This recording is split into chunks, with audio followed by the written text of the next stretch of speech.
We are live now. Kunjan, we can begin. Menstruation is not a limitation.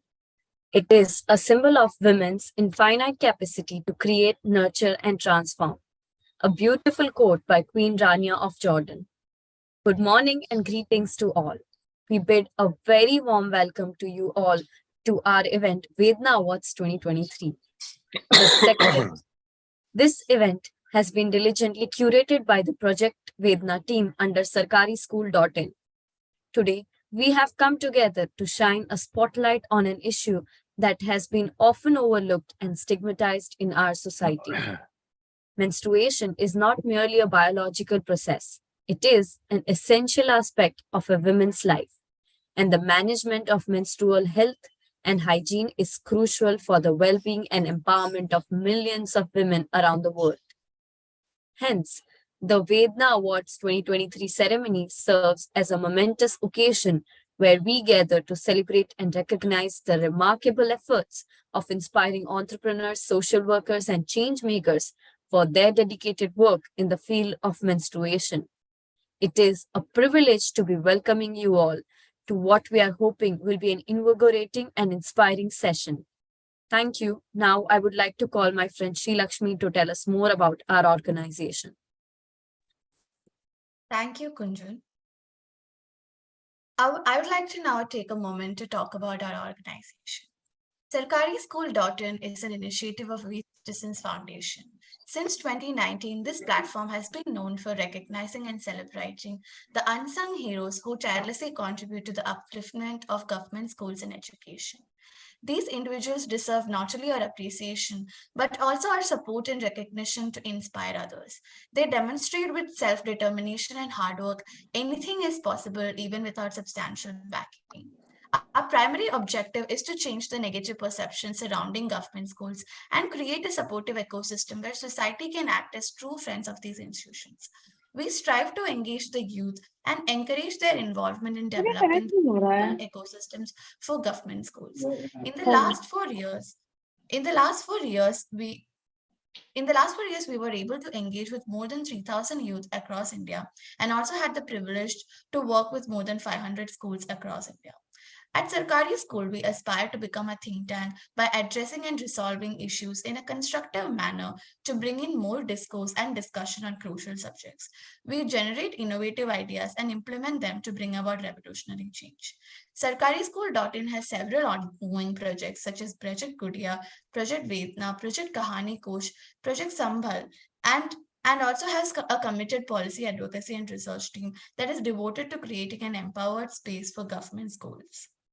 The projects cover diverse areas of menstrual health and awareness, girl-child education, and of course, ensuring the safety of girl students via various campaigns, seminars, and events. The ultimate mission is to offer comprehensive support to government schools, helping them unlock their full potential. Now, to talk more about the reason that we've gathered here today, the Vedana Awards, I call upon Reva. Thank you, Sri Lakshmi. Now, I would like to take up this opportunity to introduce our prestigious Vedana Awards 2023, the second edition. The Vedana Awards serve as a platform to acknowledge the tireless efforts of the incredible change makers who have taken it upon themselves to address the challenges surrounding menstruation.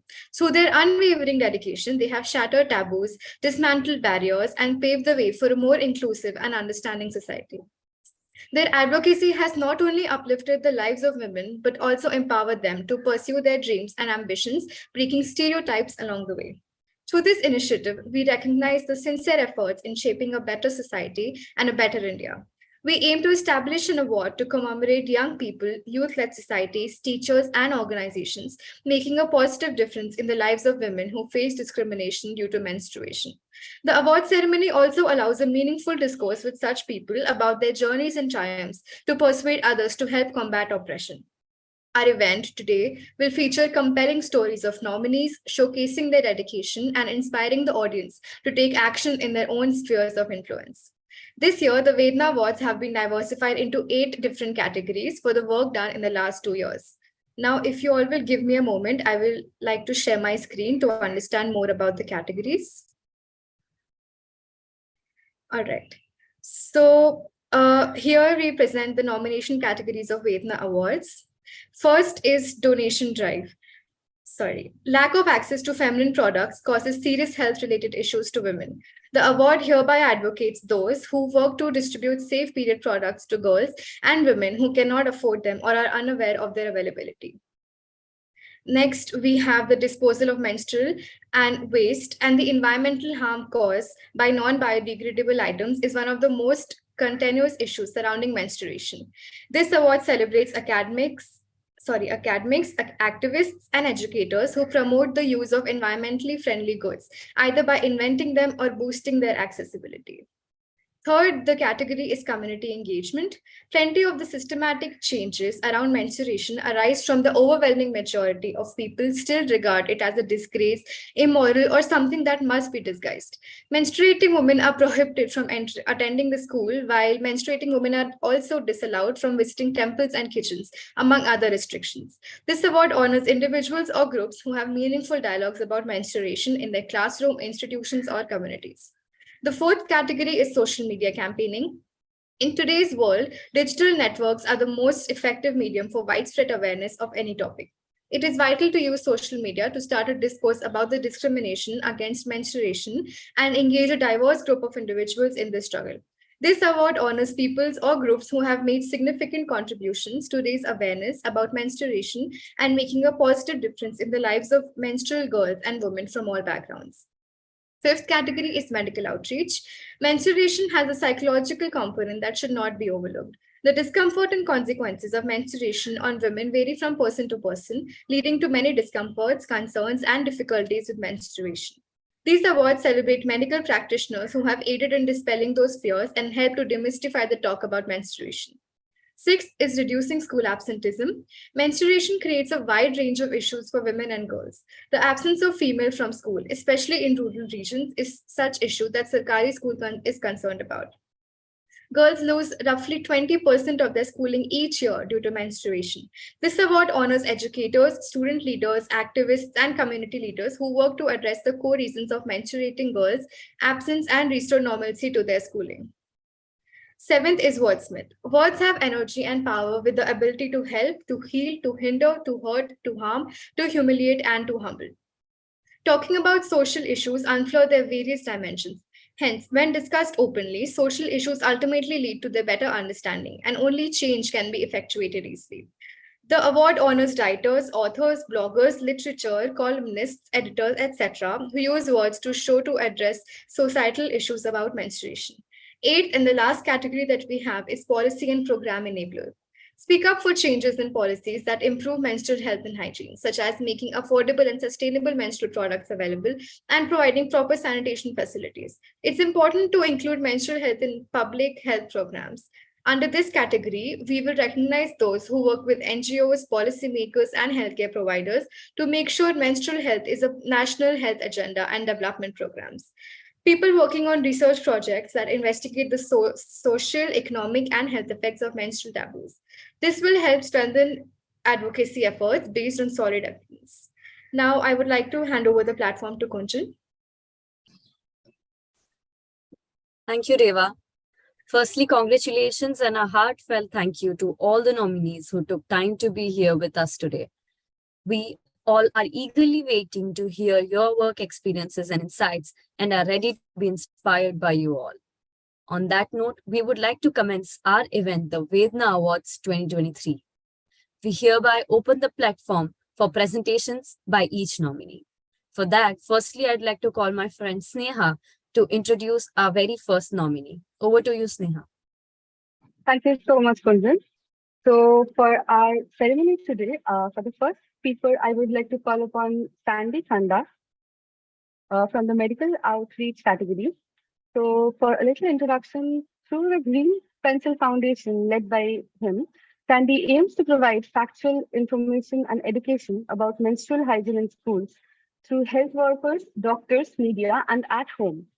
So by doing so, he seeks to challenge misconceptions and stigma surrounding periods and empower women with essential knowledge and ensure easy accessibility and affordable hygienic feminine care products. Green Pencil is making a significant impact with over 55 plus crore team members and a network of more than 1,000 volunteers across India. Over to you, Sandy.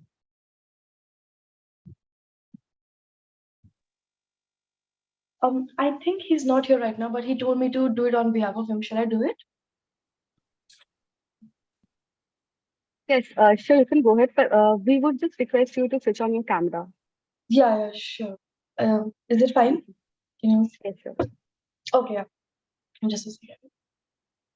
Yeah, okay. So in Sandy's, like I've seen his journey and in his remarkable journey as a social human, they have had more than 5 years of invaluable experience in public policy, climate advocacy, green energy, rural development, and also menstrual hygiene sector in specific. And their dedication to bring about a positive change in Indian society shines through their work because of the sustainable mobility, their clean air policies, and addressing period poverty in specific. And they have actively led initiatives in 11 plus Indian states and union territories, building a volunteer base of more than 2,000 individuals across the nation. And they have also touched lives of 20,000 people with a special focus on women's empowerment, menstrual hygiene, and underprivileged children. And their expertise in public policy and strategic partnership has played like a huge role in driving transformative change, and they continue to forge ahead their commitment to creating a better and more sustainable future, especially keeping menstrual hygiene in mind. So yeah, that's that. Thank you so much. Thank you so much, Saloni. That was really great. And Sandy has definitely done some very good work, and that the number speaks for itself. So moving forward, let's start again with our next nominee, that is Drishti Makhijani, our nominee under the category of community engagement. She is a multifaceted student entrepreneur currently pursuing her bachelor's in computer science. She's making waves in the world of menstrual hygiene with her innovative D2C brand Kadira Hygiene. Driven by her passion for social work, she leads Project Kadira, an international initiative spanning across India, Canada, and Ghana, dedicating to ending period poverty and fostering an inclusive period positive environment. The project and the brand have earned her national and international acclaim. Beyond her dedication to social causes, Drishti is an artist and a Kathak dancer. Over to you, Drishti. Thank you so much for having me here. And I think, first of all, I would like to begin by congratulating all the nominees here on the wonderful work that they've all been doing. And it's an honor for me to be sharing stage and sharing my Sunday morning with everybody here. Coming to how my journey started and what led to the birth of Kadira and where we stand today. It's been, I think, nothing short of a roller coaster, because when Kadira started, I was 18 years old with a very, very simple mission in mind that I wanted to make menstrual hygiene management more easily accessible to folks who needed it the most. Um, I've been very blessed to have been brought up in a household where gender does not define what you do, and your genitals do not define your limits. And like most people around me, I always thought that period poverty was just a concept until an incident that I encountered changed my perspective towards it altogether. And I decided to take things in my own hand. So while we were in the pandemic in November, somewhere around November 2020 is when Kadira started, and where my entire journey with the entire menstrual hygiene management and the real on-ground scenario started. So in November 2020, what I realized was that there were a lot of folks who did not have access. I mean, it was a fact that people did not have access to menstrual hygiene management products, but I never knew the situation until I went out on ground for a distribution drive on my own. And what I noticed was that most organizations used to distribute disposable sanitary pads, a pack of 7 pads or a pack of 8 pads.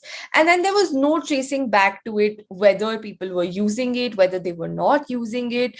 And there was very little to no education that was complemented with those distribution drives. So what used to happen was that distribution drive, more often than not, did not end up creating a very, very sound impact, or did not end up fulfilling its motive. So what we circled back to was that there had to be something that was a more sustainable solution. What I meant by sustainable was that something that was available with the menstruators for a very long while to use, so that it becomes a part of their habit. Because a deeply ingrained habit can only be replaced by another deeply ingrained habit. And what we noticed was that they were using a cloth. A cloth essentially is not bad unless it's a clean cotton cloth. But in most places, what they were using was a sock stuffed with sand to make sure there was more highly absorbent, which was not hygienic at all, or maybe an old rag or newspapers or tissue papers, and we found that if we replaced the fact that they were using a cloth with a better quality of cloth, i.e. the cloth pad, they were more accepting of it. And so again, we started out with the design of the reusable cloth pad, understanding that we are in a place where accessibility of running water is not easily available. So we wanted a pad that was easy to clean, easy to maintain, that suited the Indian context. So we started with designing Kadira reusable cloth pads. Because I'm an engineer, I am currently pursuing my BTech, though in computer science, product comes very easy to me. So that was the first line of thought, that let's create a product that we can make more easily available to these NGOs and organizations who could go ahead and carry out distribution drives using these products, while making sure that, since most of these organizations work on a budget, these products were affordable by these organizations, because that's how they were to trickle down to the most grassroots level where it was needed the most. Again, first couple of drives, I went on ground, the team went on ground, and all of us together, were coming to realize a lot of things. And again, on one of these distribution drives on ground, in one of my interactions with a menstruator, she was 35 years old. She had 2 children. A conversation brought about the fact that she did not know that menstruation and childbirth were connected processes. And that's where it struck to me that the fact that there are so many taboos and myths is because of lack of information. Because when there is lack of information, there is space for misinformation. And a menstruator does not know what's happening to their body is a very helpless feeling, and a feeling that I felt that nobody should ever have to feel. Right. And which is why we restructured our approach. We started working in a slow and a stepwise process. First, work on mindset change, then provide them with those products so that they understand the use and the need of those products and are more accepting towards it. We again realized that we were at the receiving end of these educational sessions for most part of our schooling, but they weren't really effective. And we also figured out that in a country so vast, there are demographics that are completely different from one another. So we created over 11 plus educational sessions in vernacular languages that would suit different demographics. Even now, after creating 11 buckets of these sessions, whenever we work with an organization, we tailor that specific session to their audience, to their beneficiaries. So first, mindset change is carried out, followed by distribution drive, and we train folks from different organizations to carry about this change. Because Kadira essentially means capable, and we believe that every single individual is capable of driving change in their own communities.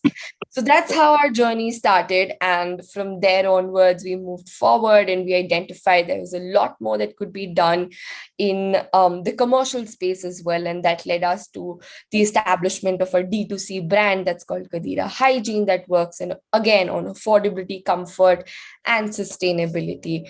So that is a little bit about Kadira and about the kind of work that we have done and we continue to do. And I'm really, really looking forward to collaborating and working with all the nominees here at some point at the time, or at some point or the other in the near future.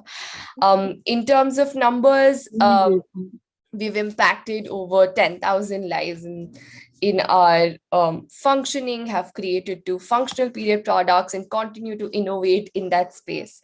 So I think that is pretty much about my journey, about Kadira's journey. And yeah, thank you so much for having me here today.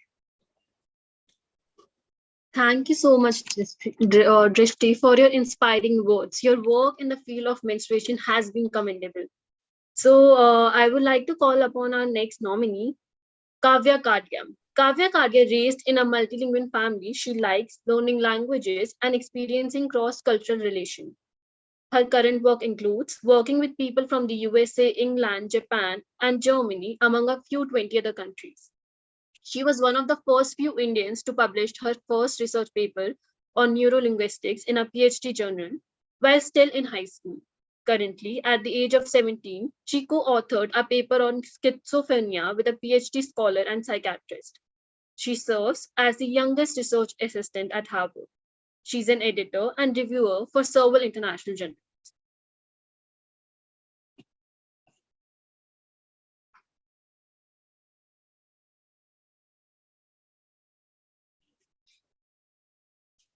So Kavya is facing some network issues. So we will go on to the next nominee.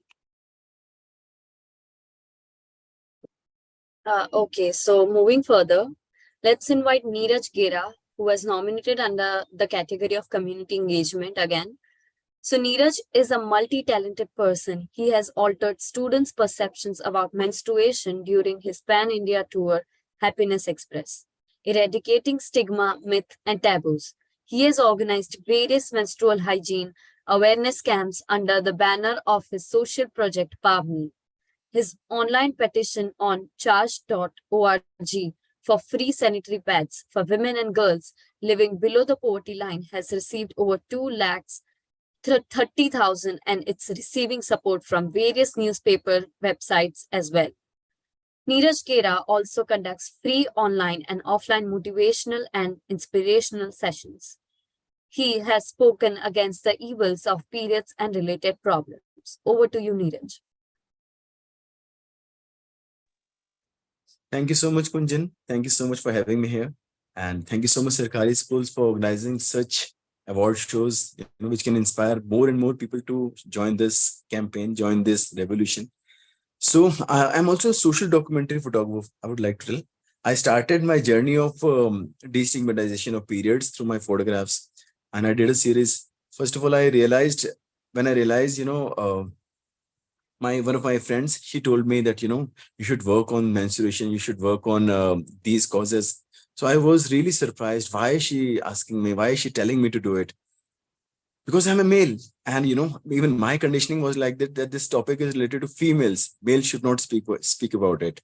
So, but when I read some data, when I read, still 80% of the females are not using sanitary pads.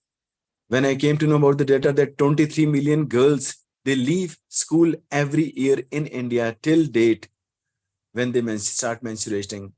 So I was really surprised. When I came to know about, various other facts like, 60,000 deaths because of cervical cancer. So I realized that, I should work on this cause. And I started working on this cause through my social documentary. And I worked on this series. It's called Sacred Stains, which received amazing response on various, international and national platforms. It was released on BBC as well. It was released on Indian Express, New Indian Express, Times of India, and everywhere, more or less, everywhere they published it. And it touched millions of lives. But then I realized that, maybe the people who really wants to, who are really suffering, they may not be able to see this series. So I should work on the grassroots level as well. So I started working on the grassroots level. I started conducting sessions in schools, in colleges, in communities, and the response was overwhelming. I was really, really happy with the response. And simultaneously, I was shocked to know various shocking things that, even principals were considering that, this is a very taboo topic. This is stigma. Males should not talk about it. Males should not interact with females. And one principal called it, sir, after me conducting the session there, sir, what a brilliant session you have taken on Chhut ki Bimari in Uttarakhand. I asked, sir, छूत की बीमारी? ये छूत की बीमारी नहीं है. He said, हाँ सर, ये छूत की बीमारी है. मैं बायोलॉजिकली आपको बताता हूँ ये छूत की बीमारी है. तब मुझे लगा, if the principal is saying this that ये छूत की बीमारी है, तो हमारी एजुकेशन सिस्टम में कितना इम्बाइब हो गया है ये. क्योंकि वो जो लोग वहां के पढ़े हुए हैं, those people who have got education from in a particular region, they have got conditioning from the same region, and they will teach the very same thing to everyone. So I thought I should start conducting sessions. I should take more and more sessions. So I planned a pan-India tour. I'm currently in Jammu. I'm conducting sessions. Yesterday I had a session in DAV schools, and then tomorrow I have a session in army schools.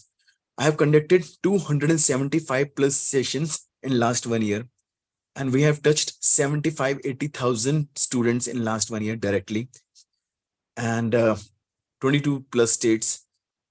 And all I want to change this, all I want is to change the mindset of people. And somehow I believe, people who are already 40, 50, 60, they might not change their mind because they have already surrendered to the society. They have already surrendered to the conditioning which they have received from society. So maybe the next generation, our future students, they will change. And whenever I conduct sessions, I always keep this, I always tell this, male student will also sit along. Boys will also sit along with the females. So trust me, this is one of the most difficult thing which I do, which divine does it through me, because a male speaker is not allowed in schools. Day before yesterday, I went to a very amazing school, and they said, sorry, sir, you can't speak on this topic, because parents will ask, why not a female speaker? Why not a gynecologist on this topic? So it's a very difficult thing to pitch for the session. Then a male talking to a female. Then males are also sitting together. So it's a very difficult task, and I'm facing a lot of problem, but simultaneously I'm receiving a lot of love, a lot of respect once I conduct the sessions. And I show my series, I speak my words, I speak my heart out through my photo series. I do a lot of, I speak to students, females, males. I try to bridge the gap of, so that, I create a sensitive nation. So that's what our humble attempt is. And I'm very happy that we are receiving amazing response through this humble attempt, through this small contribution, which we are able to do.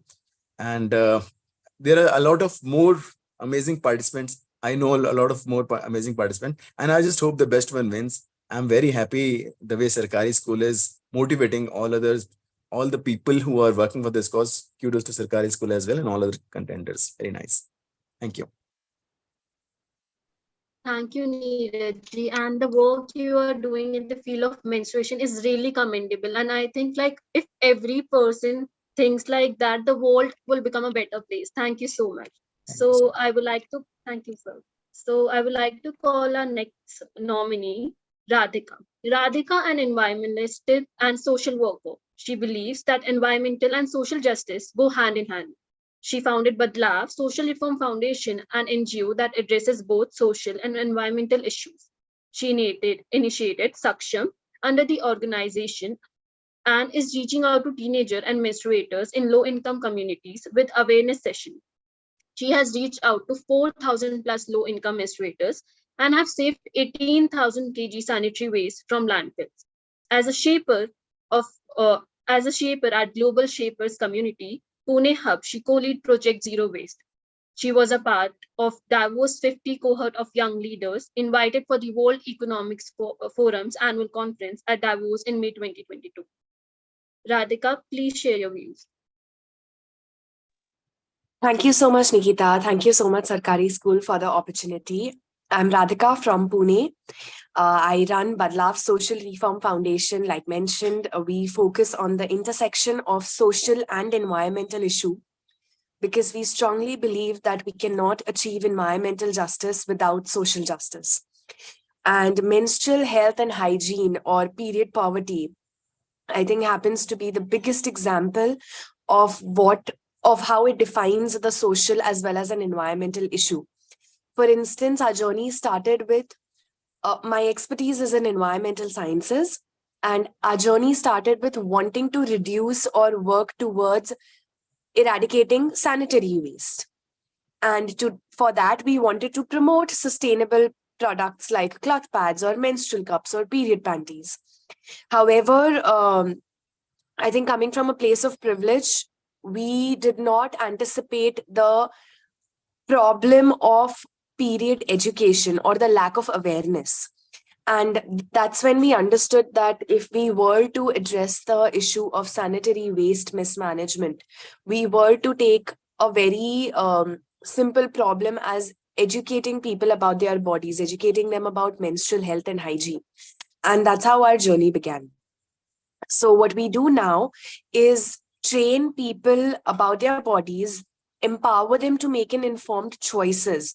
We are not here to say this is the only product that you should use. I feel it is a strong choice of the menstruator. We can, as much as I believe that there is a huge environmental problem, the onus of sanitary waste does not lie on the menstruator. हम एक महिला को जिनको periods आते हैं उनको blame नहीं कर सकते कि आपकी वजह से ये इतना बड़ा waste का problem हो रहा है, पर उनको educate करना उतना ही जरूरी है उनके बॉडी के बारे में, उनके पीरियड्स के बारे में, और उनको ये इन्फॉर्म करना कि कौन कौन से प्रोडक्ट्स जो हैं मार्केट में अवेलेबल हैं, and then they can choose to make an informed decision. उसके बाद अगर वो सैनिटरी पैड यूज करना चाहते हैं, well and good. The responsibility would lie on how they dispose it of, वो कैसे उसको फेंकते हैं. So this is what we are working on, and of course we if given a chance, if the people are interested, we distribute sustainable menstrual products like cloth pads and menstrual cups. We are taking sessions in schools and colleges, and in community, what we do is someone from the community itself is trained to be a menstrual health educator. जो community के ही leader हैं, जिनका already एक strong hold है, एक पहचान है community में, उनको हम ट्रेनिंग देते हैं ताकि वो लोगों से बेहतर कनेक्ट कर पाए. मैं एक आउटसाइडर हो जाती हूँ कम्युनिटी के लिए, तो हम चाहते हैं हम ऐसी महिलाओं को ट्रेन करें जो as a representative of the organisation और ऑफ द इशू वहां पे रह के उनसे बात कर सके. We have two communities, urban slums in Pune, where we are working. And the task of this community mobilizer is basically to go from door to door, talking to people about menstrual health issues, and then introducing them to the sustainable alternatives that are available. So this also acts as a livelihood model for the people in the community. And it makes sure that it is more sustainable. With this, we are also talking to the boys extensively because we strongly believe that जब तक हमने लड़कों को या non मेंस्ट्रेटर्स को इस conversation में include नहीं किया, तब तक हम बड़ा इम्पैक्ट नहीं कर पाएंगे, because they are at the end of the day citizens, they are a part of the society, and they have an equal role to play in supporting the fellow menstruators. So what we are doing right now is connecting with boys as well. A few incidences that come up is the teenage boys asking us and questioning us कि दीदी आप हमें इसके बारे में क्यों बता रहे हो, ये तो हमें होता नहीं है. तो which is I think a very innocent curiosity कि this is not something that we relate to, तो आप हमें इसके बारे में क्यों बता रहे हो. Of course we focus a lot on the adolescent changes happening in boys as well, but menstrual health is a focus, and they are confused as to why we are educating them about this. So वो भी एक interesting conversation हो जाता है, and उनका सोचना हमेशा यही होता है कि ओ हाँ, आगे जाके हमारी बीवी होगी या बच्चे होंगे, इसलिए हमें इसके बारे में जानना जरूरी है. वो भूल जाते हैं कि आगे जाके नहीं, बट अभी ही हमारे आसपास बहुत सारी महिलाएं हैं, मेंस्ट्रुएटर्स हैं, जिनको हम सपोर्ट कर सकते हैं. टीचर्स हो गए, फ्रेंड्स हो गए, घर में बहन माँ है, जो भी.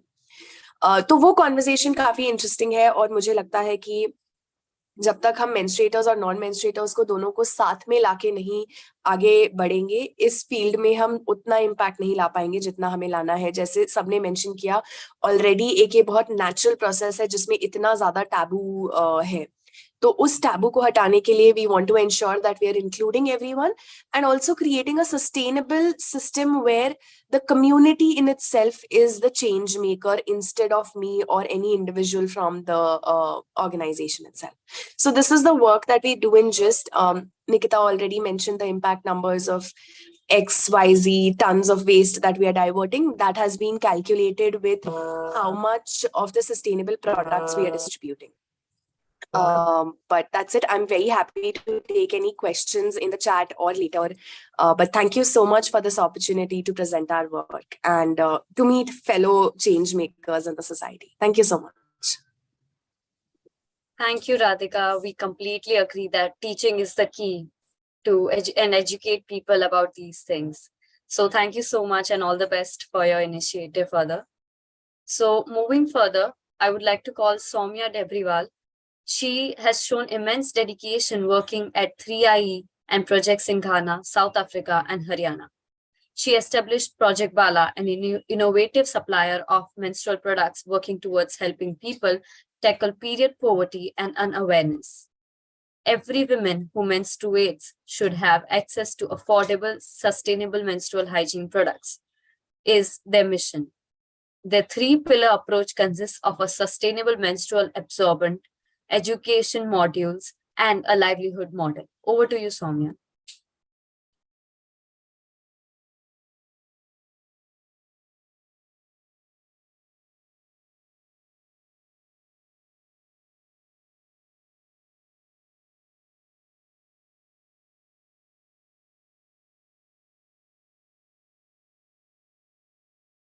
Okay, it seems like Soumya might be facing some network issues, so we can move further with the next nominee.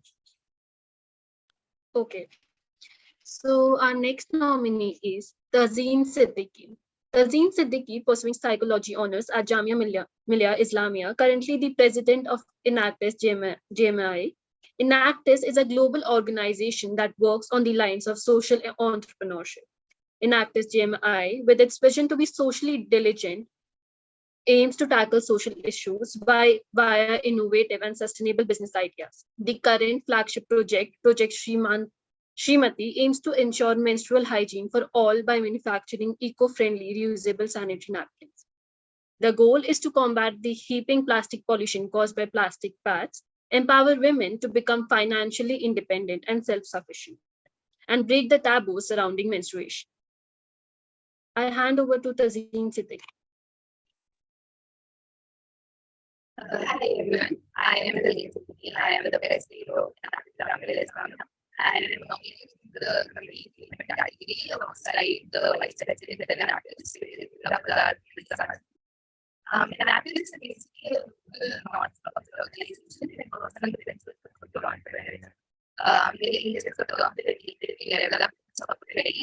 Tazeen, I'm sorry to interrupt, but your voice is cracking.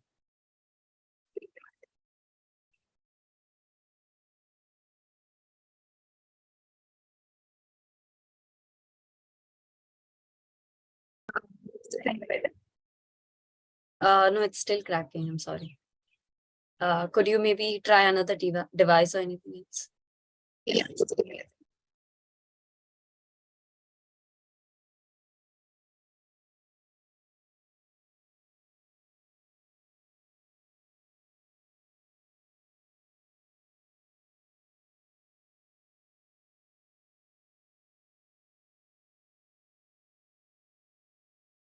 Okay, let's give Tazeen some time to rejoin from new device or something like that.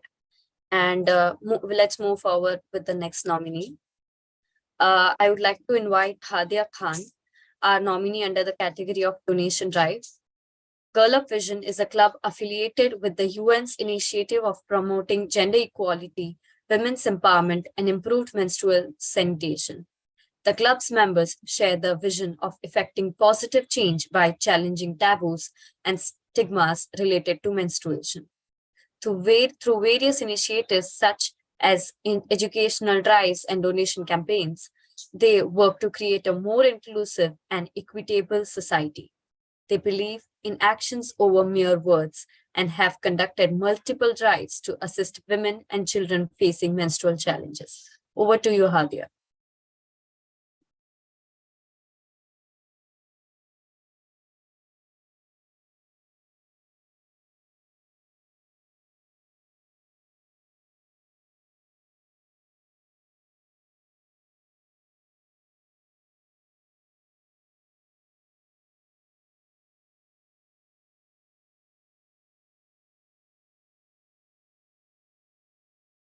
Okay, maybe it seems like even she's facing some network issues. So let's move forward with the next nominee.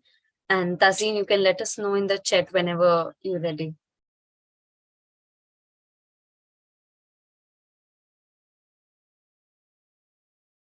Okay.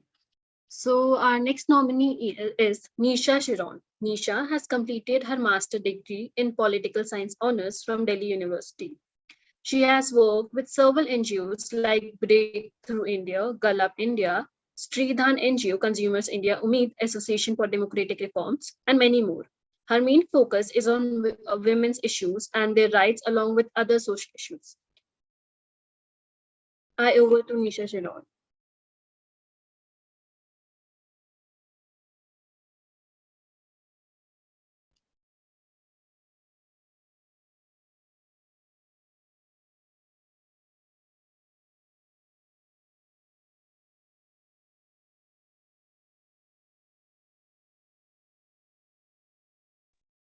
It seems Nisha is also facing some network issue. We can hand over the platform to her when she joins in. So our next nominee in the category of environmental impact reduction is Kalvi Karunathi. Kalvi Karunathi is a menstrual health educator.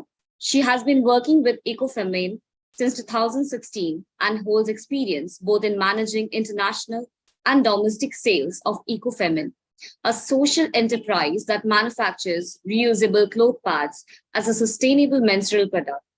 Kalvi has been instrumental in designing and developing Ecofemin's rural outreach programs, Pad for Pad and Pad for Sisters, and has been working as a MHM facilitator and trainer since 2019. She has trained over 100 individuals to become menstrual health educators and has delivered menstrual health awareness session to over 4,000 women and girls through 150 plus sessions. Over to you, Kalvi. Hello, good morning. My name is Kalvi and I'm from Auroville, southern part of India. And I work at Ecofem since 2012. And I am a menstrual educator and trainer at Ecofem, where I facilitate sessions with adolescent girls from underprivileged background in rural part of Tamil Nadu. And to talk about my organization, Ecofem is a women-led social enterprise founded in 2010, based in Tamil Nadu. And our goal is to create environmental and social change through revitalizing menstrual practice that are healthy, environmentally sustainable, and culturally responsive and empowering. We produce and sell washable cloth pad and also provide free menstrual health education and open dialogue in the society with the girls.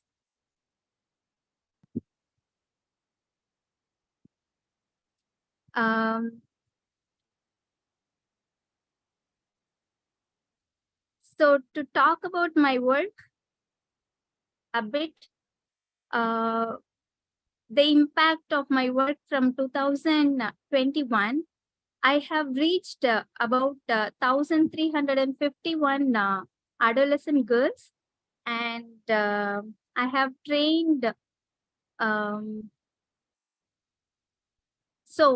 The impact by partners that I have trained is 1,828, and the total number of cloth pads that is freely distributed from Ecofem and through partners are 12,716. And the number of sessions conducted in rural women is 670 in numbers, and amount of sanitary waste reduced by the work is 9,53,700. So yes, I would like to conclude here, and thank you for the opportunity, and all the best for all the nominees. Thank you so much, Kalvi, and the work you are doing is really commendable. So thank you. So I will move on to the next nominee, Nitin Wadhwani. Nitin Wadhwani, founder, director, and CEO, Citizen Association for Child Rights. He comes with a professional background from the field of electronics with an experience of 35 years before deciding to get involved full-time in social sector from 2018 onwards. CACR is a development partner of UNICEF and focuses on implementing behavioral change communication training programs for children in government schools on thematic areas of water, sanitation, and hygiene, menstrual hygiene management for adolescents, health-related programs on adolescents anemia, routine immunization of all children, and many more. Please, sir, I hand over the platform to you. Good morning, all. Thank you very much. And I really appreciate and congratulate the Sarkari team because I can see quite a few men involved in menstruation. So it's a very positive thing. I sincerely hope that many more males, boys and men participate in this awareness creation program and they become more conscious themselves. I'm trying to share the presentation, but in any case, I will just share the work what CACR is doing. As you know that I basically come from the professional sector, and about 10 years back, I decided to register my NGO as a non-profit. We work primarily with children in municipal schools. The journey started with a very, very simple program on hand washing with soap. It was a behavior change communication training program, which talked about the importance of hand washing. It took us to personal hygiene. And subsequently, I read an article about, banishing these girls, adolescent girls to menstrual huts, and that I was taken back after reading that story. And I just decided that we must get into this, better understanding of the program. Fortunately, we have been associated with UNICEF since 2017, and we worked together and we created a very, very adolescent-friendly training module. The whole idea of focusing on the adolescents, starting from class 6 onwards, that's about the right time when they either getting the periods or they're about to get the periods. We felt that it is important. These are the future, women and mothers of tomorrow. If we educate these girls now, I think they will definitely be able to take care of the future. Because right now, what we can see is a big gap in the understanding. The mothers of these underprivileged, communities, they really do not have much access to information and awareness on the program. A lot of myths and taboos are also prevalent, while they discuss about this topic. So, we work basically on this program, not only with girls, but I also did a pilot project with boys, and that was also a shock for me because I feel we have neglected the boys quite a bit in the program. And the complete program will be only, I can say it will be only complete that once we engage the boys and men into this discussion. So, so far, our menstrual hygiene program, basically the training module is a very holistic thing. We talk about, the physiology of menstruation. We talk about the myths and taboos. We talk about the different types of absorbents. We talk about the safe disposal. We talk about the nutrition. And we also have gynecologists coming and talking to the mothers as well during the training. Sustainability will only happen when we also have teachers also getting involved along with the parents, the mothers specifically. So far in Mumbai and neighborhood municipal corporation, as well as in Palghar tribal schools, we have reached out to more than 45,000 girls through our behavior change. And behavior change program is the duration of 3 to 4 months, basically. So it's a lot of work which has been done in this field. During the training, we also give them some menstrual hygiene kits. Like the kits will comprise of a shell booklet, which has been created by UNICEF. It's a period tracker, basically. And, IEC material. I think we also had a very good experience with the Menstrupedia booklet. I think it was very user-friendly and we used it extensively during our program. Distribution of sanitary pads, yes, many companies we have worked with. We worked with even Kimberly-Clark. They donated more than a lakh and a half sanitary pads, which were distributed to girls, Safai Karmacharis, etc. And also we did some workshops and training program for the women in self-help groups on how they can make their own reusable cloth pads, So we have very nice tools. Basically, we have a menstrual apron, which we use, which talks about the reproductive health of the girl. So the girls, they understand that menstrual hygiene is important. Menstruation is normal and natural. Menstrual hygiene is very important, and it is linked directly to the reproductive health. So this has been our focus area when we talk about the behavior change aspect. We talk about various type of hand hygiene, daily hygiene, oral hygiene, including menstrual hygiene. So menstrual hygiene, as I mentioned, physiology, period challenges, hygiene practices, all about the absorbance, the bursting myths and taboos. The nutrition aspect is also equally important, and the gynecologist session. These are all the topics we cover during the program. And we also look at augmenting the wash infrastructure, because having no access to toilets or no access to water is again a deterrent. In many schools we observe this gap. So we try to plug the gap by augmenting the infrastructure also. Quite a few places we installed sanitary pad vending machines, incinerators, depending on the requirement. We have tried to do our best in supplementing the infrastructure as well. And even in the community toilets in Mumbai, we worked with more than 200 community toilets last year. And we found that the women did not have access to sanitary pads, and they were disposing of the sanitary pads in the toilets, which was choking up the toilets and the, sewage pipeline, etc. Even in schools, we observed this problem that the girls were putting it on the windowsill, or they were just putting it in the flush tank, and it was creating a lot of, problem. So I think a lot of education is important. I'm sure sanitary products, there are a variety of accessible and affordable sanitary products which needs to be promoted. But I think more importantly, it has to be done in synergy with the education part.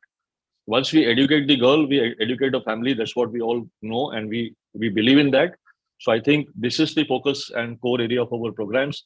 And I honestly wish more and more men and boys participate in the program. Boys should be definitely a part of the training sessions so that they become better men, I would say. So thank you very much for this opportunity, and all the best to all the nominees who are here today. One more small point, if I can add, I think we NGOs also need to think about a collaborative approach. We work in silos, we work in different parts of the country, we work on different type of programs. A collaborative approach will help in reaching out to much larger numbers and overall the entire country as such. So all the best to all the nominees here. Thank you so much. Thank you, sir.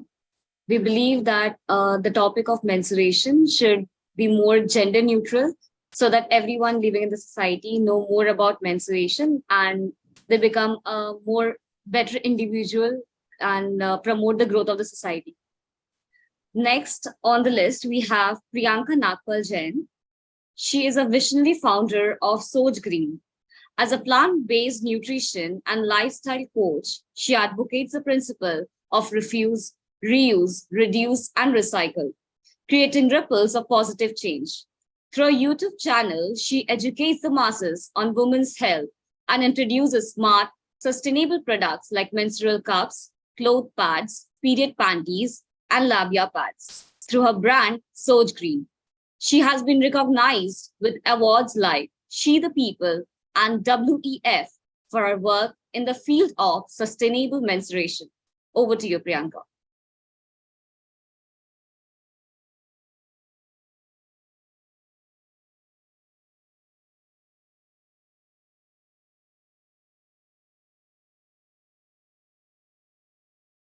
I think that Priyanka is also facing some network issues.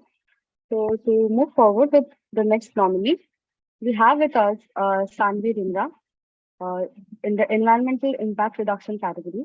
So she's the founder of the non-profit organization which has a very quirky and interesting name, Sanjela Codberries, in June 2021 to empower underprivileged girls by providing them with financial education and teaching them basic skills like sewing. They also launched a campaign to teach underprivileged women how to make reusable sanitary napkins. Sanvi has chapters of the organization located globally, and the organization has sold over 5,000 products and distributed more than 30,000 reusable sanitary napkins. They are heavily involved in community service, have authored a book, and is the Deputy Secretary General of the school's Model United Nations. Over to you, Sanvi. Hi, thank you so much, Sneha, and thank you so much to Project Vedana for nominating me for this award. And so I'm Sanvi, I'm 17 years old and I study at Sun City School, Gurugram. I started my project Cinderella's Got Wings when I just turned 15 years old. So this has been a huge part of my life since then. Our team, we compiled a video to show you guys the impact that we've generated since then. And it would be great if I could share it over here with all of you. I'll just share my screen.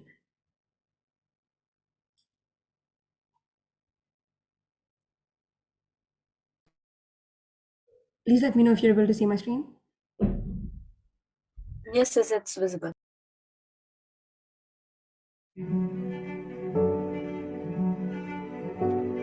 Be the change you wish to see in the world. Mahatma Gandhi. A quote we hear often, but most of us don't follow. We chicken out, find excuses, make justifications, saying that, oh, this can't possibly be done. I'll surely do it sometime. Maybe I'm just too young. But what if I told you, you don't need to care about age to make a change, because you're never too young to make a difference. Hi, my name is Sanvi Dhingra and I'm 17 years old. I'm the founder of Cinderella's Got Wings. I founded Cinderella's Got Wings in June 2021, which is basically a non-profit organization that aims to make underprivileged girls self-reliant. My relationship with Sanvi dates back to I think 3 years ago when she contacted me virtually while she was working on Cinderella's Little Shop. During COVID, I shifted to my dad's hometown, which is basically a countryside in Panipat. And over there, I noticed a few girls tilling or working on their farms daily. And they were all my age. So I wondered if they'd ever gone to school. She had noticed certain things around her. And unlike most kids her age who really believe in Instagram active citizenship, she actually wanted to go out there and make a difference. So I asked them and I found out that they dropped out of school in the 8th or 9th grade because they didn't have the money to continue, or their family had forced them to work on the farms to earn a daily wage to sustain their livelihood.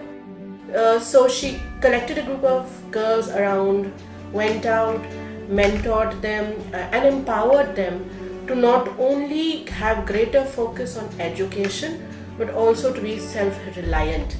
So we came up with a model where I would bring in teachers to teach them some vocational skills, for example sewing, and I would bring them donated cloth material that they could make products out of, and whatever products they make, for example scrunchies, tote bags, suits, I would sell it on their behalf through an online website and I would give them 100% of the profit.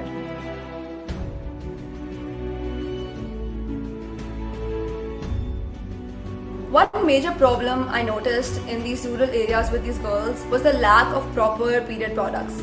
I conducted a survey where I asked around 50 to 60 women of that area what are the period products that they use when they're on their period. They told us that they only used random pieces of cloth and that was extremely unhealthy for them. It could cause a lot of diseases, so we wanted to put an end to that. 1 in 6 women in India miss about a month of work just because they don't have access to proper hygienic period products. Also, it is an environment-friendly project because, as you know, the sanitary napkins that are sold, commercially are not really environment-friendly. And that is why instead of donating plastic sanitary napkins, we taught them how to make reusable sanitary napkins made out of cotton that last for about 3 years. And she taught these young girls how to make cotton sanitary pads, which if you were to ask your great-grandparents or your grandparents, was what used to happen way back, right? We taught them in a way that they could make these for themselves whenever need be, and they could also sell these at low prices in their own villages and nearby rural areas. We also started this initiative so that we could ban plastic and we could implement reusable sanitary pads that could help those women in sanitation and help them keep healthy as well. The general period products that are available in India, each and every single pad has 2 grams of non-biodegradable material, which means that mostly every single pad would take around 500 to 800 years to degrade, which is a massive problem considering the level of plastic that is in India. A few problems we faced was how to communicate with them and helping their family understand why we were doing this, since it's quite a tradition that those young girls get married off at an early age, but we wanted to stop that so that they could be independent and have their own life. instead of just limiting ourselves to the Panipat region, we expanded and made chapters all over India, and we have a few international chapters as well. So our chapters are in Delhi NCR, Kolkata, Mumbai, London, San Francisco, Dallas, and Singapore. She really wanted to make an impact, and therefore she went and did this all by herself. And now this organization and her little dream and her little initiative has grown so much that she's collaborating with schools across India, outside the country. We've distributed more than 30,000 pads, and we have more than 500 volunteers who are helping us make a difference each and every day. So she went back to her roots. She made these girls self-reliant. She taught them the value of labor. She taught them the value of education. And she did it while she was just 14, 15 years old. I'm really proud to say that our organization received the prestigious Vedana Award from the royal family this year. What I feel the happiest about though is the fact that I'm able to make personal connections with all the girls that I'm working with. For most students, helping out or a social initiative would mean reaching out to an NGO and putting in X amount of hours, right? And they feel that's a box ticked. But here, she really wanted to make an impact. One of the girls, Jyoti, I was able to break her away from the shackles of child marriage. And 2 years down the line, when I received her wedding invitation, it made me feel really happy that I was able to be such a big part of her life. And she's so good at everything she does. She does it a little too well sometimes, but she's so organized and independent in her own way. She's also very understanding, so it helps her manage a good amount of people, and it's always so great to see her achieve her dreams. And that is the reason why I decided to nominate her for the Vedana Award, because I believe that her story needed to be heard not just by a national or local audience, but by a global audience, and she definitely needed the recognition and the applause that comes with winning the Vedana. I would like to end with a note that you're never too young to make a change, and you're never too young to change the world.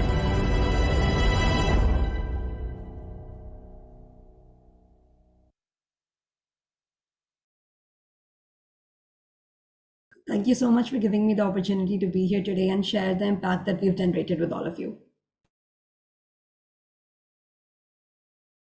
Thank you so much, Sandy. And yes, you rightly quoted that we are never too young to make a change.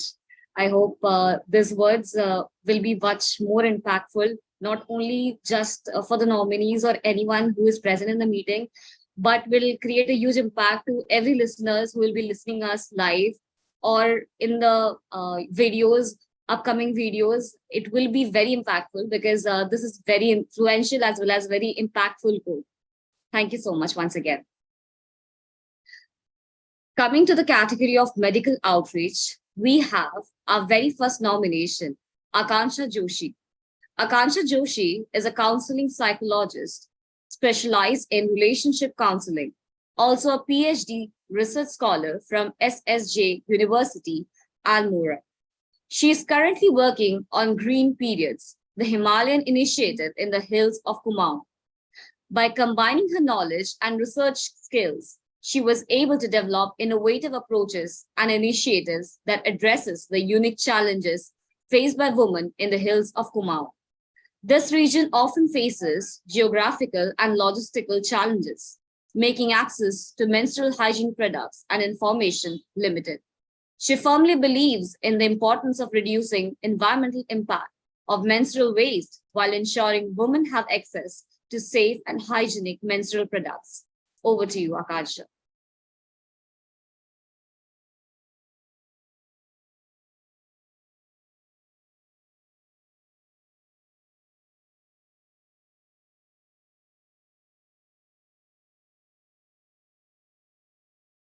It seems Akansha is unable to connect with us because of her network.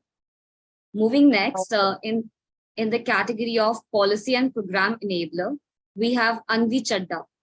Anvi is currently serving as a Vice President of Connecting Dreams Foundation at Sri Guru Tegh Bahadur Khalsa College, University of Delhi. She has successfully led a 71-member team, establishing strategic partnership and transforming social outreach products into profit-making entities. She has also gained valuable experience through internships and research projects.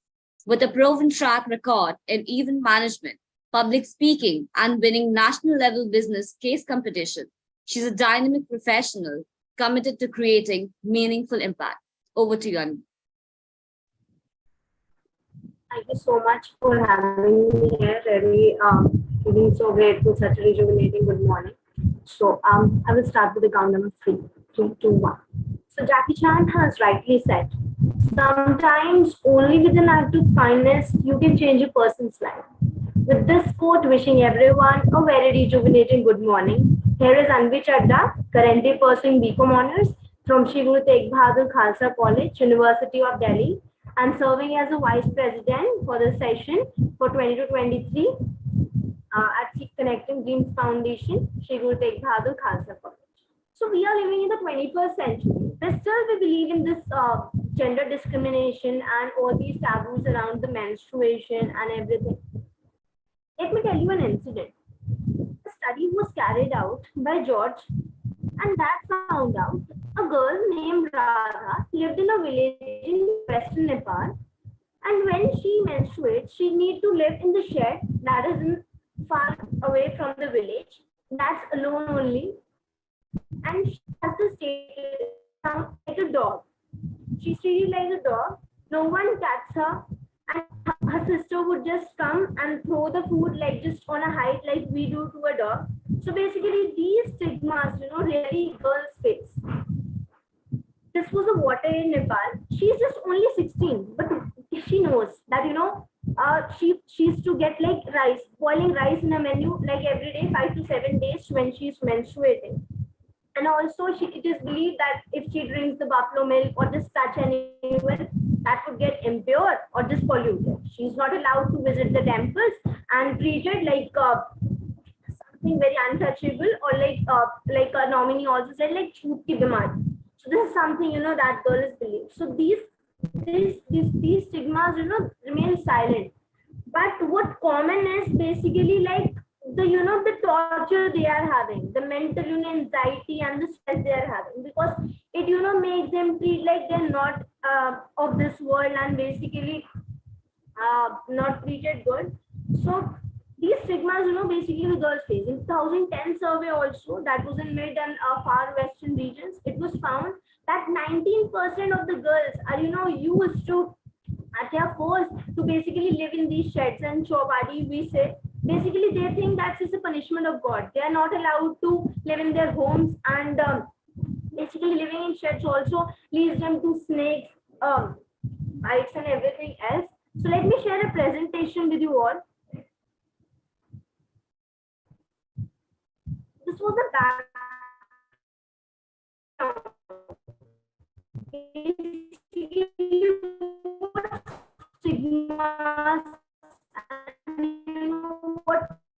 I'm sorry to interrupt you, Anvi, but your voice is breaking. Menstruation we face and what we realize. So basically, my foundation, that is Connect and Dreams Foundation. I am the vice president. Okay.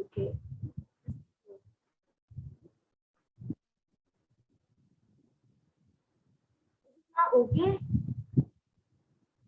Yes, hello.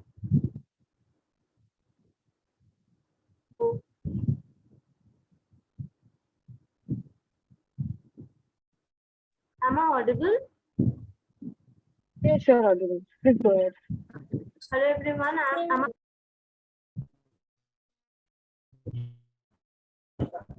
So let me just move forward.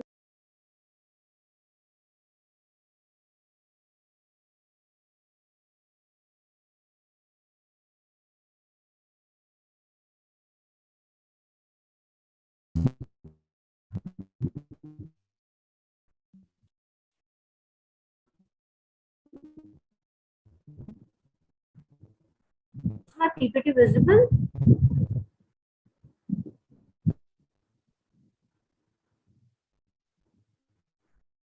Hello, is my PPT visible?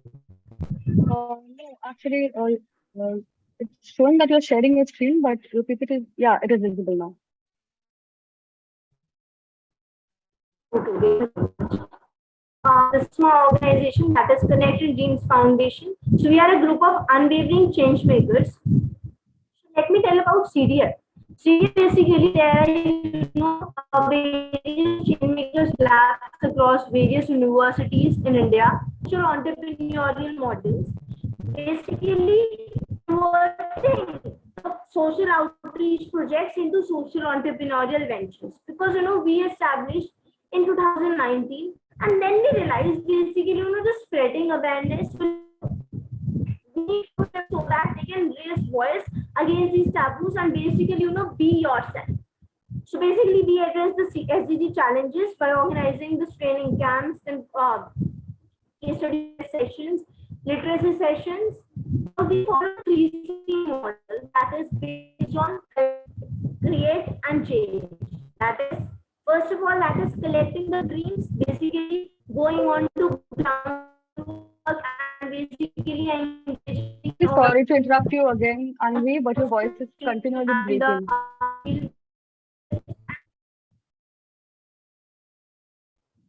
Let me join again. Just wait for a minute. Yes, you can fix your internet, and we can come back to you after your internet is fixed. Sure. Thank you so much.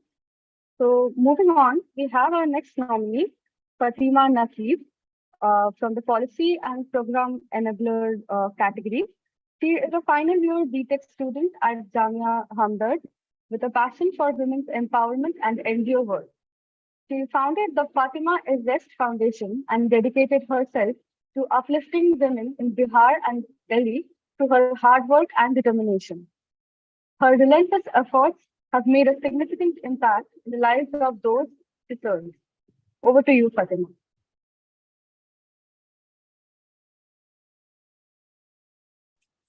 Hello, everyone. Hello, am I audible? Yes, you're audible.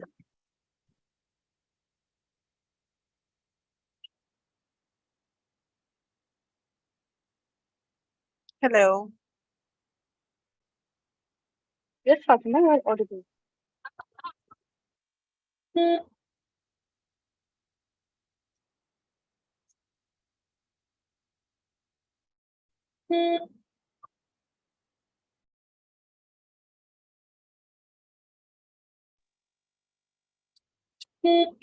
Please go ahead, Fatima. You're audible.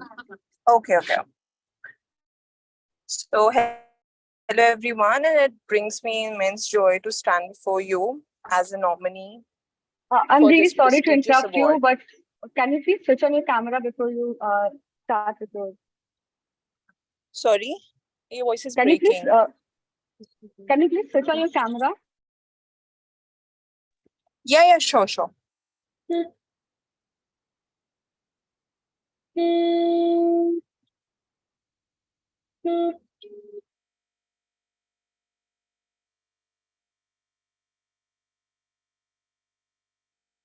Can you give me 2 minutes? Yeah, sure. We can come back to you later if you need time to start with your speech. Okay. So for our next nominee, we have with us Suhani Jalota from the social media campaigning category. She is an exceptional activist and social entrepreneur dedicated to improving public health in India. Alongside 3 other women, she has co-founded the Meena Mahila Foundation, a social enterprise that addresses menstrual hygiene challenges in Mumbai while providing women with employment opportunities. The Meena Mahila Foundation gained international attention and support when it received an endorsement from Prince Harry and Meghan, the Duke and Duchess of Sussex. Her continued efforts have led a way into empowering women at the very grassroots level. Over to you, Suhani. Sneha, behalf of Suhani, I am presenting the Maina's work. Yes, sure. Please go ahead. I am sharing my screen. My screen is visible? Yes, it is visible. Okay. Yeah. So, thank you for the Suhani's introduction. I can directly come on to the work Suhani is doing from the platform of Maina Mela Foundations. Maina Mela Foundation is word is a self-explanatory. Maina is a chatty bird in India. So Maina is a platform for those women, those who want to speak about their issues which they more afraid about, like a chatty Maina bird. So she founded this organization in year 2015, and Maina is dedicated to improve women's health and standard of living of urban slum women. Vision of the organization to create women agency where women should be more financially independent, more confident, and she can healthy. So our vision, so we operate through our three verticals: Maina Health, Maina Employ, and Maina Research.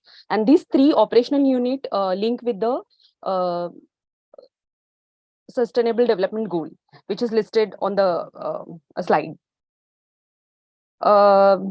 It's a 8-year-old organizations, and we created impact, meaningful impact in the society. Like through health vertical, we reach out to 1.5 million women, and the impact we created. So we initiate women through educations. We provide them access of products, and we are continue their health seeking behavior through various initiative. Under the employee vertical, we reach out to 1,200 workers, and we are shifting the social norm जहाँ पे women भी work कर सकती है. She can earn money. The third vertical is a research vertical, is a backbone of other two vertical.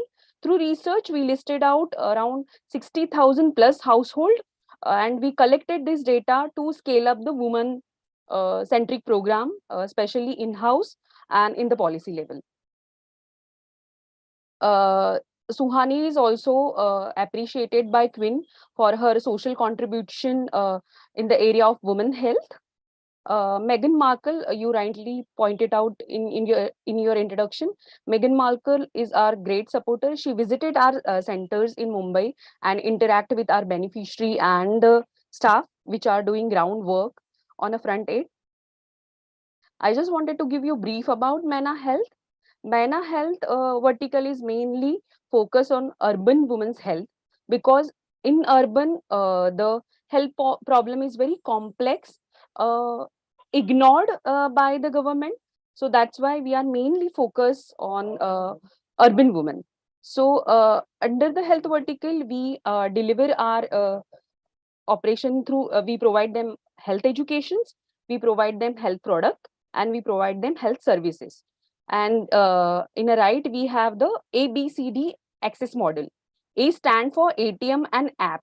So ATM is a machine put it in the school and colleges of low socioeconomic strata, where we conduct menstrual hygiene talk. And after that talk, various product item listed in this ATM, like sanitary napkin, roll-on spray, nutritious nutritious food. So women can choose according to their choice the product according to their needs.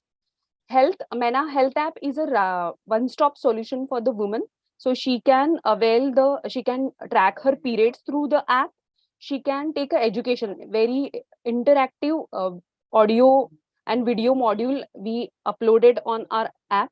So she can access that module and she can learn about their own health.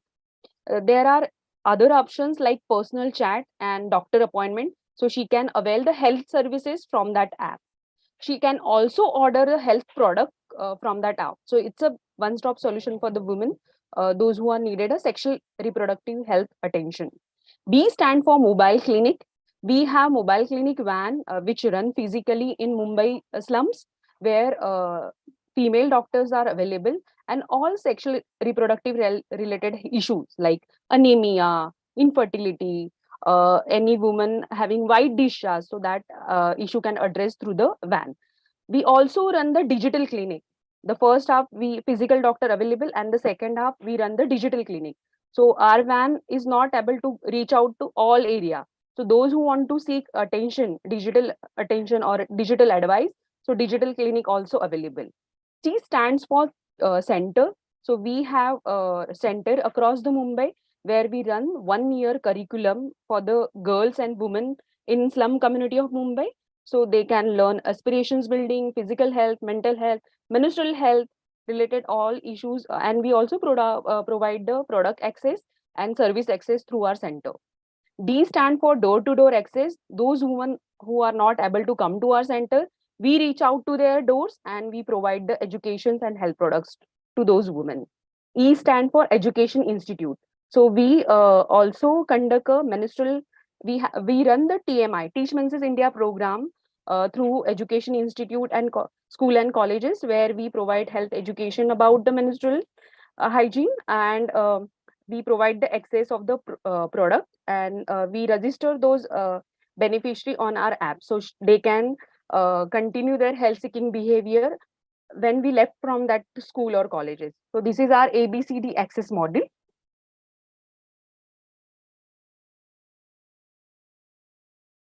This is the overall MANA ecosystem. There is a lack of awareness about sexual and reproductive health. So we provide health education for the women. There is a stigma and taboo around this topic. So we inculcate critical thinking and scientific temper through the health education. For example, during our health education, we use various methods, and we not dictate them कि आपको क्या करना चाहिए. We give them options, like some of the member also mentioned there are various and ample of products. So we give the information about the tampon, we give the information about the various products like panties, and we motivate them. You can choose the product according to your comfort. So and we also build the critical thinking कि आपको लगता है कि period जब आता है तो मंदिर में जाना चाहिए या नहीं जाना चाहिए. आपको लगता है क्या कि आपको जब पीरियड्स आता है तो अचार को हाथ लगाना चाहिए या नहीं. So we give them a various example कि आप एक बार हाथ लगा के देखो एंड ऑब्जर्व कि कुछ बदल होता है कि नहीं. So we develop the critical thinking among the participants. Women in general less prioritize about her own health. So we sensitize male also, because we run the during a Raksha Bandhan festival, we run the sponsor a sister campaign where we teach brother how to take care about your sister during the menstruation. What kind of physical changes taken place in woman body? What kind of hormonal changes taken place in the woman body during the menstruation? So we run those campaign, and we give gift to the brothers the healthy kit, so they can give that kit on Raksha Bandhan festival to their sisters. There is a lack of access about the SRH products like menstruation products. So we have our own pad production unit where we build a cottony soft pad. There is a lack of access about the SRH services. So we run these SRH services on a doorstep of women through our mobile clinic. So this is a overall MANA ecosystem and how we work under the health. So this is a glimpse of MANA education series where we run physical curriculum through door-to-door and center model, and we run digital curriculum through our app. This is a module which we cover in our education series, like aspirations building under the physical health. We cover the female reproductive system, the menstrual hygiene related module we also cover. We cover the mental health related, how you need to take care about yourself. So this is the overall education module we cover during our education series. This is a video, but I'm not playing this video due to time shortage. But we use interactive video to teach women about the SRH or menstruation related issues.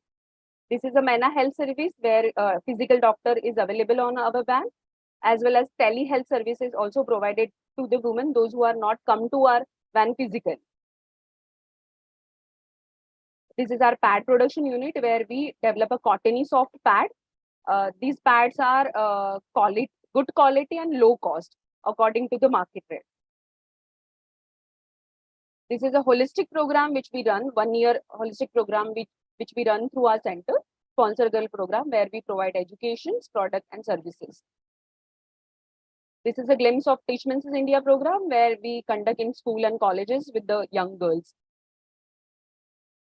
This is our community-based and center-based interventions which we conduct in Mumbai-based areas. These are our champion. In MANA, we will proud to say our 70% employee are from the beneficiary. The girl listed in my right is Aisha. She is a beneficiary in year of 2016, but now she is leading our Teach Menses India program. So these are champions. So we create a champion among the community so they can lead their community and provide information their community about the menstruation. This is our app, but I am not playing this video. This is a holistic and one-stop solutions for the women. Overall, our telehealth service, our pad production service, and our health application service, we have pan India. About the center based and physical education and physical clinic we run in Mumbai. So through health interventions, we reach out to 1.5 million girls since 2015. So this is the impact we want to create. Women's health seeking behavior on SRH become strong so she can take care about her own health. So this is the overall health, the work which we are doing under the Menamela Foundation. I would like to take any questions or any query on if having any participant. Thank you very much for the opportunity. Yeah.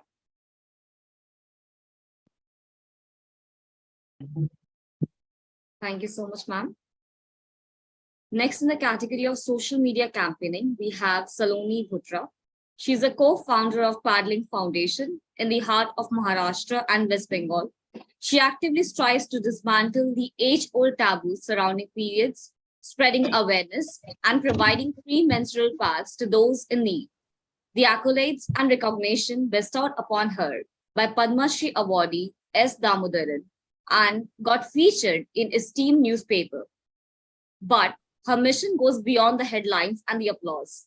It's about harnessing the power of social media to shatter the silence surrounding menstrual health, empowering others with knowledge, breaking barriers, and normalizing open discussion on mental health and periods are the core vision of her. Over to you, Saloni. Yeah, hi. Thank you so much. Am I audible? Yes, you are. Okay. Hi, everyone. I'm Saloni Bhutra, and I'm 24 years old. And I'm a counseling psychologist by profession and founder of Paddling Foundation. My journey began from being in a progressive household, where my dreams are always being made to soar. But I feel like periods. Sorry. We started.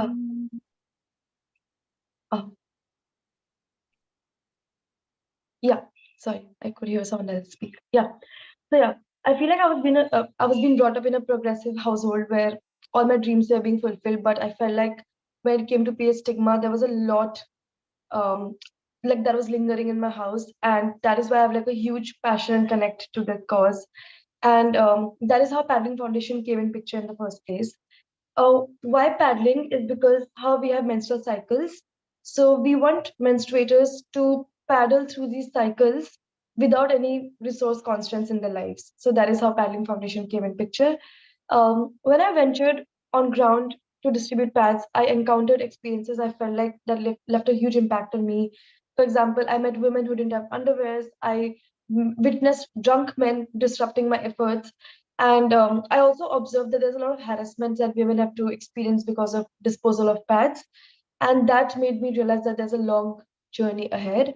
So keeping that in mind, we made sure that we organized multiple period campaigns, conducted workshops on menstrual educations, distributed sustainable period products, and it was great to see the impact we have made in the lives so far. But I'll just talk about a few initiatives that Paddling currently is doing.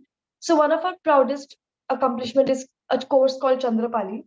Now, what is Chandrapali is that we turn individuals into menstrual educators, where we teach them menstruation from the lenses of 6 different subjects, which some of which include psychology, physiology, sociology, biology, and many more. And one component of this course is also men and menstruation, where we talk about the role of men in menstruation. So that's one of our initiatives. Secondly, we also have set up a pad manufacturing unit in Nerul, where we provide employment opportunities to underprivileged women who stitch pads. And it's heartwarming, honestly, to see their skills and talent shine through and, like at the same time, get an employment opportunity through this. So that's been one of our initiatives as well. The reason I thought social media was the right fit because Since 4 years, I've made sure that we have done a lot of creative things which can also make the urban population get connected to the cause. So we created a period rap song. We tried using menstrual blood to create artwork. We have made several reels where we have tried to impact a lot of people. We have made songs specially dedicated to periods and many more. And honestly, it's incredible to see how social media has been like a driving force in spreading our message far and like global. So that's been it. And I think it hasn't been really easy, and like I'm pretty sure all of you had sleepless nights and challenges along your way as well. But I think one like really big learning I had in my journey was that I used to think that there are people who are voiceless and I need to be their voice. But through this journey, I've understood that nobody is voiceless. It's just that we are not passing on the mic to the right people. And that's one thing that I've generally tried to incorporate, that if you feel like someone needs to be heard, give them the mic rather than being their voice. And I'm deeply like um, grateful for the recognition we have received. We have gotten multiple awards and features in newspapers like Statesman, Celebrity Times, Midday Mumbai, and many more. And one thing that like I'm still processing is that I recently was invited by the Bill and Melinda Gates Foundation for a convention on menstrual equity in Delhi, and that's something that I'll genuinely cherish forever. And I think it's been a big win-win for all of us to see people like all of you openly discuss about periods and have an event dedicated specially for it. But I think it's just important for us to confront the fact that like half of the population menstruates, and yet our own bodies are like very alien to us, and there's so much ignorance and mystery to it. And it's important that there are more events like this where people get to have autonomy over their own body and decide. And I think like Drishti had mentioned that the onus of sustainability should not only be kept on women. So thank you for this nomination, and thank you for making me part of this mission to make a positive impact. And um, I just want to say that let's continue paddling forward and making a difference in the world where menstrual equity is looked upon. And as as an advocate for mental health and menstruation, I just want to say that we are all fully aware of the high taboos surrounding around these topics. But I think these are the challenges that keeps us up at night. So yeah, thank you so much for this opportunity. I'm really grateful for it.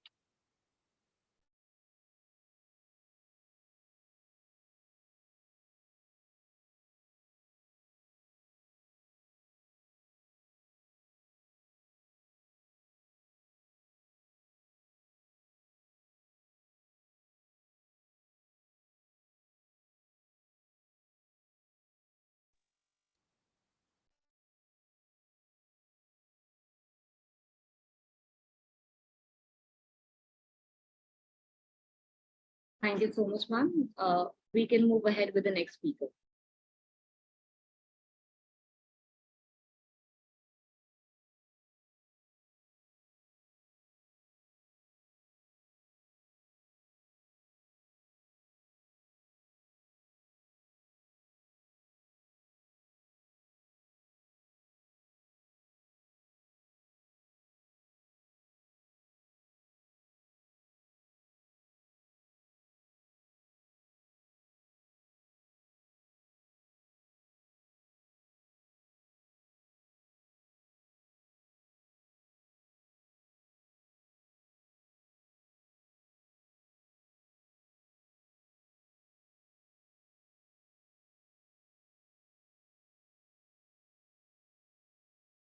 So next in the category of social media campaigning, we have Suhani Jalota.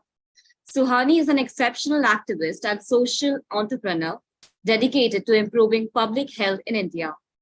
Alongside three other women, she co-founded the Mahila Foundation, a social enterprise that addresses menstrual hygiene challenges in Mumbai while providing women with employment opportunities.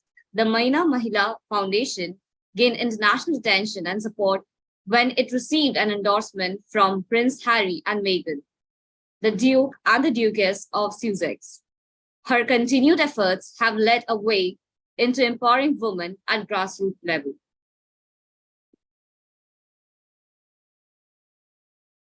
Over to you, Suhani.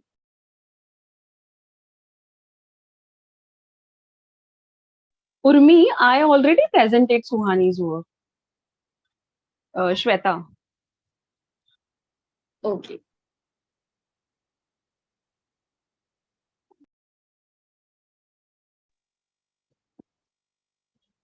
I'm extremely sorry for the confusion. Thank you so much, Shweta ma'am. Now we will be moving on to the wordsmith category. Our first nominee is Dr. Sania Siddiqui. Dr. Siddiqui is the founder of an NGO called Hamjoli Foundation, which works towards creating awareness on menstrual health and hygiene, especially among low income group women and young girls. She is also a certified health and wellness coach with experience and expertise in areas of clinical practice, preventative healthcare, and medical content writing. For conducting maximum number of sessions on the topic of MHM, Dr. Sania Siddiqui is also featured in the Book of Records 2022. For her exemplary work in this field, she is conferred with Beti Bachao Beti Padhao Award and Woman of Influence Award. She is also awarded the Social Champion Award by Gramalia by the Government of India. Dr. Siddiqui has authored India's first and unique book on period education for young girls in three Indian regional languages, Hindi, Urdu, and Marathi, which is in the story format and covers all aspects of menstruation in a simple and fun way. Over to you, Dr. Sania.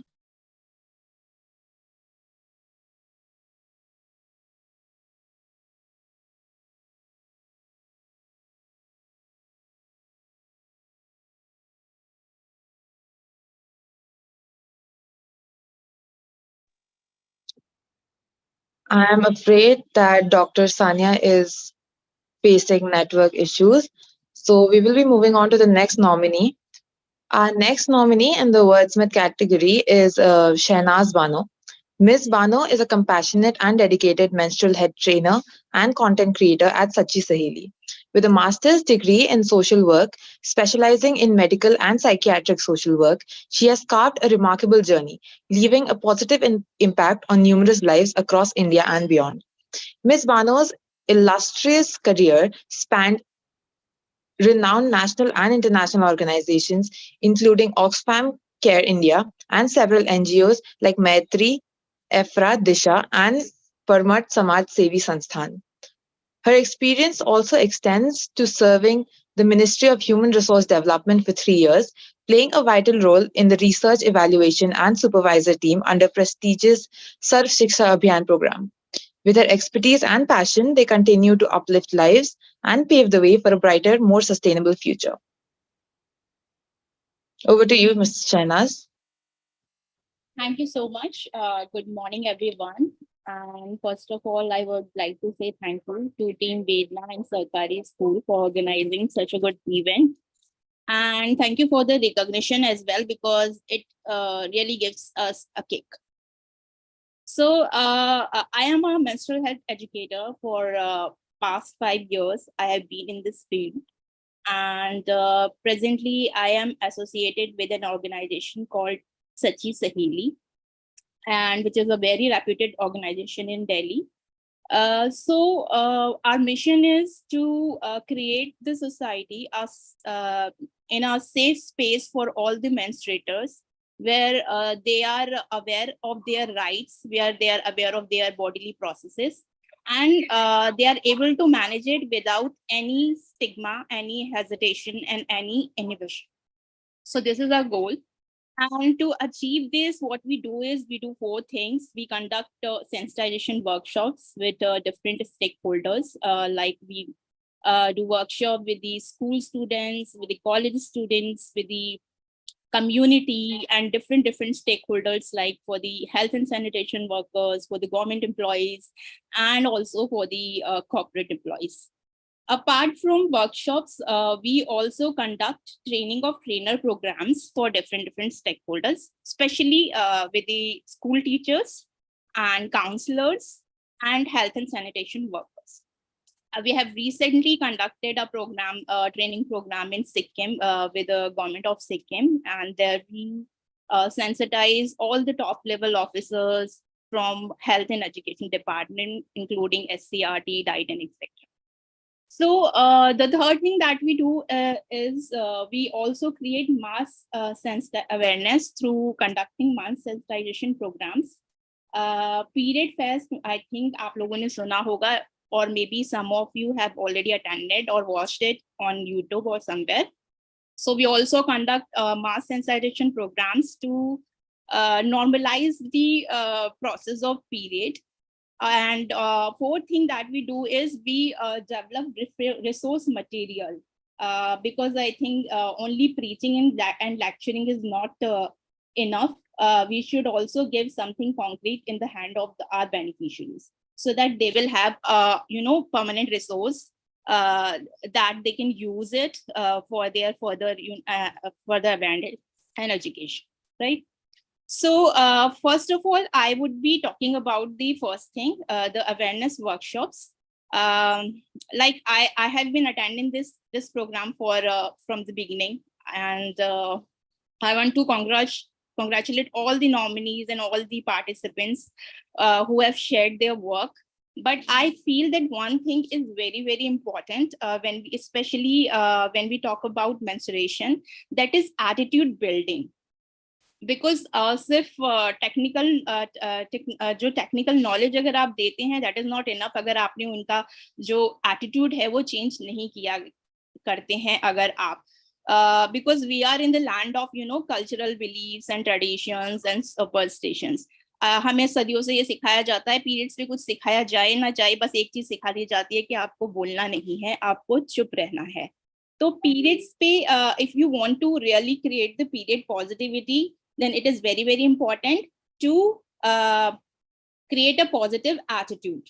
If you want to make people learn something, if you want them to relearn something, then it is very, very important to unlearn what is wrong. So मैं एक छोटा सा I would like to share हम conversation कैसे start करते हैं when we do workshop with the students or in the community. We ask a simple question कि आपको periods पसंद है या नहीं. And very obviously when we ask these questions, तो हर किसी का हाथ उठ जाता है कि हमें तो बिल्कुल पसंद नहीं है. So we ask them, okay, if you don't like periods and if you really hate them so much, let's do one thing, let's stop period. कुछ ऐसा कर देते हैं जिससे periods हमेशा के लिए खत्म हो जाएं और इस दुनिया में कभी किसी को periods ना आए. तो सब लोग अग्री हो जाते हैं, हाँ बहुत अच्छा है मैम, कुछ कर देते हैं ऐसा जिससे periods खत्म हो जाए, हमारी टेंशन खत्म हो जाएगी. But somewhere some person in the corner या maybe in the front, वो हाथ उठा के धीरे से शर्मा के ये बोल ही देता है कि नहीं, I don't want to stop my periods. हम पूछते हैं आपको क्यों नहीं करने हैं स्टॉप पीरियड, क्या आपको क्या कुछ नुकसान हो जाएगा? देन दे से कि अगर पीरियड नहीं होंगे मैम तो प्रेगनेंसी नहीं होगी. तो then we again ask them, क्यों होना है आपको प्रेग्नेंट? आपके लेबर पेन तो आपके पीरियड के टाइम से भी बुरे होते हैं, क्यों होना है आपको प्रेग्नेंट? तो बोलते हैं मैम अगर किसी को भी पीरियड्स नहीं आएंगे, कोई भी प्रेग्नेंट नहीं होगा, तो कोई नया बर्थ भी नहीं होगा एंड इवेंचुअली जो दुनिया है वो खत्म हो जाएगी. So this conversation is the foundation of our entire session. यहाँ पे हम बोलते हैं इसका मतलब पीरियड इतने इम्पोर्टेंट हैं कि अगर पीरियड्स नहीं होते हैं तो एक दिन दुनिया क्या होगी? खत्म हो जाएगी. So this is how we build positive attitude. We make people realize that periods are so important कि ये आपके existence पे आते हैं, right? So in the next session segment we talk about the technical information. Like we give them knowledge on normal about period cycles. We talk about abnormal conditions related to period cycles, and then we also give them the knowledge about the alarming conditions. जब आपको you have to rush to the doctor without without waiting for anything, without waiting for anybody. You can't give yourself any excuse कि मैंने ये कर लिया था इसलिए मुझे इतनी bleeding हो रही है ऐसा. Our fourth segment of the workshops includes information on informed choice of menstrual products. Like we all are talking about it since morning. We talk about different menstrual products जो भी available हैं, pros and cons of the products, and we tell them this is the thing that you have, and now you have to decide what is good for your body and what is best for yourself. Okay. And of course, we also talk about sustainable menstruation. We also promote sustainable products so that we can also achieve the environment-friendly goals and environment-friendly SDG goals of that we are following, right? The last session of our workshops includes the dismantling of myths and facts about the periods, which is also very very important, क्योंकि होता क्या है कि जब period start होते हैं एक भूत हमारे कंधों पे बैठा दिया जाता है और ये हमें हमेशा रोकता रहता है। From your menarche to your menopause आप इस घोष को कैरी करते रहते हैं, जो आपको टाइम टू टाइम ये बताता रहता है कि आपको ये करना है, these are the dos and these are the don'ts, ये आपको नहीं करना है, and we blindly follow them, right? So our approach is very very positive. Again, we don't criticize any rule. जो भी established rule है किसी भी religion के या किसी भी specific area के, we don't criticize them. We just give them simple logical explanation. Let's say मैं एक आपको example दे रही हूँ कि periods में आपको क्यों नहीं नहाना चाहिए, right? So we never say कि अच्छा ये रूल जो बना था वो गलत था। वी ऑलवेज से दिस, ठीक है ये रूल जो बना था वो उस समय के हिसाब say that was very good, very convenient, क्योंकि उस वक्त आपके पास वाटर सप्लाई घर में नहीं होता था। And if you want to, आपको पीने का पानी चाहिए, if you want drinking water, और इफ यू अगर आपको नहाने जाना है तो आपको बहुत दूर जाना पड़ता था। काफी दूर जाकर आप एक कॉमन प्लेस पर जाकर उस कॉमन जो सोर्स ऑफ वाटर था उसको यूज करते थे। और इन दैट केस अगर कोई मेंस्ट्रुएटर वहां पे जाता है जिसके पीरियड्स हो रहे हैं तो डेफिनेटली उसको खुद को भी इन्फेक्शन होगा, और पॉसिबल है क्योंकि आपके पानी में भी वो इन्फेक्शन जाएगा तो other people those who are consuming that water, that infected water, उनको भी बहुत सारे इश्यूज होते थे। So that's how we explain कि उस जमाने के हिसाब से ये रूल बन गए थे कि ठीक है जो जिनको पीरियड्स आ रहे हैं वो वहां पे नहीं जाएंगे, वो नहीं नहाएंगे, ताकि इन्फेक्शन को रोका जा सके। But now we have water facility inside our home. हम एक टैप खोलकर पानी ले सकते हैं। We have different means and resources, we have pads, we have sanitizers, we have everything. So those conditions are not applying today. आज ही हम पर लागू नहीं होते हैं, and that's how we explain them. और वो काफी एक्सेप्टेबल भी होते हैं और लोगों को समझ भी आता है कि हाँ काफी वैलिड रीजंस हैं और अब हमें इन्हें फॉलो नहीं करना चाहिए, राइट? सो इम्पैक्ट भी काफी इंस्टेंट हमें देखने को मिलता है। I would like to share one experience. We conducted a workshop in Hisar Haryana, और सबको पता है कि हरियाणा काफी स्टीरियोटाइप है इन केस ऑफ अगर हम पीरियड्स की बात कर रहे हैं तो। And especially we had session with boys. It was a session in the boys school, and we conducted session in 4-5 schools. Team ने split करके different schools में session किए, and we are coming returning back to Delhi. हम हिसार से वापस आ रहे थे, we are just on the way, and we got a phone call. और फोन पर एक लेडी थी और उन्होंने पूछा कि अच्छा आप लोग सच्ची सहेली से हैं? We said yes ma'am. उन्होंने कहा कि आपने, मेरा बेटा वहाँ पे पढ़ता है, कि आपने सेशन किया था? So we were very sceptical कि क्या होने वाला है। ऐसा तो नहीं है कि लोगों को गुस्सा आ गया कि लड़कों को पीरियड्स पे क्यों बता रहे हो, कहीं ऐसा ना हो कि हमारी गाड़ी बीच में रोक दी जाए। So we said yes ma'am, हमने पीरियड पर सेशन वहाँ पर लिया था। So that women started crying. वो उन्होंने बोला कि ma'am thank you so much, जो काम मैं इतने सालों से नहीं कर पाई, I am a teacher myself, जो इतने सालों से मैं एटीट्यूड नहीं बदल पाई, वो आज आपके एक सेशन ने कर दिया है। आज मेरे बेटे ने आज के मुझसे ये कहा है कि मम्मी आप ये सब क्या करते हो, पीरियड्स में आप पूजा भी कर सकते हो, आप सब कुछ कर सकते हो, आप अनटचेबल नहीं हो जाते हो और आप बिल्कुल प्योर होते हो पीरियड्स में, तो आपको ये चीजें फॉलो करने की जरूरत नहीं है। सो यू कैन सी ऐसे छोटे छोटे रिवॉर्ड्स जो हमें इंस्टेंटली मिलते हैं और बहुत ज्यादा इंकरेज करते हैं, and they keeps telling us that we are going in right direction. Next I will talk about training of trainer programs, because we know that we are not enough to bring all these changes. Our team is very limited और हम हर जगह पहुंच नहीं सकते। Then it is very important to create more people like us, create an army like us. तो इसलिए हम conduct करते हैं training of trainer programs, जिसमें हम पूरा 3 दिन का कोर्स देते हैं, and after giving the course we also give them a kit. With the help of that kit they can also take independent sessions. So that's how we train resource persons and we convert them in trained menstrual educators.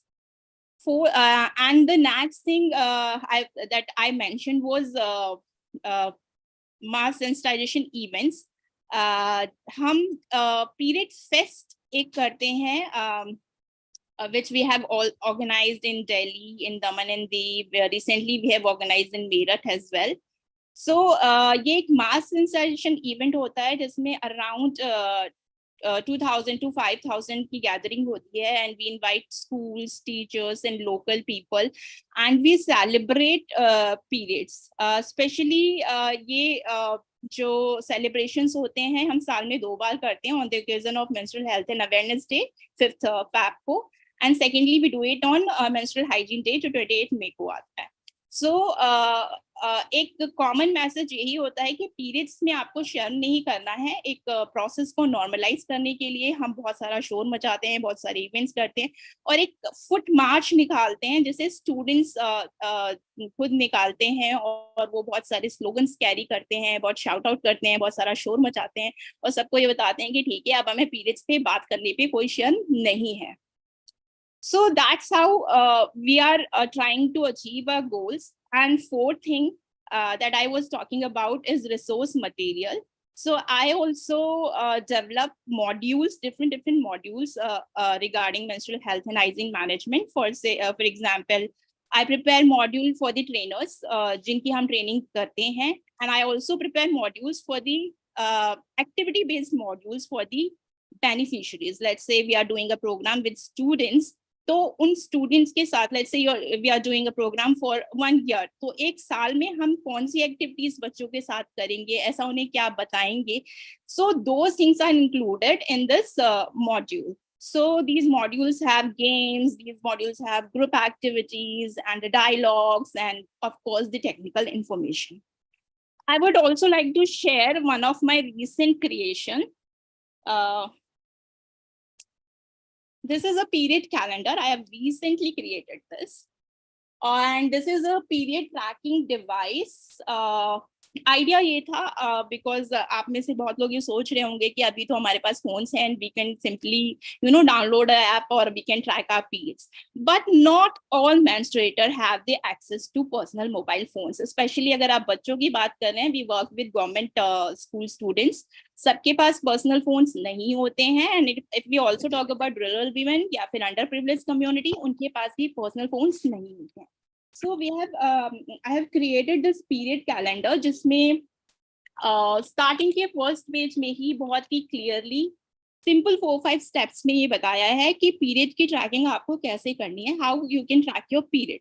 So by only reading you can understand आप कैसे कर सकते हो. Apart from it, it also talks about regular and irregular cycles, different cycle कैसे होते हैं, because not everyone has same cycle, सबके cycle different होते हैं. तो कहाँ पे ये रेगुलर है, कहाँ पे ये रेगुलर है, कहाँ पे ये नॉर्मल है, कहाँ पे ये एबनॉर्मल है, and how you can maintain hygiene during your periods, what how you can deal with your period associated problems like rashes or white discharge. ये सारी चीजें काफी डिटेल में इस कैलेंडर में मौजूद है.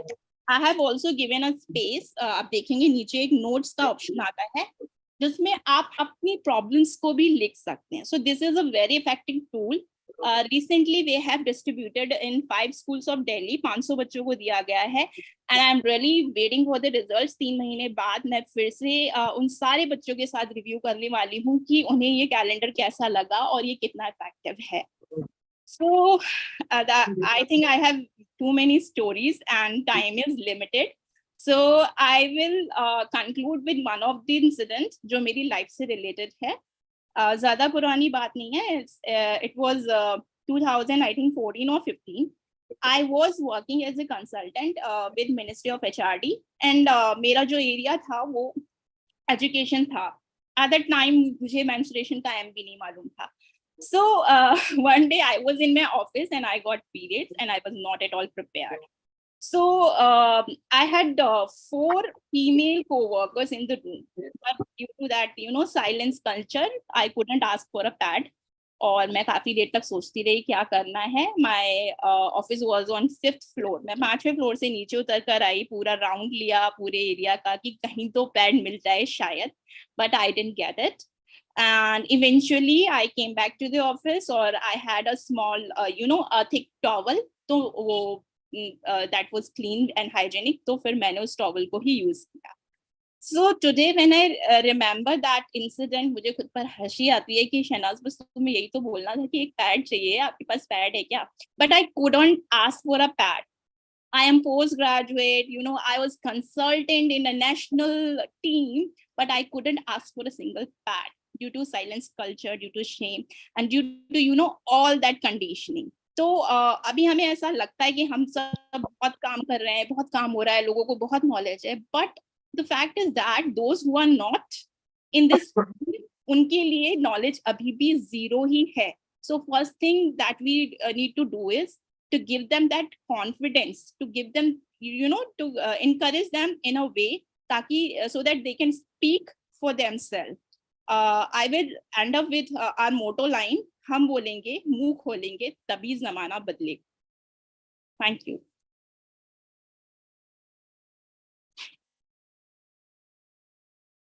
So if anybody want to ask anything, I'm here.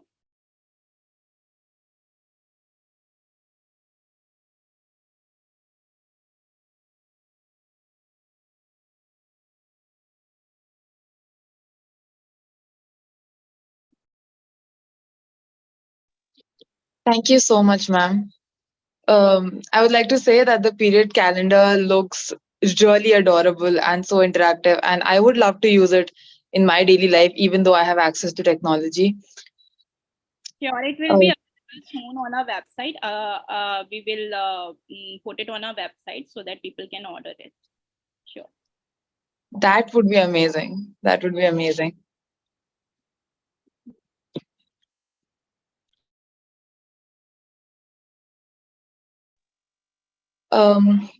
Let us move on to the introduction of self-nominated nominees.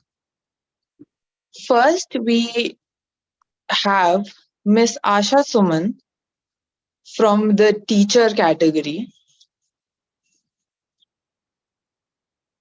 Miss Asha Suman is a teacher at a government school in Rajasthan.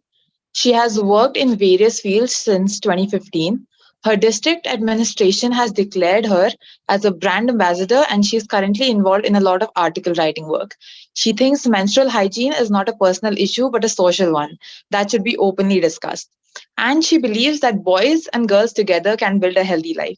She has distributed sanitary napkins to 8,000 women and advised them to make these things at home so that they can use them during their periods. Over to you, Miss Asha.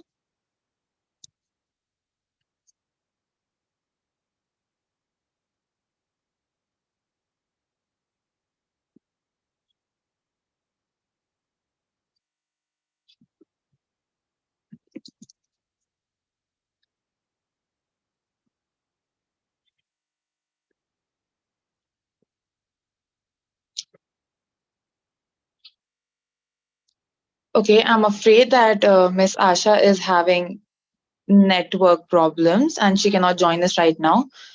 She will be joining us later when her network problems are solved. I would like to invite the next nominee, which is Harshi Kaur from the youth-led category.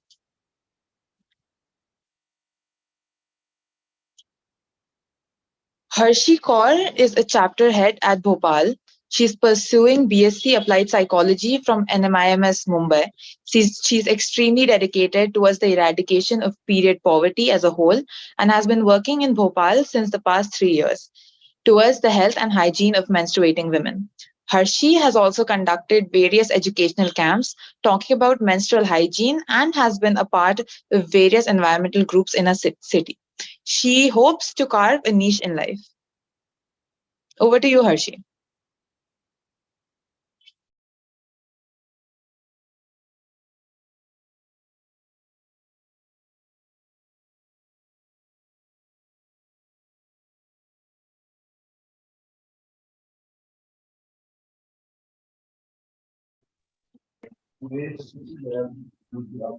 I'm afraid Harshi Kaur is also not able to join us due to network issues.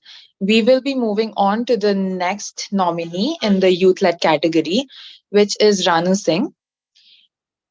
Ranu is from Patna, Bihar, and he is the president of Period Bihar. It's an official chapter of Period.org, which is a US based nonprofit organization. Period was founded in 2014 by Nadia Okamoto and Vincent Foreign. Period Bihar is a youth led organization working on menstrual hygiene management and awareness and ending period poverty and stigmas through service, education, and advocacy since October 2021 in Patna, Bihar. Since then, we have been since then, they have been working on menstrual awareness, period product distribution, and MHN workshops in schools, slums, and the community. They have conducted MHM workshops in more than 50 government and private schools and slums, reached more than 5,000 women and girls, and distributed over 10,000 sanitary pads. Please take the stage, Ranu. Thank you so much for the introduction, and thank you for the everyone for this platform and all the nominees and everyone watching.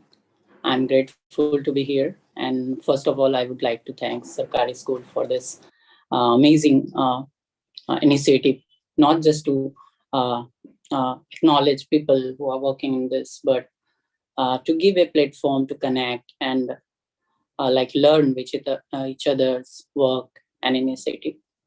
So thank you. And I'm Ranu from Patna, Bihar. And as you know, we all are working somehow in MHM program or reproductive health. So I have started my work back in 2021 from a small campaign we have done on the street with almost 30 or 40 youth from Patna. And we actually created a kit which includes sanitary pad, disposable bag, and some informative letter. And we did the packaging party one day before the distribution, and we distributed for more than 300 to 500 women, girls, and people across the city. And since then, we have been moving to schools, slums, and community to spread awareness into periods and reproductive health, because as lots of people already mentioned that it's already stigmatized and people don't talk much about it. So my intention is just normalize period talks, because that is the base. Because when I started, I focused more on distributing pads and things like that. But when we moved to schools and slums, I acknowledge that the normal thing is we don't talk much about period in general, like not in family, not in a school, or even in communities. And especially as a male, like there are already two great leaders who spoke about that. So I'm very much related.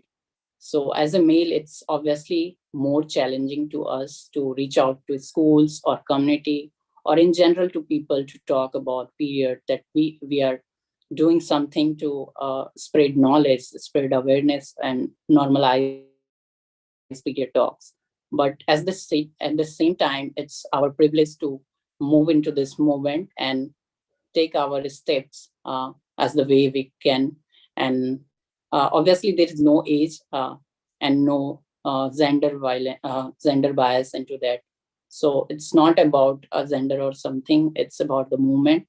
And I'm so grateful to be in this movement since last 2 years, and I have reached more than 5,000 menstruator across rural areas and also cities. So I would like to showcase a little presentation. I'm sharing my screen.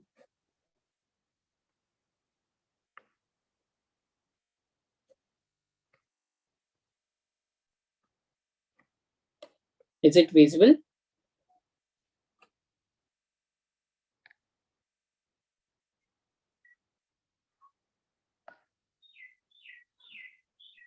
Yes, sir, it is visible. Okay, thank you. So this is the first our period parties, where we package almost 300 packs, which include pads and things like that.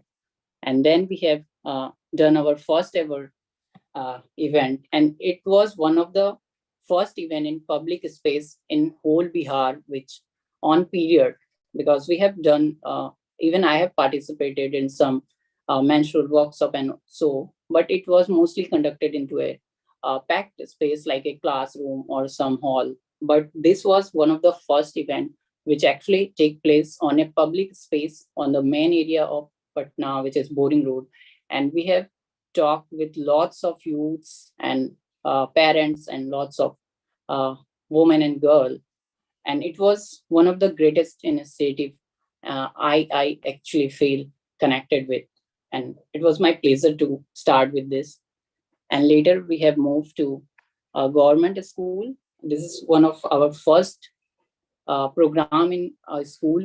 We have almost 500 girls from class 8 to class 12, and we have done almost one-to-one talk with all of them, talking about their uh,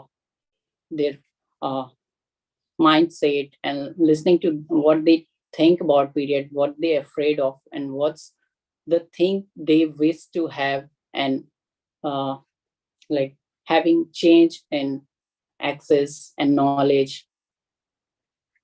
And later again we done our uh, public event at the same place we have started.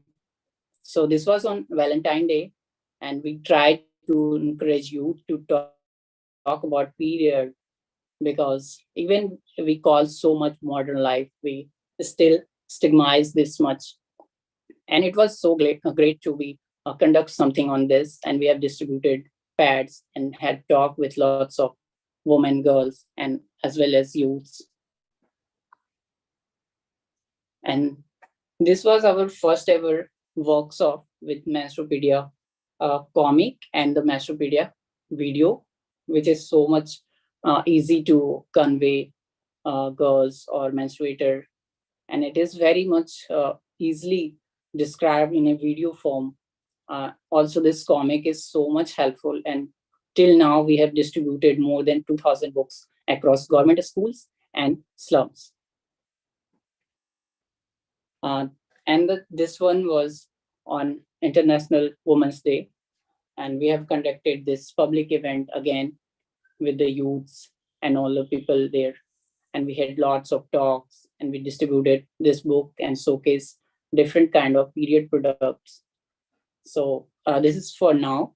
I would like to move on the screen.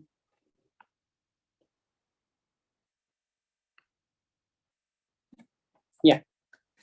So for later work, you can check out our page period.bihar on Instagram or LinkedIn for latest work. Recently, we have done our MH Week events, which was super amazing. You can check out it. And yeah, I would don't take too much time.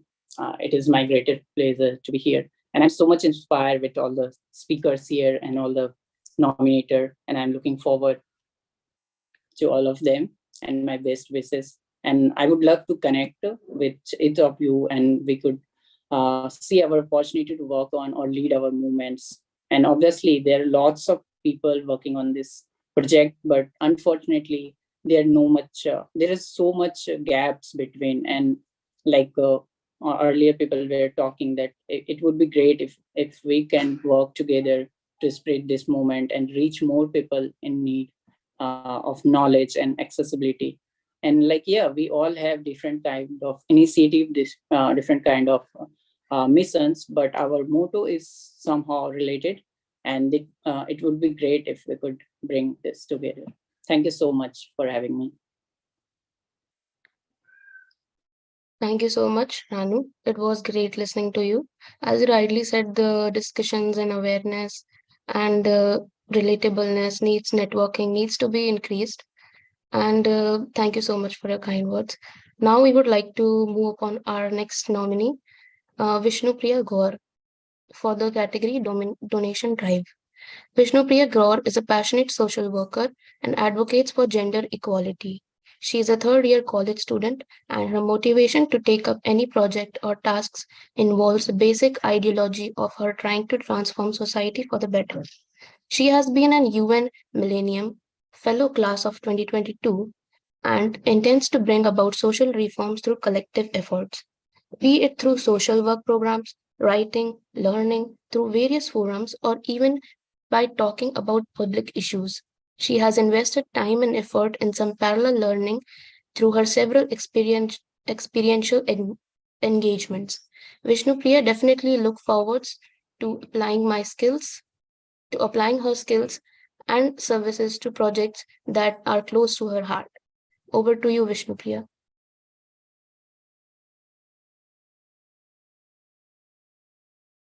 Vishnupriya couldn't be here due to connecting issues. So we'll move on with Anvi Chadda, who's a policy enabler and vice president of Connecting Dreams Foundation from SGBT Khalsa College. So Anvi, here's the stage. Greetings, everyone. Am I visible and clearly audible? Yeah, thank you so much, everyone. I was having some network issues. So let me begin now. So we are living in the 21st century, and we are facing various, gender discrimination taboos and all these stigmas. Let me take an example of Rose George, where he conducted a survey in the Nepal villages and found out a girl named Radha that was treated, like a dog.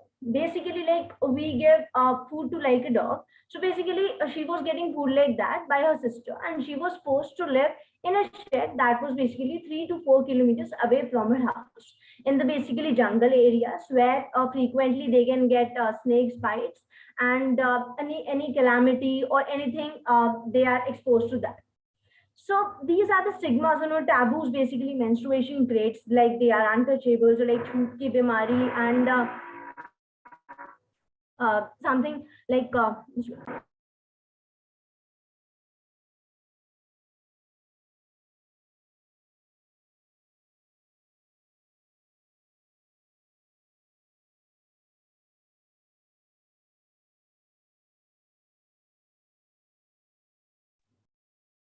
there was some network disturbance. So these are the basically the stigmas and the taboos we are facing in this 21st century to say. So basically, what women want is a respect that the men want. Basically, what we found, my organization that is Connecting Dreams Foundations got established in the year 2019. And we found that, by conducting just awareness sessions and by just conducting the distribution drives, donation drives, these won't help. What we need to do is basically empower people, empower the women, empower the girl child.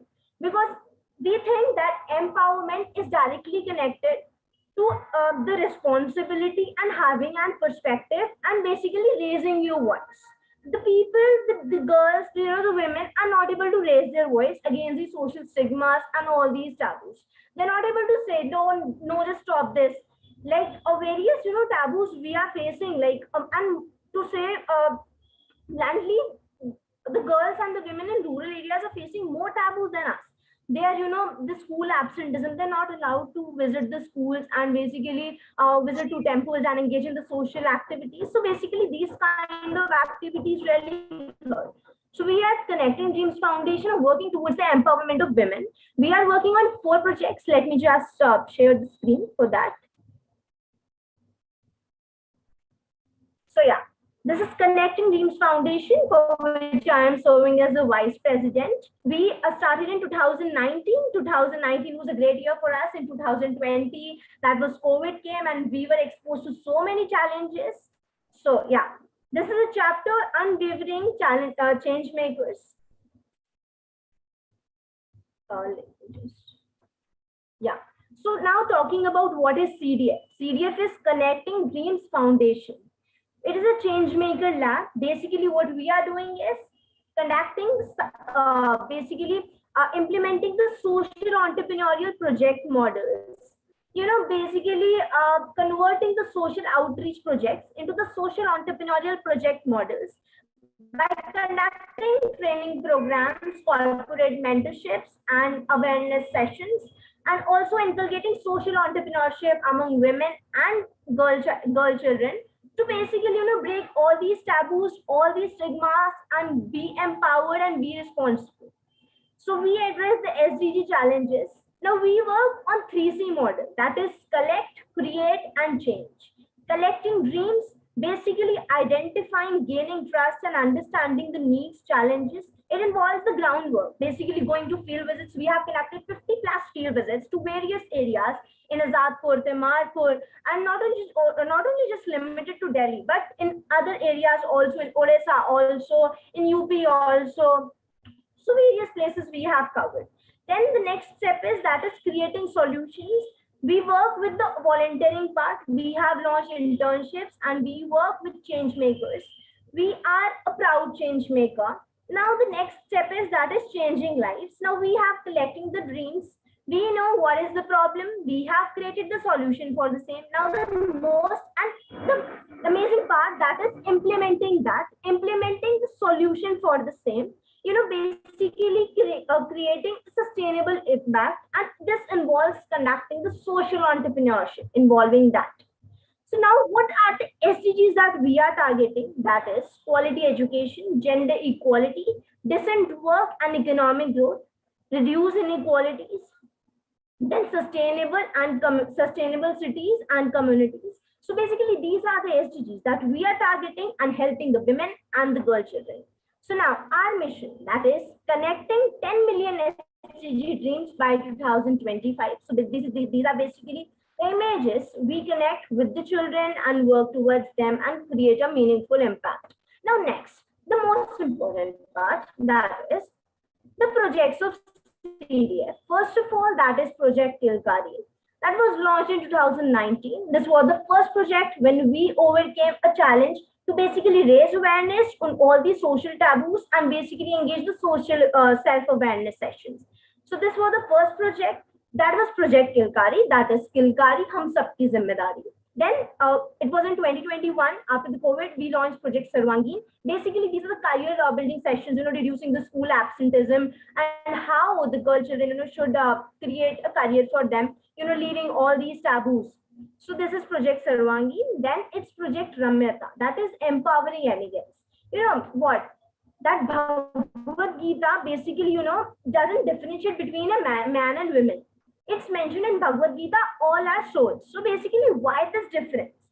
Women are regarded as a symbol of elegance. So we launched this project, that was Project Ramyata. After 3 years, we realized that self-awareness is not just sufficient, and we need to inculcate social entrepreneurship in the basically villages and work for this cause. So Project Ramyata is basically involving the social entrepreneurship for these women. And Project Swashri is also basically a social entrepreneurship model that is basically of stitching dreams. And it was basically a Project Ramyata and Project Swashri. These two projects were launched in 2022 just recently, and these two projects are working for the social entrepreneurial models. And Project Kilkari and Sarvangeen are basically for the awareness and career building, education, school absenteeism for those. Okay. So now let's talk about first, that is Project Kilkari. We teach students in offline as well as online mode. It is basically, this is the motive of the project, to basically inculcate education and just inculcate in a habit of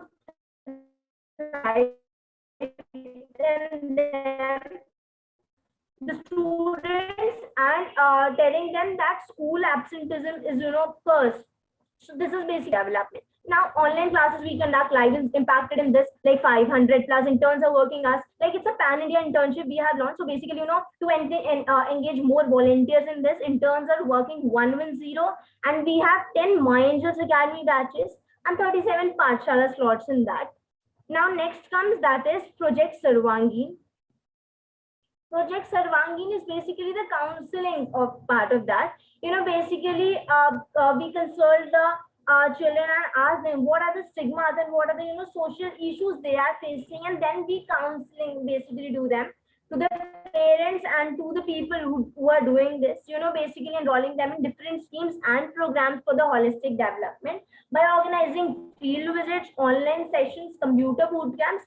And this is not just limited to counseling sessions. We have actually extended this to so great extent that we have reached to leprosy colonies also in Srinivasapuri, in Tilak Nagar. So basically, inculcating in that also that this is important, that menstruation is an important part of your life, and leaving all these stigmas and social taboos, it's important. So now what is the vision? To help the neglected youth enroll in the dream jobs or institution, helping the underprivileged students to improve the standard of living with poorer hygiene and lifestyle, and also making them aware of their rights and welfare schemes and making them raise their voice. Now, what are the beneficiaries part? 70 plus are from Tilak Nagar, then from Srinivas Puri Colony, that's 60 plus, then My Angels Academy, that's 50 plus, then VKO NGO, that's 100 plus, then Valmiki Basti, that is 20 plus. Now, what are the major domains we are addressing? To basically removing all these social stigmas and taboos, we are providing them guidance, mentoring sessions, boot camps, Genki sessions. Genki sessions, to your amaze, it is a Japanese software. We were working so hard in 2020, starting that. So we were gifted Japanese software by My Academy. That is Balega Karolpati. Then also we are organizing the webinars, competitions and field visits for the same. Then comes Project Ramyata. Project Ramyata, as I already stated, is a symbol of elegance. Now we at Project Ramyata are basically inculcating social entrepreneurship for these women beneficiaries. We are in collaboration with Prayatna that basically focuses on the empowerment of women and uplifting the business of handmade jewelry. So basically these are the images, basically we conducted the field visit in UP, Gautam Budh Nagar, near that. So basically then it resulted, we find out what are the issues they are facing, and then this project came into figure. Now some insights, what is the vision? To provide the women empowerment and social entrepreneurship.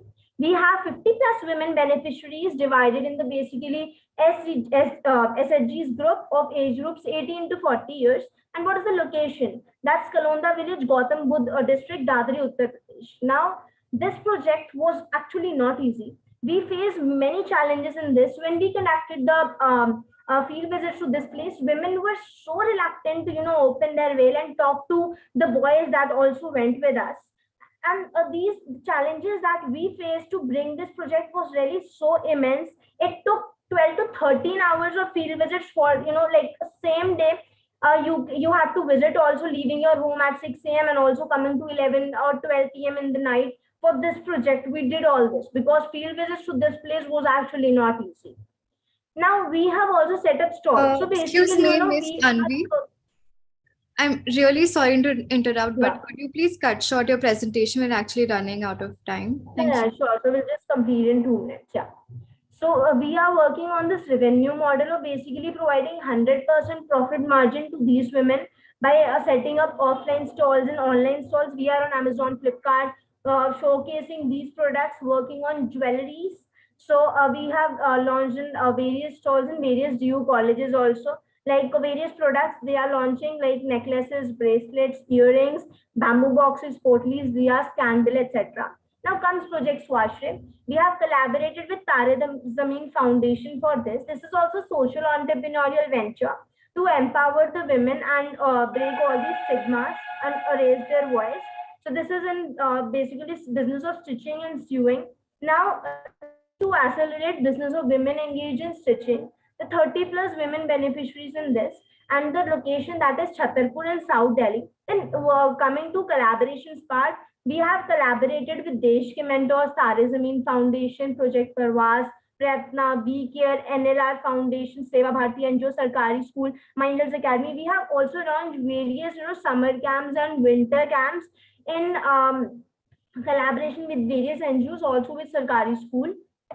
Now we have also launched Unsung Hero series. So basically we are leading the women come forward to basically raise their voice and tell what the stigmas they are facing. So this is basically Unsung Hero series for them. We are featuring various women beneficiaries based in villages and also rural areas who are actually facing these stigmas. So Unsung Heroes basically, through captivating stories, inspiring videos, engaging content, basically igniting a spark of inspiration and be a source of inspiration for all of us. Now target audience from be it anyone. Now location that is every nook and corner. This is heroes without recognition, making a difference without an obligation. So basically we have also launched internships also in various domains, media internships, research, video, And these are the achievements also. We have won 5 Dream Awards for season 21-22, and also on various campaigns like COVID Free, Chainmakers Festival, Indigenous campaigns. These are the Dream Awards, Community Leader Award, then Change Leader Award, Dream Team of the Season, Dream Project of the Year. And this is the present cabinet. I'm serving as the Vice President for the same for this session. This is the team. There are 11 change leaders, 70 chain makers, 200 plus volunteers, and 5 mentors. And we are also getting support from DU admin. That's the DU administrative officials. Dr. Sanjeev Singh, that's Joint Director of South Campus, Head of DUCC, and Dr. K. Ratnabali, that is Dean of Academic Activities and Projects. Thank you so much, Sarkari School and Project Vedana, for having me here and giving me an opportunity to share the work that we at CDF are doing. We are proud that we empower, we strive, we create, we collect, and we change. Thank you so much for this opportunity. Looking forward to more such collaborations. Thank you. Thank you so much, Anvi. The work that you're doing through Connecting Dreams Foundation is really inspiring, and you're involving youth also in the process of change making. That sends out a good message. Next, our nominee for the day is Fatima Nakib. She's a policy and program enabler. She's a final year BTech student at Jamia Hamdard. She founded the Fatima Zest Foundation and dedicated herself to uplifting women in Bihar and Delhi through her hard work and determination. Fatima, the floor is yours.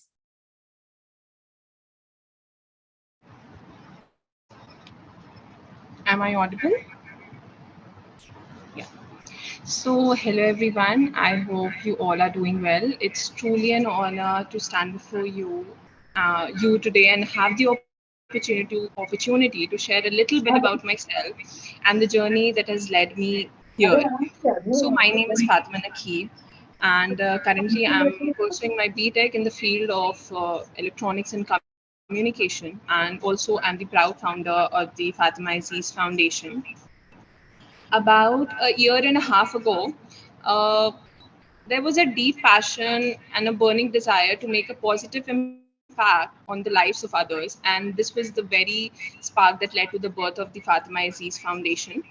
So our mission is to break down barriers, shatter taboos, and bring light to the topic that has been shrouded in the silence for far too long. Now, you might wonder why I chose this path. Well, it's very simple. I believe in the power of education and the strength of knowledge shared, and in the magic that happens when we come together as a community to support one another. In the vibrant states of Bihar and also in the New Delhi, we have embarked on a journey to do just that. So it was the very first session of mine. I went for a session on the menstrual hygiene, and I was very excited to see women and also see how they react on the things that I will talk. So मैं जब वहाँ पे पहली बार गई, तो it was exciting for me, and I came across many taboos and many myths they have created in their heads about menstruation, about menstrual hygiene. So there were myths like they cannot put nail paints when they're menstruating, they cannot sleep with their husband while they're menstruating. So these were the things that led me to continue these sessions in the parts of Bihar and in Delhi as well, because I wanted to educate people about these menstrual hygiene, how to keep menstrual hygiene, how to maintain menstrual hygiene, how to how to maintain the menstrual, how to use their menstrual products. So our approach is very grounded and straightforward. We are engaging in real conversation, having real discussion about menstrual hygiene, menstrual products, and proper disposable methods. We are breaking down walls of discomfort and stigma. We are doing it all with a touch of simplicity. So our sessions aren't just about information. They are about empowerment. They are about giving individuals the tools they need to take control of their health and well-being. And let me tell you, there's nothing more rewarding than seeing light of understanding in someone's eyes, knowing that you have made a difference. As we gather here today, and I want to extend my gratitude to each and every one of you. It's your support, your enthusiasm, and your belief in our cause that keeps us going on. So here's to the power of conversation to break taboos and to creating a world where every individual can embrace their own strength and dignity. Thank you for being a part of this incredible journey. Together, we are making waves, and I couldn't be more excited to see where the change will take us next. And thank you so much for having me here. It's really an honor. Thank you so much. Thank you so much, Fatima. The pleasure is yours. We were so glad to listen to you today. Next, I would like to invite Pooja Patil from the medical outreach category. She is a part of the team of Rutu Chakra Raichur chapter, which is a part of Rutu Chakra organization from Bangalore. Dr. Pooja Patil is the president of the Raichur chapter. She is a medical intern working in Karnataka. She has been working with Rutu Chakra from the past 3 years. She has also headed the project Arogya in Sarkari School for a span of 1 year. She has been the main editor of the COVID-19 booklet released by Sarkari School. Dr. Pooja Patil is the chapter president and head of operations department at Rutu Chakra Raipur.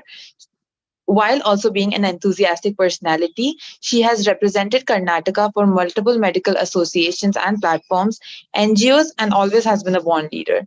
She never shies away from speaking her mind and loves to help anyone she can.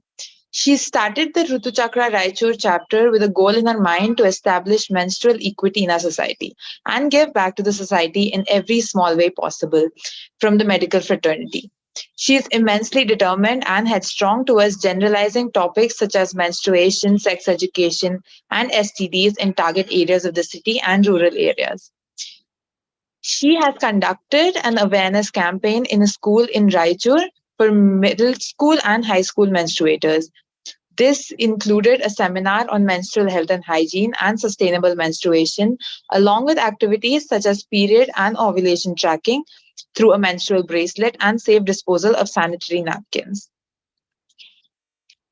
Dr. Pooja, the stage is yours. Uh, good, good afternoon, everyone. Thank you for this opportunity and inviting me here today.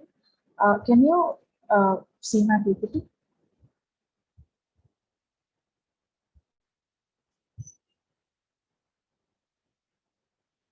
Hello, am I audible? Yes, we can. We can. You can see on my PPT, right? Yeah, sure. Continue.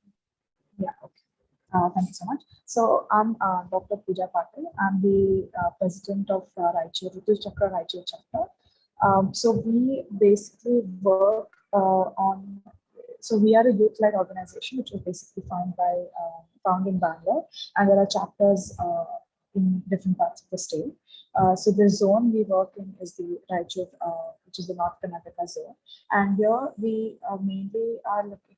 It is so the my chapter is unique because all the members in my chapter are the period warriors who are also medical students and doctors. So from different medical colleges, and we work on 3 pillars, which is action, awareness, and advocacy.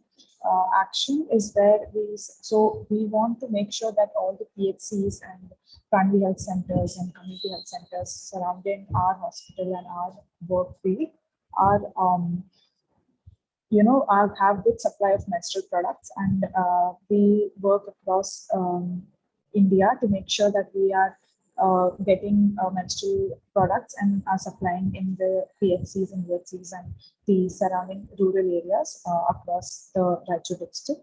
And when it comes to awareness, the second pillar, we have conducted many seminars. We have conducted many seminars and yeah, we have conducted many seminars. We have also conducted many activities.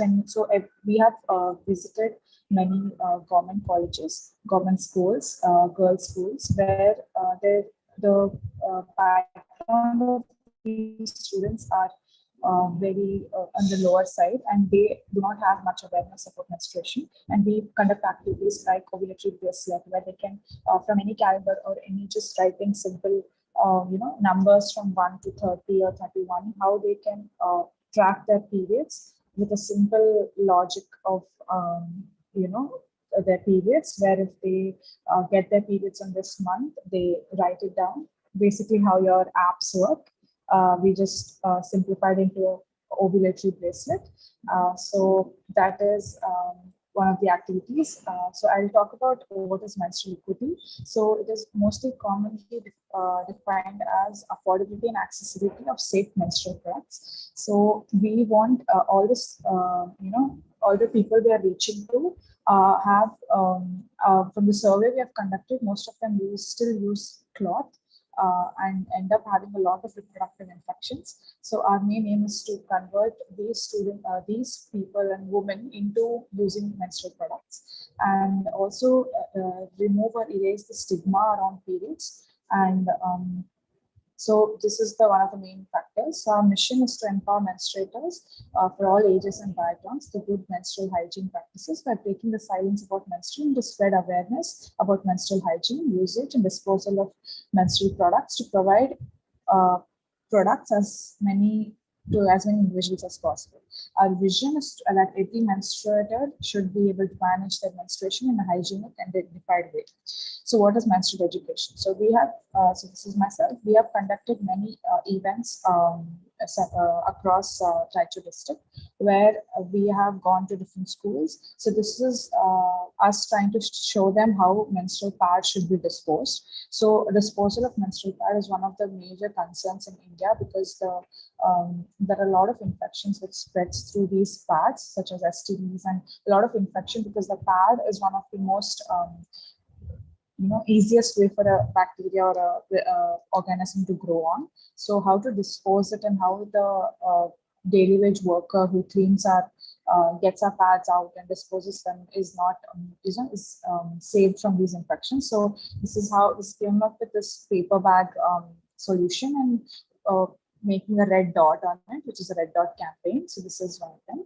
This is one of the government schools where we reached out to them on different menstrual products which exist, including pad, tampon, menstrual cup, period cloth, etc. in Kanda, because it was a Kanda medium school, and also cleared multiple doubts. This is the red dot campaign. Also cleared multiple doubts as to how the teenage girls and what problems they're facing. Being from a medical background and being doctors ourselves gives us an edge off to solve these problems, and also make them aware about what's really important and what needs to be done. So apart from this, we have also done over, donated over 10,000 pads to different districts all over Raichur, and also helped many women come over and get their doubts cleared by us, and also try to break that taboo which exists. Initially, when we started distributing pads, they were very hesitant as to why we need to use them, and this is a very, very common problem. Leave about awareness and breaking taboo, the main problem lies is the need for usage of pad, and which does not sit right with rural areas. So our main first aim of action, or this thing, was to try to explain to them why a pad is necessary, and also provide them pads initially so that they can use it, and also come across the fact, and also give them enough supply of pads in their local PHCs by talking to their MOs through our medical college lecturers and faculty. So this was one of the achievements we have achieved, and we continue to do this in the future. And our team is comprised of around 5 to 6 people who are from all medical background, and we have volunteers up to almost 30 who are actively working with us on this mission. Thank you so much. And I'm sorry, I'm actually still in duty, so I'm still, this is the middle of it, so I have to, Sorry for the inconvenience caused, but yeah, thank you so much for providing this platform. I'd like to thank Abhishek sir for always motivating me, and thank you so much. Thank you so much, Dr. Pooja. It is amazing to see a medical professional from a background such as yours take time out of a busy schedule to spread credible information. The pleasure is ours to have you. Next, I would like to invite Rida Bazaz, who is going to be representing Tazeen Siddiqui from the community engagement category. Hello, everybody. I hope you're all keeping well. It was amazing to hear you all speak. My name is Rida Bazaz. I'm currently the Vice President at Enactus Jamia Millia Islamia. Along with me, I have Tazeen Siddiqui and Maniza Hassan. We're nominated for the distribution drive, the community engagement, and environmental impact respectively. Enactus is a global not-for-profit organization that works on the principles of social entrepreneurship. In the simplest of terms, we develop business opportunities to tackle social and environmental issues while also having a positive impact on the underprivileged communities. Enactus Jamia Millia Islamia came into being in September 2015 with only 20 members and a vision to be socially diligent. Since then, our team has helped 5 target communities in and around Delhi through 6 accomplished projects and 1 ongoing project. Our current flagship project is Project Srimati. We started Project Srimati in the year 2020.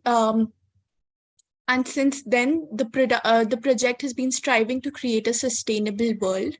Addressing the societal issues under Project Srimati, we manufacture eco-friendly, reusable sanitary napkins with the aim of combating heaping plastic pollution caused by single-use plastic pads.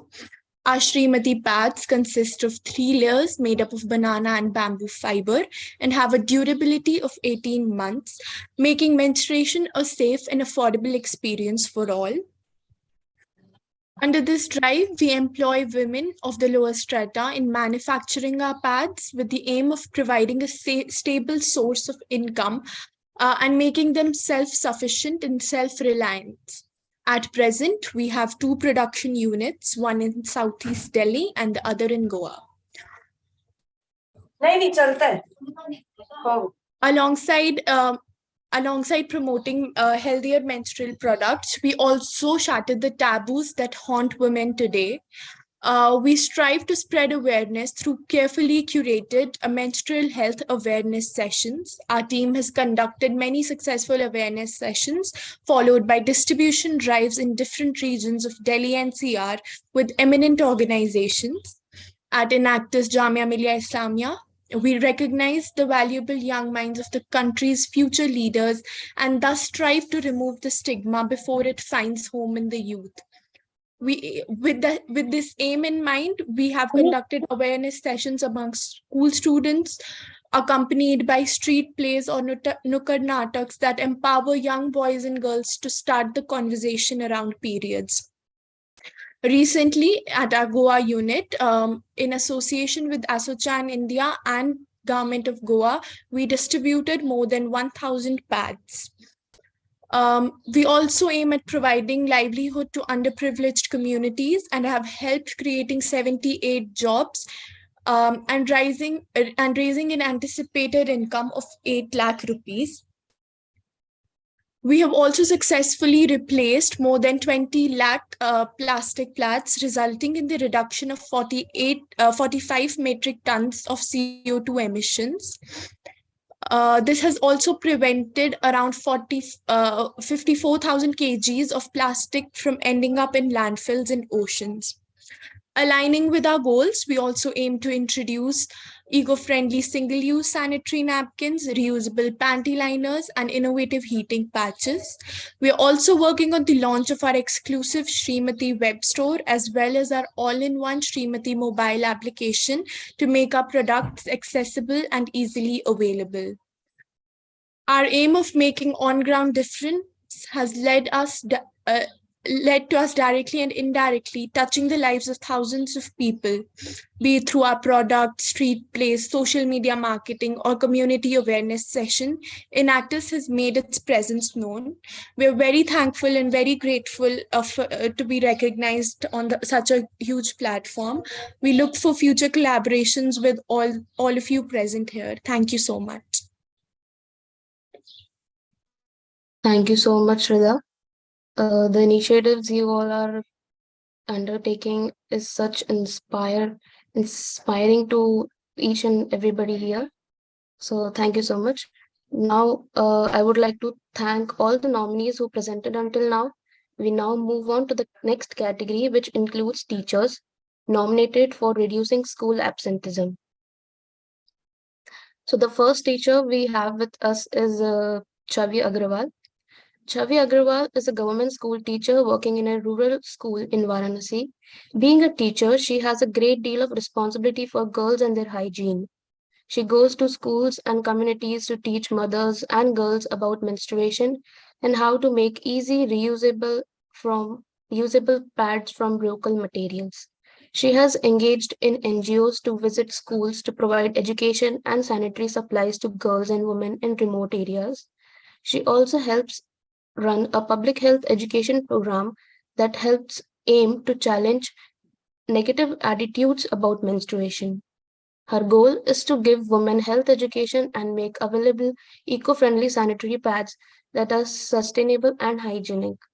मैं चाहूंगी कि आप आए यहाँ से. Thank you. Thank you for giving me this platform and यहाँ पे आज मैंने देखा कि सारे लोगों ने बहुत ही अच्छा प्रेजेंटेशन दिया है and everybody is doing splendid work in this field and I must say कि मैं भी वही कुछ कर रही हूँ जो वो लोग कर रहे हैं. I am not doing something different from them but still मैं एक स्कूल में टीचर हूँ सो मुझे थोड़ा अपॉर्चुनिटीज अलग मिल जाती हैं कि आप मतलब आप लोग अवेयरनेस कर सकते हो मीन्स विलेजेस में जाके डिफरेंट टाइप के चीजों के बारे में उनको बताते हैं. बट हमारे पास काउंसलिंग का एक जो बेस्ट पार्ट होता है कि हमारे पास बच्चियां अपनी प्रॉब्लम्स लेके आती हैं so we can provide them a better counselling. तो हम उनके लिए एक फ्रेंड की तरह गाइड की तरह बिहेव करते हैं उनकी हेल्प करते हैं कि वो जो भी उनकी प्रॉब्लम्स हैं उसको हम बेटर वे में समझ के उस हिसाब से उनको सॉल्यूशन दें. और मोस्टली गर्ल्स क्या होती हैं कि जो ये हम जिस प्रॉब्लम को लेके चल रहे हैं प्रॉब्लम इसलिए कह रही हूँ क्योंकि उनके लिए अभी स्टिल एक प्रॉब्लम ही है बिकॉज वो इसको अभी एक नॉर्मल रूटीन की तरह नहीं ले पा रही हैं और इसी चीज को हमें उनके नजरिए को बदलने पे काम करना है कि वो इस चीज को प्रॉब्लम की तरह लेना बंद कर दे. तो क्या होता है कि बहुत सारी गर्ल्स एब्सेंट होती हैं तो वो रीजन नहीं बताती. तो हम लोग परेशान होते थे कि वो क्यों नहीं आ रही है. रीजन ये नहीं है कि वो अपनी परेशानी की वजह से खुद नहीं आना चाहती. बहुत सारे घरों में ऐसे मिथ हैं कि लड़कियां नहीं जा रही हैं स्कूल 3-4 दिन तो बिल्कुल निकलने ही नहीं देना है फिर उसके बाद क्या 10 दिन तक और नहीं निकलने देना है फिर चीजें नहीं छूनी है. बहुत सारे हमारे सोसाइटी में जो कह सकते हैं कि भ्रामक तथ्य फैले हुए हैं उनके बारे में लोगों को अवेयर करना हमारा जो है मेन काम होता है कि हम जो है कि उनकी जो हैबिट होती है कि हाँ उनके पास अवेलेबिलिटी नहीं है पैसे नहीं है. रूरल एरियाज में जो हमारी गर्ल्स हैं जो फैमिलीज हैं वो इतनी रिच नहीं है कि वो रोज इतने महंगे पैड्स खरीद सकें. तो हम उन्हें इजी मतलब जो कहते हैं कि कम प्राइस के अच्छे पैड्स होते हैं वो अपनी संस्था एक हमारी है मैंने एक ग्रुप ज्वाइन किया हुआ है सखी पैड बैंक हमारी सुनीता दीदी का ये ग्रुप है. तो उसके साथ मिलके हम लोग अपने विलेजेस में काम करते हैं. कई सारे विलेजेस में हमने उनको फ्री पैड अवेलेबल कराते हैं जिससे कि उन्हें यूज करने के बाद किसी को आप बताओगे कि देखो आप ये चीज यूज करोगे तो ये होगा ऐसा करोगे तो ऐसा हो जाएगा आप बहुत आराम से रह सकते हो ये कंफर्टेबल होता है. सपोज करो मुझे कोई कहे तो मैं क्या जानूंगी कि वो क्या होता है. तो हम उन्हें वो चीज पहले देते हैं कि वो उसको यूज करें. तो हमारे बताने से नहीं वो खुद के यूज करने से इस चीज को जान पाएंगे कि वाकई में कितना आराम है इसमें और कितना सेफ है कितना हाइजीनिक है. उसके बाद क्या होता है जब आप किसी को वो चीज दे देते हो उसको उसके फायदे जान जाता है तो वो खुद ही उसको एक आदत हो जाती है. फिर आपको कहना नहीं पड़ेगा कि आप पैड यूज करो कपड़े मत यूज करो. एंड उसकी प्रॉपर जो आफ्टर उसके बाद उसकी जो उसको जहाँ पे थ्रो करना है वो भी प्रोसेस हम लोग बताते हैं. कई जगहों पे हमने इंसिनरेटर लगवाए हैं स्कूलों में कि जिससे लड़कियां जो हैं वो वॉशरूम में गंदगी नहीं करें इधर उधर पैड्स फेंके नहीं तो प्रॉपर इंसिनरेटर में डालें. गवर्नमेंट भी कर रही है स्टिल बहुत सारी जगहों पे अभी भी गवर्नमेंट नहीं पहुंच पाई है. कितनी जगह पे गवर्नमेंट अपना वो करेगी. तो I just want to speak out. मैंने एक छोटी सी पोएम लिखी है जो हम जब गांव में अपनी पीरियड पार्टी करते हैं। हाँ, मैं आपको ये बताना चाहती थी कि हमारे एक डिफरेंट इनिशिएटिव है जो कि मतलब मैंने कहीं सोशल मीडिया पे ही किसी का देखा था, तो मुझे बहुत कैची लगा और बहुत ही मुझे इसने अट्रैक्ट किया अपनी तरफ कॉन्सेप्ट ने। तो मैंने एक पीरियड पार्टी की थी अपने गांव में, मतलब स्कूल के गांव में। वहाँ पे हम लोग उनको जब गेम्स कराते हैं लेडीज को, लाइक हम गेम्स डिजाइन कर लेते हैं कि कोई को अपनी बात आके बतानी है और उसका सोल्यूशन जो बताएगा उन्हीं के में से बीच में से अगर कोई बताएगा तो हम उसे प्राइज देंगे, और प्राइज में हम उनको वही पैड वगैरह दे देते हैं। तो एक जो विनर वाली फीलिंग होती है वो भी हम उन्हें मिलती है और वो जीत के इस चीज को पाती है अपने गेम्स के दौरान। तो उस पीरियड पार्टी में हम लोग कुछ स्पीक आउट सेशन रखते हैं जिसमें हम उनके साथ कन्वर्सेशन करते हैं और उनको कुछ मोटिवेशनल पोएम वगैरह सुनाते हैं। तो मैं वो एक पोएम है छोटी सी हमने लिखी है, तो हम यहाँ पे सुनाना चाहेंगे। मुझे 5 मिनट्स का टाइम बताया गया था, तो मैं उसमें ही अपनी बातें कंक्लूड करना चाहूंगी। इसलिए अब तो जागे आंखें खोलो, अब तो जागो आंखें खोलो, चुप्पी तोड़ो खुल कर बोलो, जाग उठो अब आंखें खोलो, आज समय की मांग यही है, वही सहो जो बात सही है, बाहर निकलो भ्रम के भय से, क्योंकि बहुत सारे भ्रम है जैसे मैंने पहले आपको बताया। बाहर निकलो भ्रम के भय से, वही सहो जो बात सही है, फैली जो भ्रांति गांव नगर में, फैली जो भ्रांति गांव नगर में, इसकी सारी परतें खोलो, चुप्पी तोड़ो खुलकर बोलो, चुप्पी तोड़ो खुलकर बोलो। तो हम लोग अपने इस सेशंस के माध्यम से ओपन कन्वर्सेशंस को नॉर्मलाइज करते हैं पब्लिक के बीच में, गांव-गांव तक अपनी पहुंच बढ़ाते हैं, लड़कियों को काउंसलिंग प्रोवाइड करते हैं एंड उनको फ्री सैनिटरी पैड्स देते हैं। और ये सिर्फ हम अपने गांव में अपने स्कूल में नहीं करते हैं, हमारी रीच में जो भी ऐसे केसेस आते हैं या जहाँ भी हमें लगता है कि इस चीज की जरूरत है। अभी मैं चूंकि बनारस से हूँ, तो ऐसा नहीं है कि बनारस में बहुत ज्यादा अवेयरनेस हो गई है, सब लोग बहुत एडवांस हो गए हैं, सबको ये सारी चीजें पता है, ऐसा नहीं है। यहाँ पे भी गाँव है, लोगों को लगता है शायद बनारस में गाँव नहीं होंगे। बहुत मतलब मुझे खुद आश्चर्य होता है कि अभी भी ऐसे एरियाज हैं जहाँ पे लोग सच में पैड के बारे में नहीं जानती हैं लेडीज। तो हम एक कॉम्प्रिहेंसिव काउंसलिंग के साथ साथ उन लोगों को एक अच्छा मतलब एटमॉस्फेयर प्रोवाइड करने पे काम करते हैं, जिससे वो लोग खुल के अपनी बातें हमारे बीच रख पाती हैं और उनकी जो भी प्रॉब्लम्स होती हैं हम लोग उसको सॉर्ट आउट करते हैं। 2018 से मैंने अपना ये जर्नी स्टार्ट किया था कि पीरियड्स को लेके हम कुछ काम करें और लोगों को जो भी उसमें प्रॉब्लम्स आ रही हैं उस पर हम लोग स्कूलों में, पहले शुरुआत तो हमने स्कूलों से ही की थी, लेटर ऑन हम इसे लेडीज के बीच में लेके गए अपने प्रोजेक्ट को। फिर हमने उनको पैड्स डिस्ट्रीब्यूट किए, उसके बारे में हम बातचीत करते हैं उनसे, टीचर्स के जरिए उन तक मैसेज पहुंचाते हैं। और मैं भी खुद टीचर हूँ तो मेरी उनके बीच में रीच हुई है। So menstruation and menstrual practices are still clouded by taboos and socio-cultural restrictions in India. तो उसकी वजह से जो चीज़ें एडोलसेंट गर्ल्स में देखने में आ रही हैं कि ignorant of scientific facts and hygienic health practices, तो उसको हम लोग ओवरकम करने की कोशिश करते हैं। और इस सब की वजह से जो एडवर्स हेल्थ आउटकम्स होते हैं उसको भी कम करना हमारा मेन गोल है। But with changing the times and need for the renewal of mentality, ये इसका इंक्रीज हो रहा है। हमारे मतलब प्रोग्राम के जरिए लोग अवेयर हो रहे हैं। इन support of raising awareness about menstrual hygiene for young girls, I am doing my job and raising awareness in villages. So thank you for giving me opportunity once again. Thanks a lot.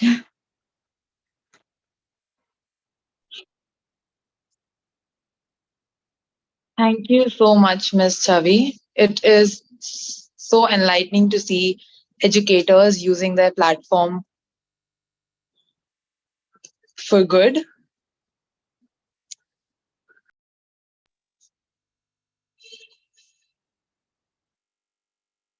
Next, I would like to invite Ms. Rajrani Sharma. Rajrani Sharma serves as a teacher at a government school in Meerut. When she started serving in 2006, she realized that girls after the 5th grade do not attend school. Diving deep into the situation, Mrs. Sharma decided to take a survey to unearth the reasons behind this. Mrs. Sharma joined the Pink She Foundation in 2016, and being part of a team further accelerated her efforts. Now that she has started to distribute free pads for girls during an interaction, she found that girls did not have access to or education about sanitary pads. With the help of the women police of UP, she extended a hand of help to such women and provided as much help as she could. She has started a new program with the name of Sakhi to provide information about menstruation to about 40,000 girls and distribute free sanitary pads to them. मैं राजरानी जी को बुलाना चाहूंगी मंच पर।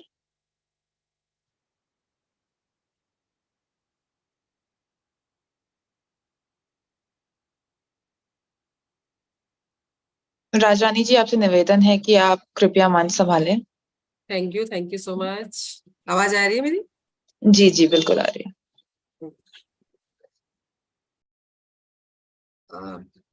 Screen पे आ रहे हैं? आप ही जस्ट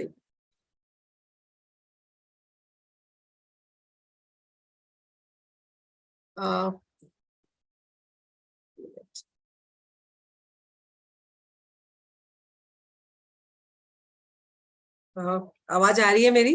तुम बताओ। मैं बहुत अच्छा लग रहा है। Very thankful to all of you that आपने मुझे यहाँ पे इनवाइट किया, और इतने सारे लोगों को मैंने भी काफी देर से मैं सुन रही हूँ।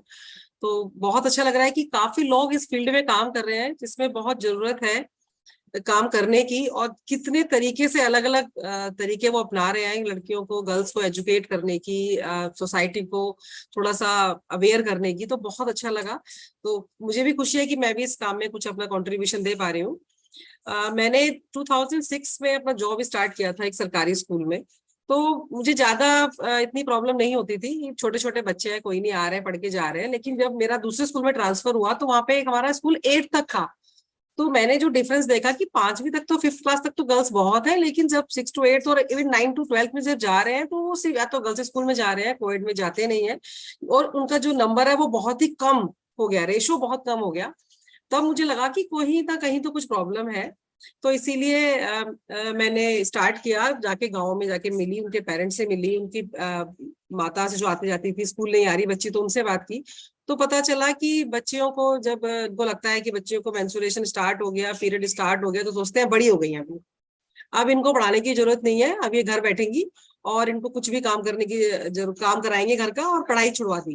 तो यहाँ मुझे लगा कि यहाँ तो बहुत है। ये तो मैं अपने एक गांव की बात कर रही हूँ, मुझे लगता है पता नहीं कितने गांव होंगे ऐसे यूपी में और आसपास मेरठ में जहां पर ये टैबू चल रहा होगा कि अब बच्चे बड़े हो गए और उनको बैठा लो। मतलब मुझे लगा कि कुछ 75% के करीब लड़कियां तो थी, लेकिन 25% भी बहुत बड़ा रेशो होता है जो चला जाता है।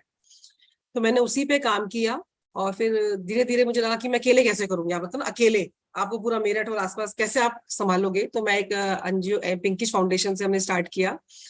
पिंकिश फाउंडेशन सबसे पहले मैंने मेरठ में अपने ही स्कूल से स्टार्ट किया, और आप यकीन नहीं करेंगे, पहले दिन जब मैंने बच्चों को बता रही थी तो मैं खुद शर्मा रही थी कि भाई मैं कैसे इन बच्चों को बताऊं, कैसे इनको समझाऊं इस बारे में।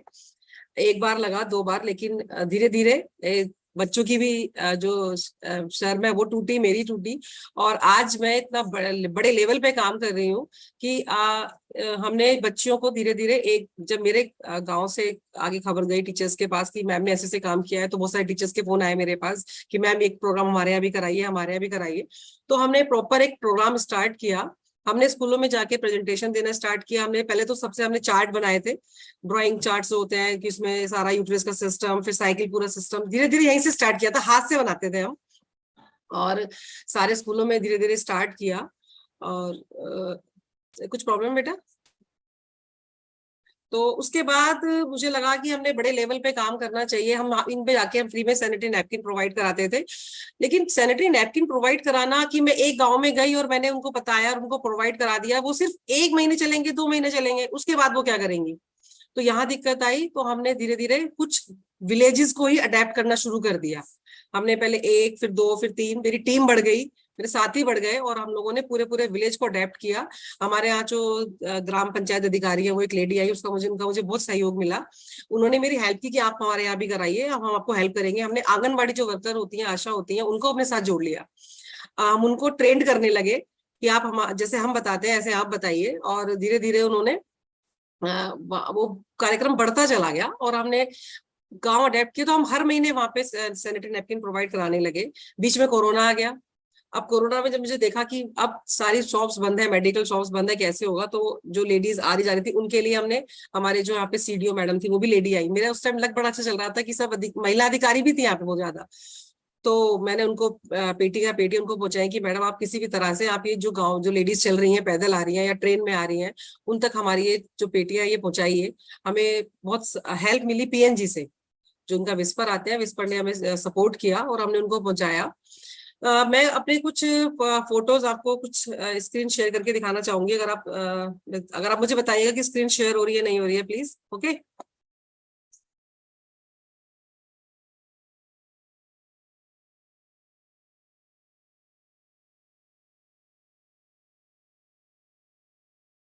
मेरी स्क्रीन दिखाई दे रही है? जी मैम। हाँ, जस्ट वेट।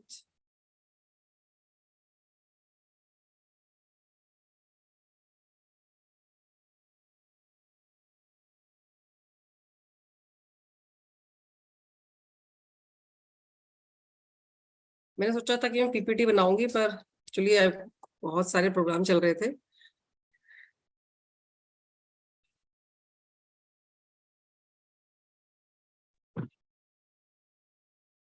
ये आपको देख रहे हैं, ये भी मैंने रिसेंटली, दिख रहा है मेरा स्क्रीन?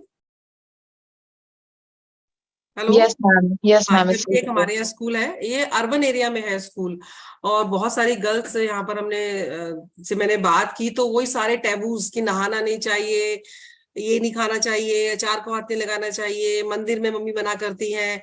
तो इस पर हमने यहाँ पे एक लिटरेसी वर्कशॉप अभी की है रिसेंटली, और सच में बहुत अच्छा लगा जब बच्चियों ने अपनी प्रॉब्लम हमसे बताई कि मैं मतलब अपनी टीचर से शायद वो इतना शेयर नहीं कर पाती थी जितना उन्होंने मुझसे ज्यादा शेयर किया।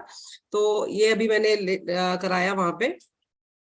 अभी लेटेस्ट वर्ल्ड मेंस्ट्रुएशन डे पे हमने पूरे ऑल इंडिया के साथ, पूरी बड़ी टीम है एक, ऑल इंडिया हमने एक ये डोनेशन कैंप लगाए थे, जहां पर आसपास की 2 हमारे साथ डॉक्टर्स भी हैं, हमारे बच्चे वो भी हमारे साथ आए, और ये हमने आसपास से ही कलेक्ट किए, लेडीज ने हमें कलेक्शन दिया, फिर हमने इसको आगे आगे बच्चों को प्रोवाइड कराया। इसी तरह से अभी एक स्कूल यहाँ पर, ये गांव में है हमारे यहाँ, मवाना एक एरिया पड़ता है, 1200 के करीब वहां बच्चियां हैं, उनका हमने अभी एक वर्कशॉप किया, और उन 1200 बच्चियों को हमने फ्री सैनिटरी नैपकिन प्रोवाइड किया। लेकिन मुझे जो दिक्कत थी कि 1200 बच्चियों को हम हर महीने जाके नहीं प्रोवाइड करा सकते, इसीलिए अभी रिसेंटली मैंने वहां पर एक वेंडिंग मशीन और इंसिनेटर प्रोवाइड कराया है, जो अभी इंस्टॉल हो गया है वहां पर। ये वहां की बच्चियां हैं जो बहुत खुश थी, और इन्होंने हमारे साथ इतने सारे अपने प्रॉब्लम्स बताए। मुझे लगता है कि अभी इतना काम करने की जरूरत है बच्चियों के साथ।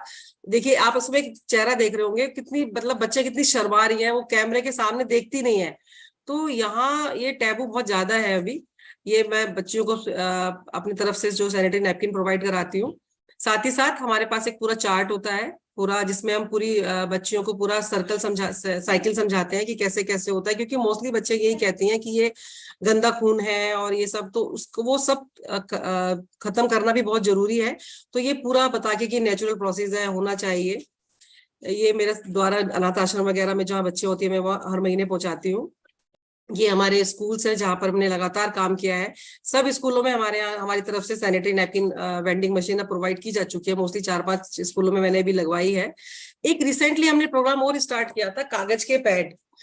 कुछ लेडीज को जैसे हम कहते हैं कि पैड दीजिए हमें, तो वो पैड थोड़ा सा कॉस्टली पड़ जाते हैं, उनको लगता हो कि हर महीने हमसे लेते हैं या हमसे डोनेशन लेते हैं, कुछ पहुंचते होंगे। तो हमने उनसे स्टार्ट किया कि आप कुछ मत करिए, आप अपनी सोसाइटी में जो आपके कागज के पैड, मतलब आपके घर में जो रद्दी होती है, रद्दी मतलब न्यूज़पेपर आपके यहाँ आते हैं और या कोई ऐसी रद्दी है, आप उसको इकट्ठा करिए, हम आपसे लेंगे, हम उनसे लेते हैं, या आप हमें उसको जो आपका बाड़ी आता है उसको बेचते हो, उसकी फोटो खींच के, वो हमने ग्रुप बना रखा है, वो अखबार की रद्दी बेच के हमें सारा पैसा वो हमारे उसमें हमें देती है, डोनेट करती है, उससे फिर हम बच्चियों को पैड देते हैं। और इस बच्ची के हाथ में जो पैड है, ये पैड रीयूजेबल है, क्योंकि इसको बनाने में कॉस्ट बहुत ज्यादा आती है। हमारे पास स्पेशल फाइबर का बनाया जाता है, तो इसके लिए हमारे यहाँ ऑफिस में गर्ल्स काम करती हैं, वही बनाते हैं। लेकिन तो फिलहाल हम कुछ स्कूलों में जो हमने अडेप्ट किए हुए हैं, वहां पर हम सैनिटरी पैड की जगह ये रीयूजेबल पैड प्रोवाइड करा रहे हैं, जो करीब 2 साल तक चलते हैं। उनको कैसे यूज करना है, कैसे उनको, ये इस तरह का पैड होता है, पिंक कलर का, आपको ये फाइबर आपको दिखती है, पेपर आपको ये हैंकी टाइप होता है, लगता भी नहीं है कि ये एक पैड है। और ये सारे यूजेबल पैड हम उन बच्चों को प्रोवाइड करा रहे हैं, उनको यूज करने का तरीका बता रहे हैं, और 2 साल तक इससे हम तो हम पोल्यूशन भी कम कर रहे हैं, उनको जो डिस्ट्रॉय करने की प्रॉब्लम आती है वो भी खत्म हो जाती है, उनको धोने का, सुखाने का सारा तरीका हम उनको बताते हैं, पूरा साइकिल समझा के। और ये अभी मैंने एक एनजीओ से संपर्क किया, जो मैं भी उसकी मेंबर बनी इसलिए, और इनर व्हील क्लब है, जिसके थ्रू मैंने कई स्कूलों में अभी ये इंसिनरेटर और वेंडिंग मशीन मैं प्रोवाइड करा रही हूँ। लगातार इतना काम करने के बाद भी सेटिस्फेक्शन शायद नहीं मिलता, तो हमने अभी रिसेंटली एक प्रोग्राम स्टार्ट किया है, सखी।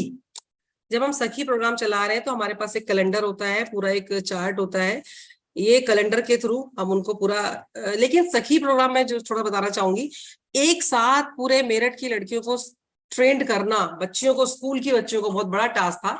तो इसके लिए हमने थोड़ा सा चेंज किया। हमने क्या किया, हमने जो हमारे जो अधिकारी हैं उनसे संपर्क किया जिले के, और वहां पे जो टीचर्स है हमारे यहाँ जैसे शहर पूरा ब्लॉक में डिवाइड होता है, हर ब्लॉक से हमने 2-2 टीचर्स को लिया, पहले उनको ट्रेंड किया, उनको ट्रेंड करने के बाद फिर हमने उस ब्लॉक की हर स्कूल से एक टीचर को ट्रेन कराया, और उन टीचर्स के थ्रू हमने इन बच्चियों को ट्रेन कराया। और ये प्रोग्राम हमने 1 दिन में चलाया था पूरा, जिसमें हमने 2 दिन चला, लेकिन 1 दिन में करीब 20,000 लड़कियों को हमने एक साथ ट्रेनिंग दी थी, और एक साथ ही हमने सैनिटरी पैड जो है हमने प्रोवाइड किए थे।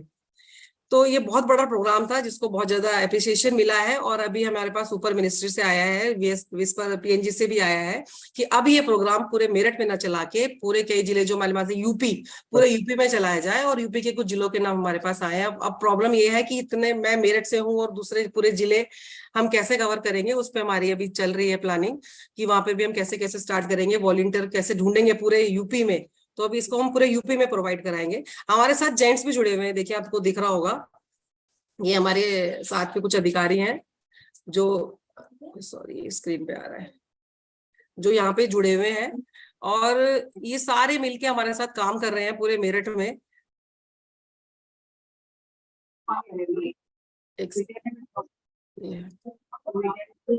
तो ये जितना भी प्रोग्राम हम चला रहे हैं, ये पूरा प्रोग्राम हम बड़े स्केल पर भी हम चलाएंगे। और इसको कर देती हूँ, मेरी स्क्रीन बंद हो गई क्या? नहीं मैम, आप विजिबल हो। ओके, तो ये प्रोग्राम हम चलाएंगे, और अभी पूरे यूपी में चलाने के बाद, उसके बाद हम देखेंगे, हमें वॉलंटियर चाहिए। मैं आपसे अपील करती हूँ कि आपके साथ जुड़े होंगे कुछ लोग, आज सुन भी रहे होंगे, तो अगर हमें हर शहर से 2-2, 3-3 वॉलंटियर मिल जाएंगे, आप में से कोई आए, तो हम जरूर ये काम को पूरे यूपी में चला पाएंगे और बच्चों के साथ कुछ हेल्प कर पाएंगे। बाकी टैबूज की बात करें तो टैबूज तोड़ना आसान नहीं है। कुछ हमारी धार्मिक मान्यताएं ऐसी है, जैसे मंदिर नहीं जाना, और ये हम इस पे ज्यादा इसलिए ध्यान नहीं देते कि कोई फायदा नहीं है इन पे काम करने पे, हमको बताते जरूर है, लेकिन अब ये उनके ऊपर है कि वो किस तरह से इसको लेते हैं। लेकिन इस चीजों में, धार्मिक मान्यताओं में एकदम से आप जो जकड़े हुए हैं उनको तोड़ना आसान नहीं होगा। तो इसी तरह से हम काम करते रहेंगे, और मुझे लगता है यहाँ जो लोग काम कर रहे हैं वो बहुत अच्छा काम कर रहे हैं। प्लीज आप भी इसी तरह करते रहिए, एक दिन तो हम सफल होंगे, जिस दिन ये सारी टैबू, सारी मान्यताएं जो हम शर्माते हैं, लड़की बाहर नहीं जाए, लड़कियां घर बैठ जाए, नौकरी ना करें। अभी एक चीज और होती थी, मैं यहाँ जिक्र करना चाहूंगी मेंस्ट्रुएशन लीव की, कि महिलाओं को मेंस्ट्रुएशन लीव मिलनी चाहिए। कुछ लोगों ने कुछ उसमें दे दी है, हमारे यहाँ भी हमने मांग की थी, पर मुझे लगता है जो हमारी महिलाएं आर्मी में काम करती हैं, कुछ ऐसे एरिया में काम करती हैं, अगर वो भी सब इसी तरह से 3-3, 4 दिन छुट्टी लेके बैठ जाएंगे, तो शायद हमारा कंट्रीब्यूशन जो हमारी इकोनॉमी में है वो थोड़ा सा कम होता चला जाएगा। तो हमें काम करना है, हमें उनके सबके साथ चलना है। इस तरह की छुट्टी की तो शायद मुझे नहीं लगता कोई जरूरत हमें है। और बाकी सबको धन्यवाद, आप सब इसी तरह से काम करते रहिए। Thank you so much. बहुत धन्यवाद मैम, आप खास करके जो पीरियड एब्सेंटिज्म के लिए जो काम कर रहे हो बहुत ही ज्यादा प्रेरणादायक है। बहुत शुक्रिया इस मंच पर आने के लिए और आपके सारे विचार प्रस्तुत करने के लिए। Next up, I'd like to call Kumari Goody ma'am. She serves as a teacher at +2 high school level in Singhia, Kishanganj. She is a professional and a caring and organized teacher with experience in educating for 10 years in CBSE schools, 6 years in primary school, government schools, and 10 years at high school level. Since 2019, she has been working in the field of menstrual hygiene management and breaking the taboo and superstition related to menstruation. अभी मैं कुमारी गुड्डी ma'am को invite करना चाहूंगी अपने विचार प्रस्तुत करने के लिए। मैम, मंच आपकी है। Thank you very much, and a very big congratulations to Sarkari School platform that you are giving the opportunity to be here to all of us. So it's a big thing. It's a very big thing. So I will like to talk about my journey as a teacher, because I have passed 27 years in this teaching line, and from in the CBSE school I have passed 10 years, and then after I joined primary school in 7 years in primary school. There I saw that even the class 5th girls are having the menstruation period. From there, I started thinking about this. And then when I joined the high school, there I get the opportunity to do something for the girl. And as I'm the master trainer of the menstruation hygiene program also from 2019. So I'm going to talk about the menstruation hygiene awareness, which I created in my school, and not only in my school, in the society also. So this program is very near and dear to me because I feel the problem the girls are facing within me. Because I am also a woman and I feel that one, which type of problem they are facing. And my school is in the rural area. It is a rural area school, and my district is a Muslim, means minority based district. That's why the girls are having pardas, and that I have to face a lot of challenges there. So because from 2019 to till now, I am working for the menstruation hygiene for the girl students. I'm posted in the rural area secondary school, and I felt that here the girls has difficulty in managing their menstrual health and hygiene. And due to the superstitions and improper guidance, they are not getting the guidance. And then after, I contacted to the parents also for this menstruation hygiene they are facing. They are regularly being absent from the school because of this menstruation period. Then when I get a counseling with the girls, I talked with them. Then I came to know about their problem. And then I talked to an NGO, that is GSR Nova. He placed a sanitary pad machine in my school and incinerator also. And then from that time, the students started coming regularly to the school because they are getting the pads from there. And then before that, I have established a sanitary pad bank personally. And I gave the pads to the girls personally from my side. And I also kept an honesty box there. The girls were donating anything they were donating, because they will develop an idea that they are not getting the things like in donation. They are getting things like they are dropping one paisa or 10 paisa, anything. There is no foundation. So I started guiding them. I established a pad bank, and then after talking to NSR, sanitary pad bank machine, they established a sanitary pad machine there, and from that time the students started coming regularly to school. Then after, I arranged a counseling class for my girls.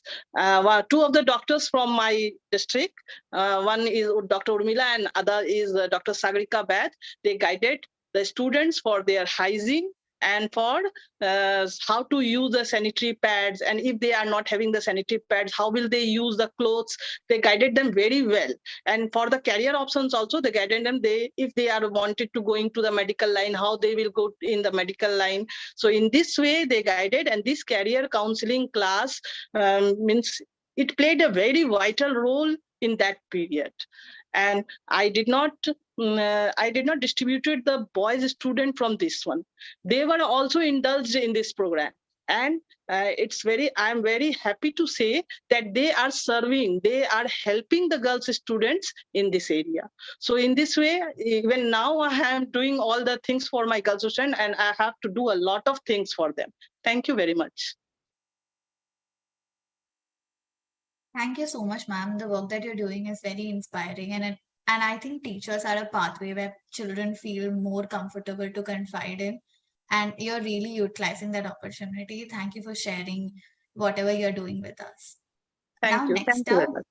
Next up, I'd like to invite Maya Singh, ma'am. She is a government employee teaching in a primary school in Bulandshahr. She is also an active member of society who's constantly working for the upliftment and empowerment of women and children with her initiatives like Happy Periods under many welfare societies which provide awareness regarding menstruation and organize sanitary pad distribution drives. Now, I'd like to invite Maya ma'am to share her thoughts and the work that she's doing. Maya ma'am, the stage is yours. Can I audible? Yes, ma'am, you're audible. Thank you, ma'am. My name is Maya Singh, founder of Safe Period. We started our journey toward a shame-free and pain-free menstruation June 17. We organize workshops in rural areas. In workshop, we practices yoga asanas that helps alleviate the stress and pain during periods. We also talk about the proper use of sanitary pads and also discuss the disposal of sanitary pads. We discuss myth and belief related to periods. We do this because major part of rural India is still living on the basis of myth and beliefs. When the girl child has her periods, most of the family make them stay at home. His them is their schools and education. In view of difficulties related to periods and the silence on this topic in society, we try to take this positive step. We try to achieve this by creating a platform where people can talk about menstruation freely and also distribute sanitary pads to needy girls and women in slum areas and rural areas. In case of any complication, we advise them to visit gynecologist in the government hospital. We have educated around 10,000 girls till now. And I am ending my talk with this slogan, don't feel shy, just talk and fly. Thank you. Thank you so much, ma'am. I think, again, like the work that you're doing, even though it's something like an initiative that's very recent, and I hope you're trying to make that change at a very small level as well. Thank you so much for sharing your thoughts. Next up, Meher. Thank you. Thank you so much, ma'am. Next up, we have with us Asha, ma'am. Asha Suman, a teacher at a government school in Rajasthan, has worked in various fields since 2015. Her district administration has declared her a brand ambassador, and she is currently involved in a lot of article writing work. She thinks menstrual hygiene is not a personal issue, but a social one that should be openly discussed. And she believes that boys and girls together can build a healthy life. She has distributed sanitary napkins to 8,000 women and advised them to make these things at home so that they could use them during their periods. मैं आशा ma'am को मंच पर बुलाना चाहूंगी.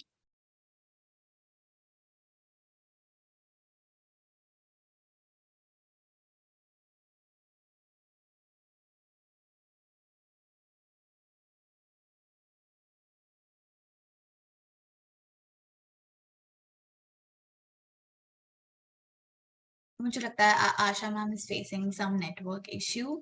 So we'll be moving on with Neha Hajrila ma'am. Neha Hajrila ma'am is a science teacher at an upper primary school in Ganeshpur, UP in the basic education department. Noticing the dropouts of young girls from schools due to menstrual absence, she started door-to-door awareness program which resulted in Meena Munch getting a more wider space which discusses sensitive issues on menstruation. Neha ma'am, मैं आपको मंच पर बुलाना चाहूंगी अपने सारे जो विचार है वो प्रस्तुत करें. Thank you so much to Sarkari school team and Abhishek sir to recognize me in this platform. मैं नेहा हजेला पूर्व माध्यमिक विद्यालय गणेशपुर डिस्ट्रिक्ट मैनपुरी से बेसिक एजुकेशन डिपार्टमेंट से हूँ. जब मैंने इस स्कूल में 2015 में ज्वाइन किया तो मैंने देखा कि लड़कियों की संख्या जो थी वो बहुत कम थी और इसका जब मैंने कारण जानने की कोशिश की तो मुझे पता चला कि जो लड़कियां हैं 10-12 दिन स्कूल आती ही नहीं हैं. तो जब मैंने ये देखा तो मैंने अपने उसको पता चला इसका कारण, तो इसका ये एक मेंस्ट्रुएशन कारण मेन था कि 5 दिन आप आना नहीं है और उसके बाद भी ये स्कूल में अभिभावक जो थे वो नहीं भेजते थे. इसके सॉल्यूशन के लिए मैंने स्कूल की जो रसोई हैं उनसे सहयोग लिया.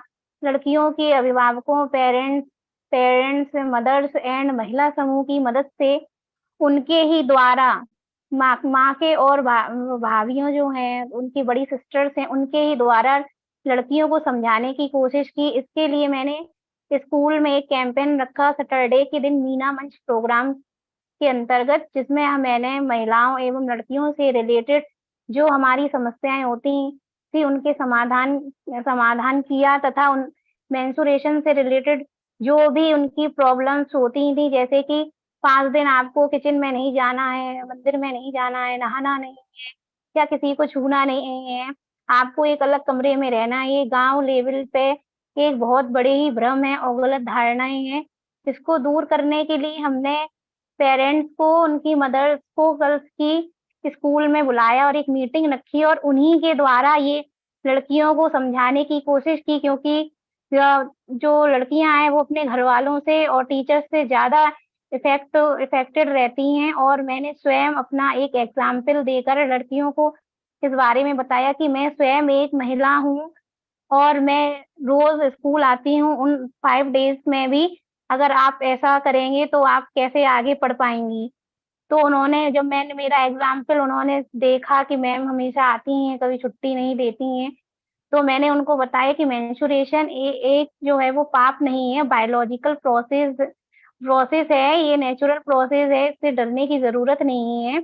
ये एक सामान्य प्रक्रिया है। आप मेंस्ट्रुएशन के उन 5 दिनों में स्कूल एब्सेंट ना हो, जिससे कि आपकी पढ़ाई पर कोई असर ना पड़े। इस प्रोग्राम का मेन उद्देश्य यही है कि उनको सैनिटरी पैड के बारे में बताना और यूज़ करना बताना। इसके लिए मैंने डेमोन्स्ट्रेशन करके लड़कियों को बाकायदा समझाया है, व वीडियोज़ और रोल प्ले के द्वारा उनको बताया है कि इसको कैसे यूज़ करना है, व इसके डिस्पोज़ल के लिए क्या मुझे करना है, और इसके साफ-सफाई के लिए मैंने विशेष ध्यान रखने की सलाह दी है उनको कि आप इसको डिस्पोज़ल कैसे करें। मेन जो है हाइजीन इसमें सबसे इम्पोर्टेंट होती है। विलेज लेवल पर इन चीज़ों का बिल्कुल भी ध्यान नहीं रखा जाता है और वो उनको इधर-उधर फेंक देते हैं।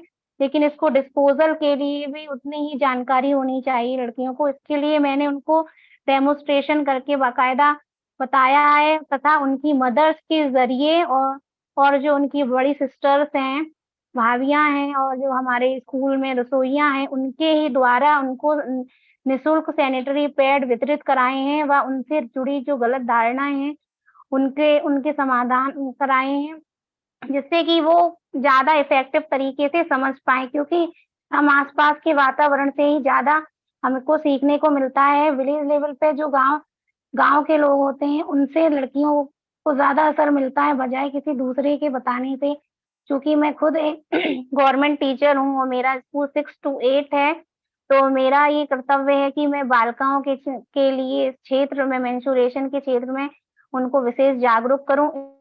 इसके लिए मैंने ये जो प्रोग्राम किया, इसका यही उद्देश्य है कि इसमें उन दिनों में लड़कियों की पढ़ाई ना छूटे और रोज़ निरंतर स्कूल आते रहें। इससे इस प्रोग्राम का ये असर हुआ कि जो लड़कियाँ उन दिनों में नहीं आती थीं और वो उन दिनों में भी आने लगीं और अपनी जो प्रॉब्लम्स थी वो मुझे शेयर करने लगीं। और कोई भी जैसे दिक्कत होती थी तो उसको भी मैं उनका सॉल्यूशन करती थी कि अगर किसी लड़की गाँव लेवल पे जो लड़कियाँ होती हैं वो बिना सोचे-समझे इसमें भी दवाई या मेडिसिन ले लेती हैं बिना डॉक्टर को दिखाए, तो उससे रिलेटेड भी मैंने उनको ये सॉल्यूशन दिया है कि बिना आप लेडी डॉक्टर को दिखाए कोई भी मेडिसिन ना लें। कहीं ये ना समझें कि ये एक पाप है या कोई बीमारी हो गई है मुझे, कि मुझे चक्कर ना आ रहे हैं या कोई बात है। तो इसको मैंने लेडी डॉक्टर से कंसल्ट करने के लिए परामर्श दिया है और लड़कियों को स्पेशली जो बड़ी लड़कियाँ हैं जो 8th करके निकल भी गई हैं मेरे यहाँ 9th या हाई स्कूल में, उनको भी मैंने अपने इस ग्रुप में से जोड़ा हुआ है और उनकी भी मैं सलाह लेती रहती हूँ समय-समय पर। और मेंस्ट्रुएशन जो टॉपिक है, इस टॉपिक पर विलेज लेवल पे ज़्यादातर महिलाएँ और लड़कियाँ खुद भी स्वयं भी बात करने से बहुत ही संकोच करती हैं। वो ये कहती हैं, "अरे मैम आप कौन से टॉपिक पे बात कर रही हैं?" गाँव में इस टॉपिक को लेके बहुत ही ज़्यादा अ, जागरूकता नहीं है और इसमें मैंने बॉयज़ को भी जोड़ा है। वो जब मैं सैनिटरी पैड बाँट रही थी तो बॉयज़, "अरे मैम आप क्या कर रही हैं?" तो उनको मैंने अलग से सेशन करके समझाया है और गर्ल्स चूँकि उनकी बहनें हैं, माताएँ हैं और चाची हैं, भाभी हैं, गर्ल तो मैंने उनको भी इसके लिए अवेयर किया है ताकि वो समय समय पर अपने हेल्प करें सिस्टर्स मदर्स का उन दिनों में। और गांव लेवल पे जो है वो इसमें इन चीजों पे ज्यादा चिढ़ाया जाता है कि कहीं दाग ना लग जाए कपड़े में या कुछ ना हो जाए। तो इस चीजों पे भी मैंने उनको कंसर्न किया है कि किस तरह के आपको कपड़े पहन के आने हैं स्कूल में, क्योंकि चूंकि को एजुकेशन है हमारा, तो इस पर भी मुझे ध्यान देने की ज़रूरत है। इसके लिए मैंने बालिकाओं को जागरूक किया है और मेंस्ट्रुएशन से रिलेटेड जितनी भी प्रॉब्लम्स है उनसे बेफ़िक्र मुझसे पूछताछ करने के लिए बोला है कि आप इससे रिलेटेड मुझसे कोई भी प्रॉब्लम शेयर कर सकती हैं। Thank you. Thank you so much Neha ma'am. जिस तरीके से आप ये डिस्कशंस को नॉर्मलाइज कर रही हैं, लोगों को इंस्पायर कर रही हैं, बच्चियों को पढ़ा रही हैं, उन्हें सपोर्ट कर रही हैं, वो काफी प्रेरणा देगा आगे लोगों को। So thank you so much, it was great having you. Now I would like to call upon Mary Adeline ma'am. Mary Adeline, honored with the State Teacher Award, does not need any introduction today. Effort more than passion and talent more than effort are the identities of Miss Adeline.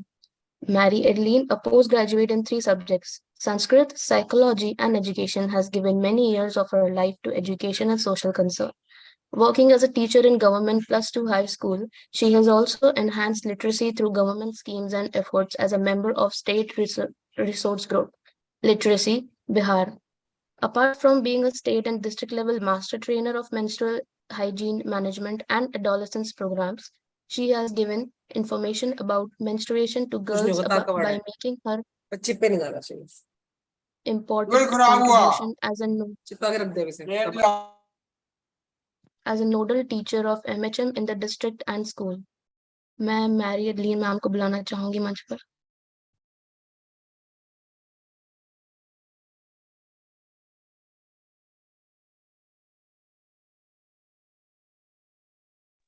Ma'am आपकी आवाज नहीं आ रही है।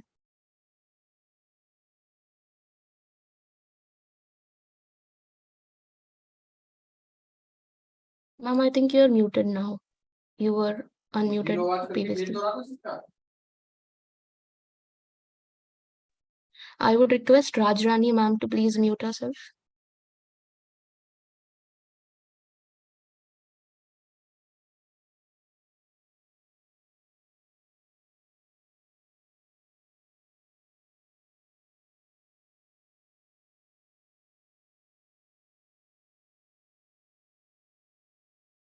मेरी ma'am आपकी आवाज नहीं आ रही है।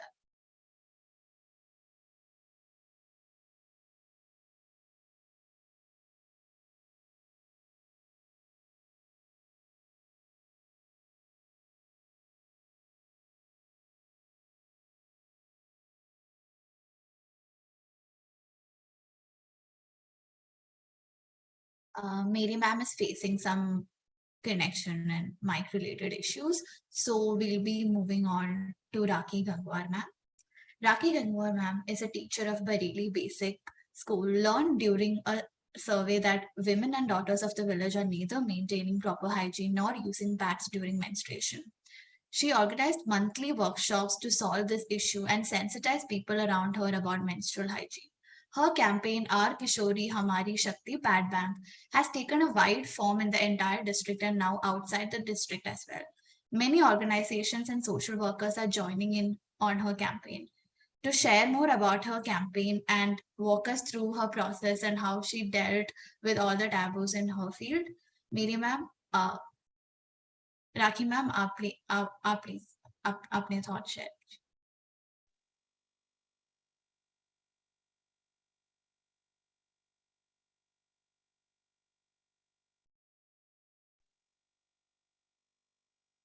Rakhi Gangwar ma'am.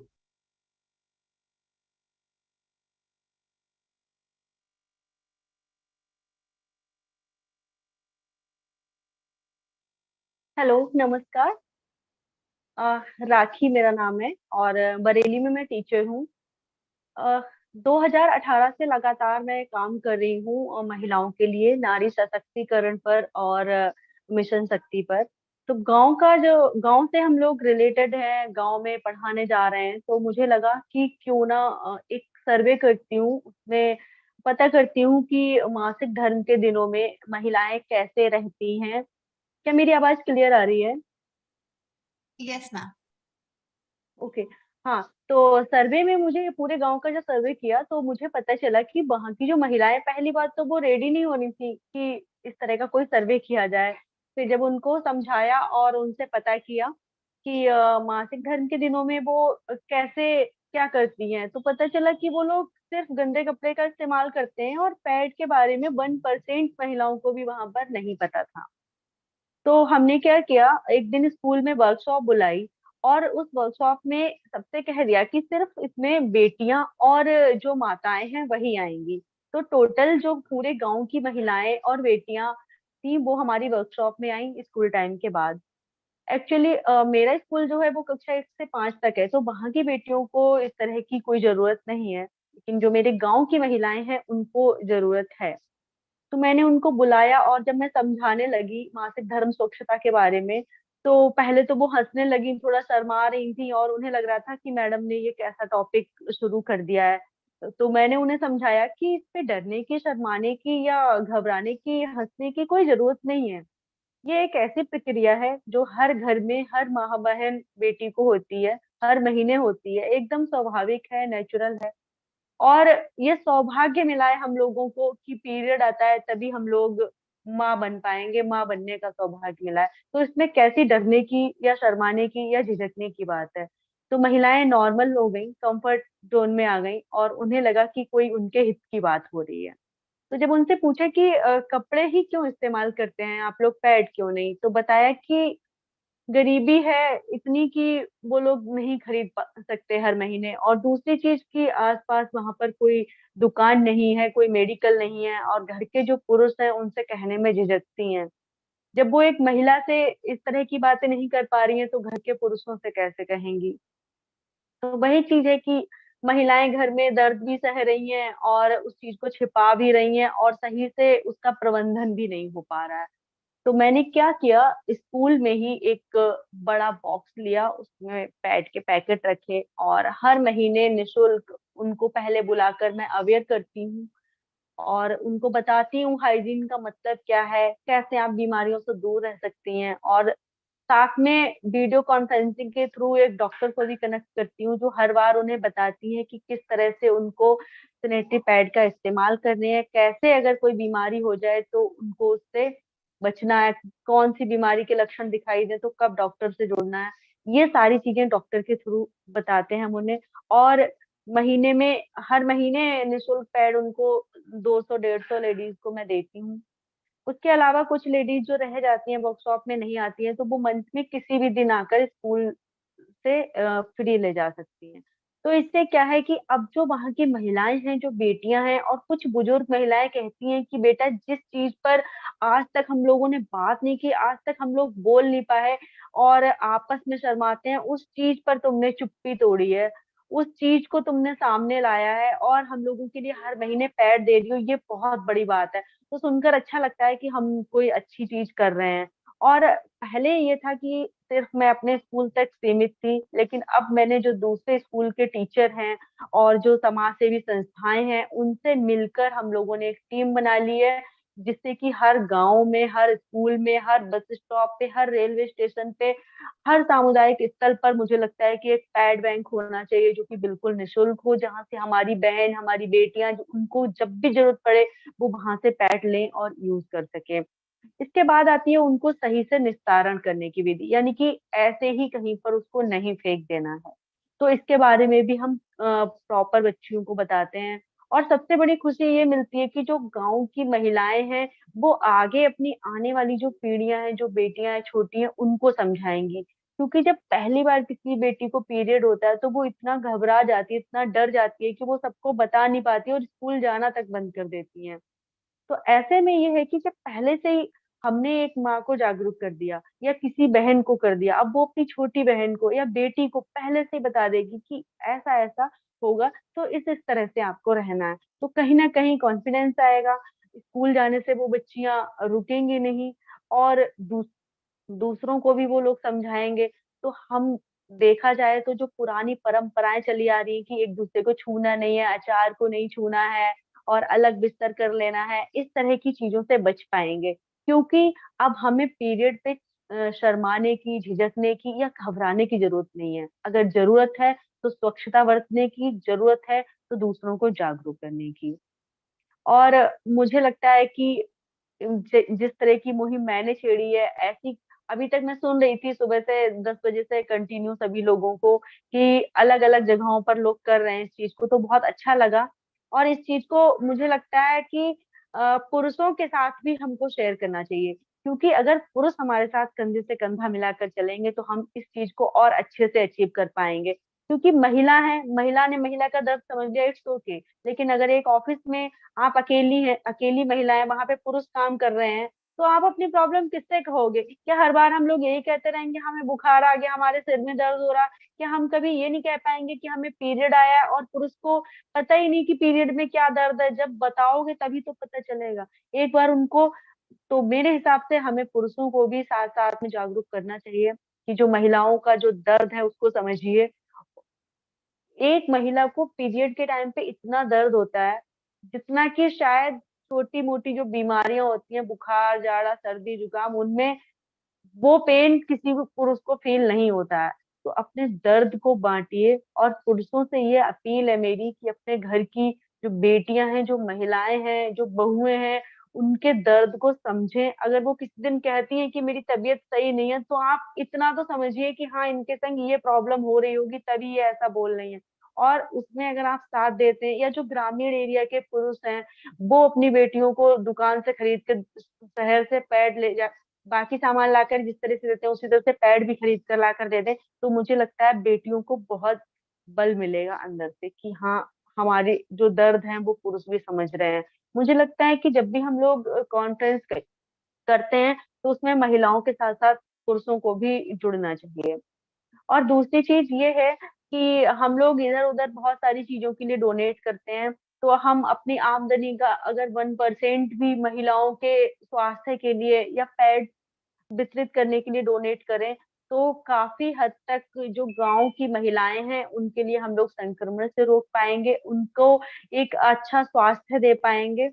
और मुझे लगता है कि इस मुहिम को अब हमने छेड़ दिया है तो काफी आगे तक जाएंगे। और सरकारी स्कूल डॉट इन ने हमें एक प्लेटफॉर्म दिया है यहाँ पर अपनी बात रखने का और दूसरों की बात सुनने का, अपनी चीजें साझा करने का। तो ये बहुत खुशी की बात है। सरकारी स्कूल डॉट इन की पूरी टीम को मैं थैंक यू बोलना चाहती हूँ कि इतना अच्छा काम कर रहे हैं और सबको एक प्लेटफॉर्म पे ला रहे हैं ताकि हम लोग अपनी चीजें और आगे तक पहुंचा सके। Thank you so much. बहुत धन्यवाद ma'am. Thank you so much for sharing your journey with us.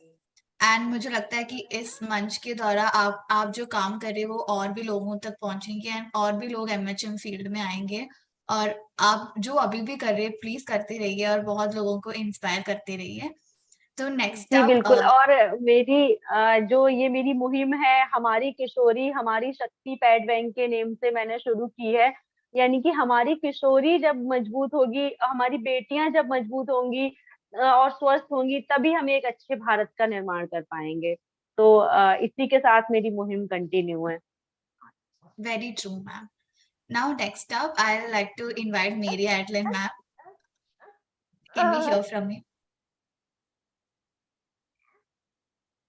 आती नो मैम आपकी आवाज नहीं आ रही है।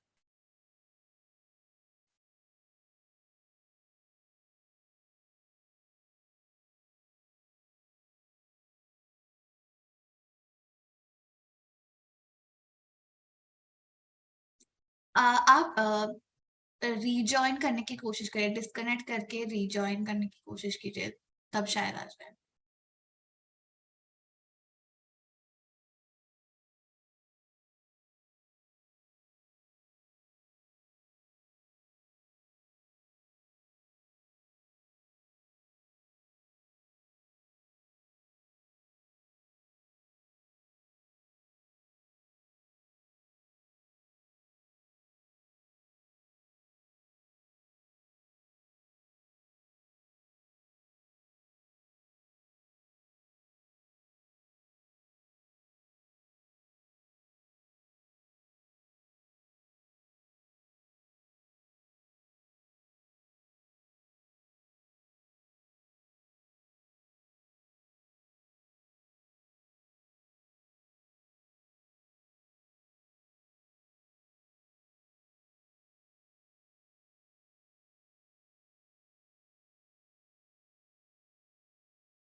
मैम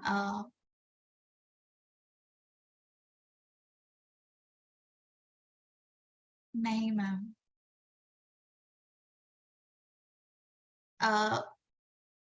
मैं आपसे निवेदन करना चाहती हूँ कि आप प्लीज आप जो भी आपका थॉट्स आप शेयर करना चाहते थे वो आप प्लीज एक वीडियो में रिकॉर्ड करके हमें भेज दीजिए. We will surely like to share it in the meet because we really value your time and your contribution to the event. Just because of a small connecting issue you couldn't speak, so please send us a video of whatever you want to share.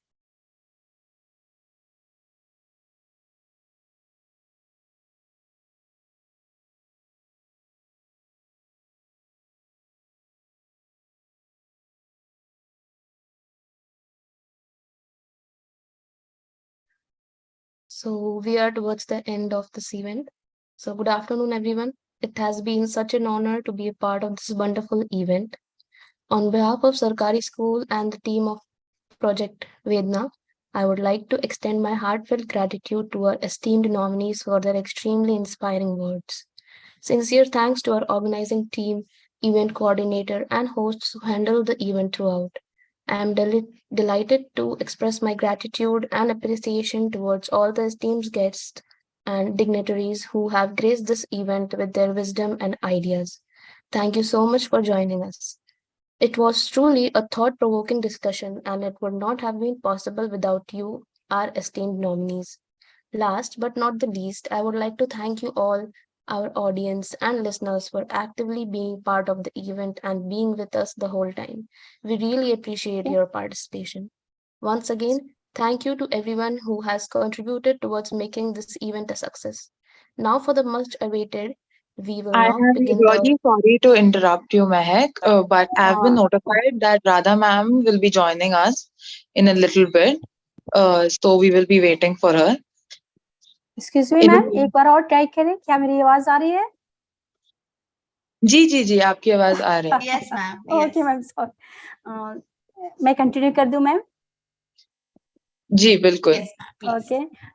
सबसे पहले मैं सरकारी विद्यालय को thanks कहूंगी कि आपने मुझे ये सेकंड चांस दिया है. लास्ट मंथ भी मैं एज ए स्पीकर आपके मंच पर मैं रही थी और मुझे बहुत खुशी है कि आप देश के अलग अलग कोने से लोगों को जोड़कर बहुत सारी बातों को शेयर लास्ट टाइम भी किया था.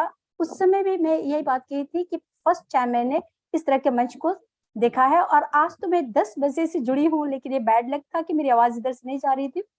सबसे पहले मैं अपना परिचय देना चाहूंगी. मैं मेरी Adeline West Champaran +2 high school Kumarbagh की शिक्षिका हूँ और आपने मेरा परिचय दे ही रखा है. और ये एमएचएम की हम लोग बात कर रहे हैं, मैस्टर इन हाइजीन मैनेजमेंट की बात कर रहे हैं. ये आपका जो सरकारी विद्यालय का जो मंच है, इसने सुबह में मैंने देखा है कि बहुत सारे हमारे जो स्पीकर थे लेडीज थी, उसमें 2 जेंट्स 3 जेंट्स को मैंने देखा है. बाकी ये कहा जाए तो एकदम अछूता जो बात करते हैं कि एमएचएम पर बात नहीं करनी चाहिए, बिल्कुल अलग है. मैंने अपने ये सफर जो तय किया है वो 2017 की बात है, जब आसिफा और निर्भया कांड हुआ था. उस समय मुझे लगा कि नहीं, मुझे अपने जगह में कुछ करना चाहिए ताकि बच्चियों के साथ बलात्कार न हो, छेड़छाड़ की जो आए दिन घटना घटती है.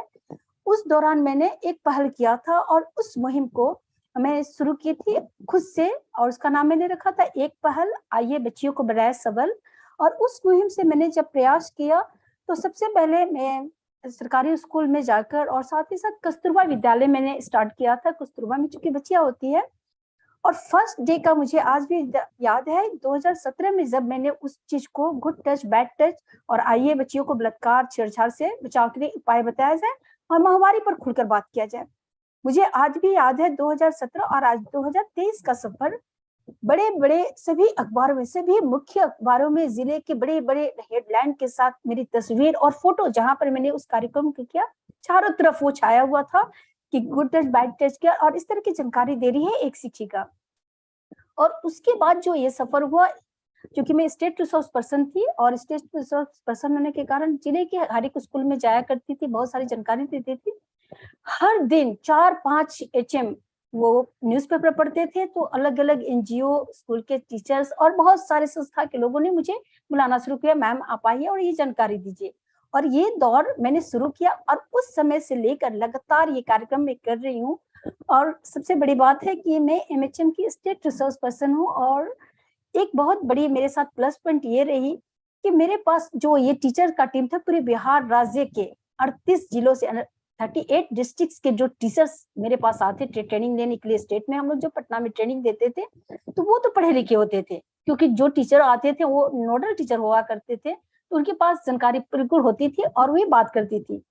फर्स्ट टाइम मैं खुद जब एज ए ट्रेनिंग मैंने जब ट्रेनिंग लिया था, तो उसमें 5,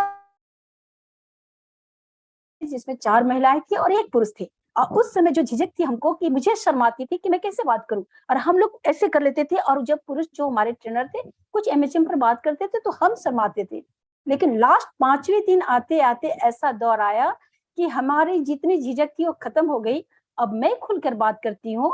और सबसे बड़ी उपलब्धि ये है कि सिर्फ मेरे विद्यालय में ही नहीं, क्योंकि +2 स्कूल है मेरा और को एजुकेशन है, बच्चे और बच्चियां दोनों ही हैं, तो बच्चों के साथ एडोलसेंस का कार्यक्रम में हमने खुलकर बात किया है।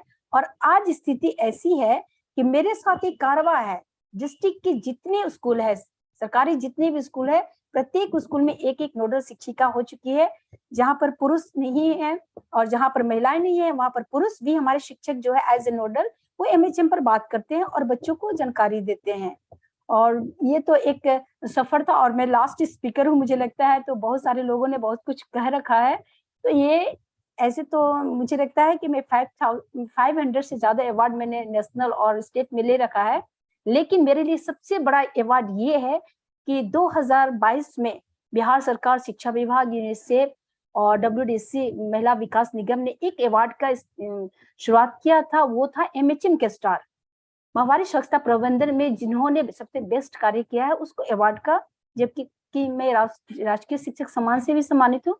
वो अवार्ड मुझे 2022 में मिला MHM के स्टार। उस समय एक लैपटॉप के साथ हमारे अपर शिक्षा विभाग के सचिव वगैरह ने जब मुझे दिया, तो मुझे लगा ये अवार्ड एक और जिम्मेवारी दे रही है मुझे। और MHM का अवार्ड, जो इस अवार्ड के लिए हम लोग सोच भी नहीं सकते हैं, बहुत सारे अवार्ड लेते हैं, लेकिन माहवारी पर भी शिक्षा विभाग, यूनिसेफ, महिला विकास निगम ने सोचा कि चलिए इससे बढ़ावा देने के लिए।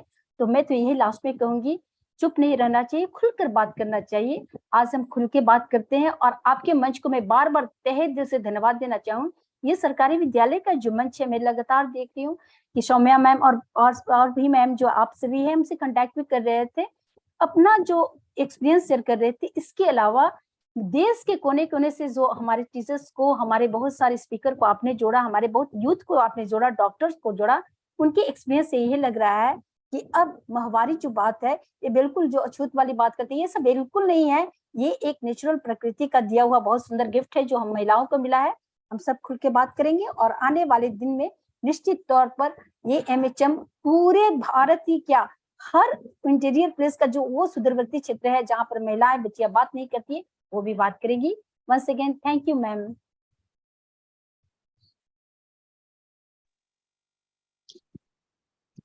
सरकारी स्कूल की तरफ से आपको बहुत बहुत धन्यवाद मैरी जी। आपकी बातें सुन के हमें बहुत अच्छा लगा, और मुझे पता है कि बाकी हमारे अटेंडीज को भी बहुत अच्छा लगा। आपकी मेहनत और आपकी पहल और लोगों से जुड़ती रहे हमेशा। Thank you. और we hope that you can join us later in more of our future endeavors as well. We would love to work with you.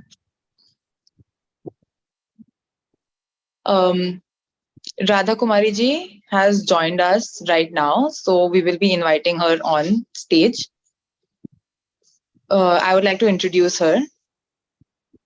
Radha Kumari ji is a state level MHM star awardee teacher. She has worked as a teacher in an upgraded middle school.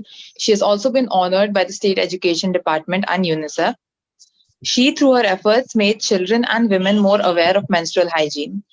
There was a feeling of hesitation among the girl students, but she has inspired them, motivated them, and given them an opportunity to speak openly about anything, eliminating the hesitation. Having received state-level training in menstrual hygiene management program, apart from being a district-level master trainer, she also made the teachers of his school and other schools aware. By making her important contribution as the nodal teacher of MHM in the school, she informs the girls about menstruation. Radha Kumari ji, please take the stage. Okay, thank you, ma'am. Hello, ma'am. क्या मेरी आवाज clear आ रही है? जी, आपकी आवाज बिल्कुल clear है। Good afternoon to all of you and सभी को बहुत बहुत धन्यवाद कि मुझे ये मंच मिला, जिस मंच के माध्यम से मैं कुछ अपनी बातों को आप लोगों के सामने रख सकूं। और मैं सॉरी बोलना चाहूंगी कि मैं सुबह से इसको ज्वाइन की हुई थी, लेकिन कुछ काम की वजह से मुझे बीच बीच में लीव होना पड़ा, उसके लिए सॉरी मैम। सभी को बातों को जितने लोगों उतने दूर देर से जुड़े हुए थे, सभी की बातों को मैंने सुना, बहुत ही अच्छा लगा। सभी लोगों ने अपने एक्सपीरियंस को एक एक करके बताया, बहुत अच्छा लगा। अब मुझे ये मौका मिला है कि अब मैं कुछ अपने बारे में बताऊं और कुछ अपने विद्यालय के बारे में बताऊं। जहां तक बताऊं मैं अपने विद्यालय के बारे में, हम लोग एक गांव के परिवेश में जाते हैं। गांव वाला माहौल है जहाँ पे बच्चों को जागरूक करना होता है, पढ़ाना होता है। अचानक से एक बार समय ऐसा आता है कि विभाग के तरफ से लेटर निकलता है कि एमएचएम की ट्रेनिंग है पटना में। जब हम लोग पटना एमएचएम की वही ट्रेनिंग बात में है कि ऐसे नवंबर में, बदतमीजी हम सोचते थे कि छोड़ो यार अपना एक हो गया है तो हम लोग एंजॉय। क्या मैम?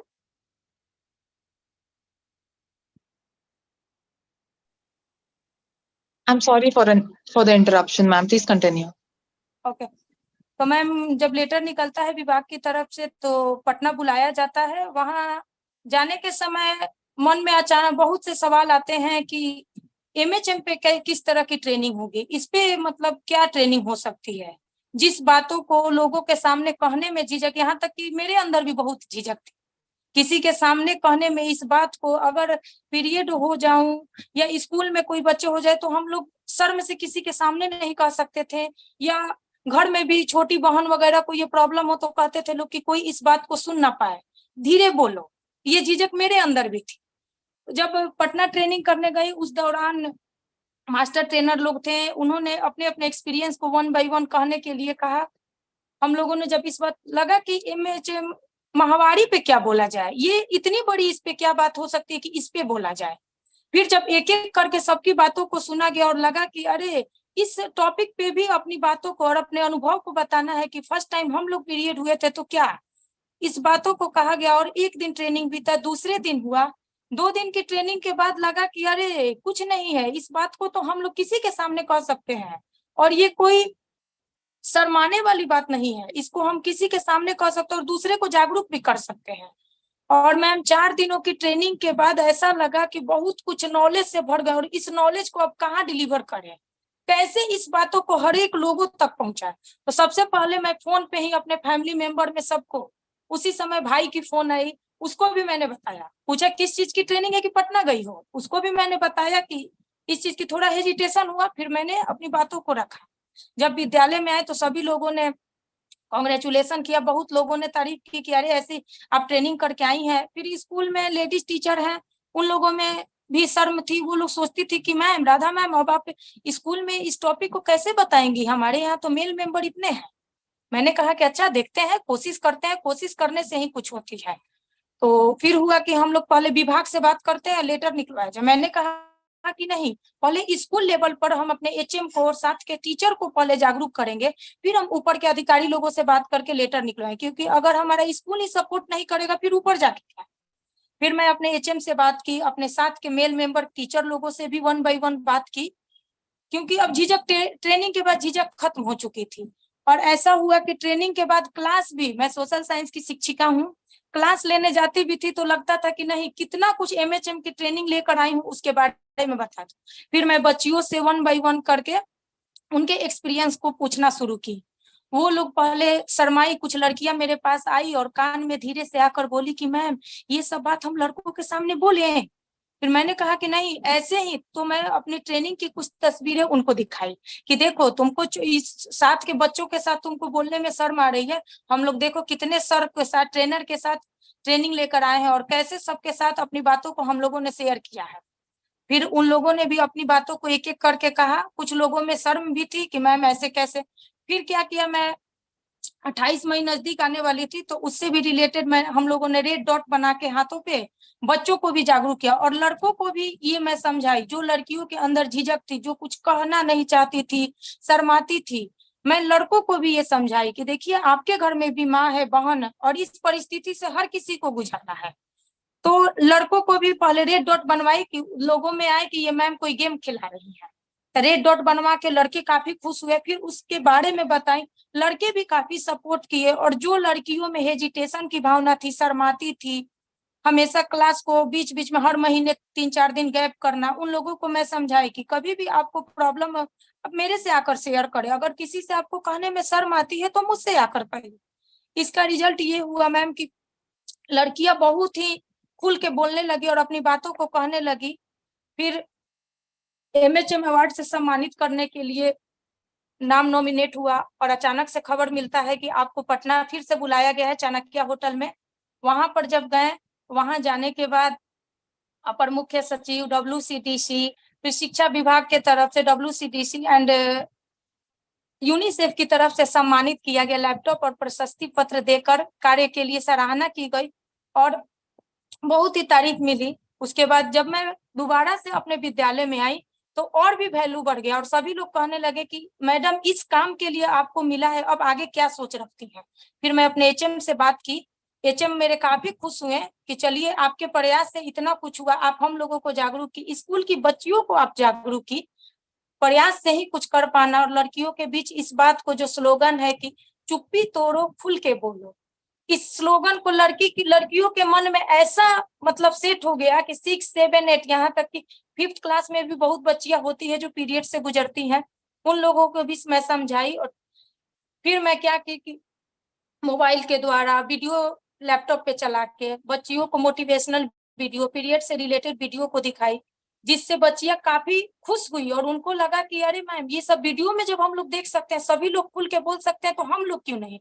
और उसी का रिजल्ट है कि बहुत अब लड़कियां खुल के बोल रही है और आसपास के विद्यालय से भी मुझे कॉल किया जाता है कि मैम कुछ सपोर्ट कीजिए, मैम सैनिटरी नैपकिन का मशीन हमारे भी विद्यालय में लगवाइए और आप ही के सपोर्ट से मैम कुछ हो पाएगा। प्रयास चल रहा है मैम, और भी कुछ ट्रेनिंग्स में लगे हुए हैं हम, बहुत कुछ काम है, इसलिए प्रयास है। अपनी बातों को मैं ऊपर के लोगों से बोली हूँ, आगे देखिए क्या होता है। धन्यवाद। Thank you so much Radha ma'am. जिस तरीके से आपने बताया कि आप अपनी झिझक से ऊपर आ पाई, आपने लोगों को, बच्चों को पढ़ाया उस बारे में, उन्हें झिझक से छोड़ने बोला है, तो मुझे लगता है काफी इंस्पायरिंग है ये। और सभी को आपने प्रेरित किया होगा और आपके आने वाले फ्यूचर के प्रोजेक्ट्स के लिए आपको all the best. Thank you ma'am. Thank you ma'am. So now we are towards the end of this event. I would like to thank each and every individual present in this meeting and for your kind words. Good afternoon, everyone. It has such been an honor to be a part of this wonderful event. On behalf of Sarkari School and the team of Project Vedana, I would like to extend my heartfelt gratitude to our esteemed nominees for their extremely inspiring words. Sincere thanks to our organizing team, event coordinator, and hosts who handled the event throughout. I am delighted to express my gratitude and appreciation towards all the esteemed guests and dignitaries who have graced this event with their wisdom and ideas. Thank you so much for joining us. It was truly thought-provoking discussion, and it would not have been possible without you, our esteemed nominees. Last but not the least, I would like to thank you all, our audience and listeners, for actively being part of the event and being with us the whole time. We really appreciate your participation. Once again, thank you to everyone who has contributed towards making this event a success. Now, for the much awaited result, we would begin winner announcement of the Vedana Awards 2023. We would begin at 2:30 p.m. Thank you everyone for joining us. See you all soon.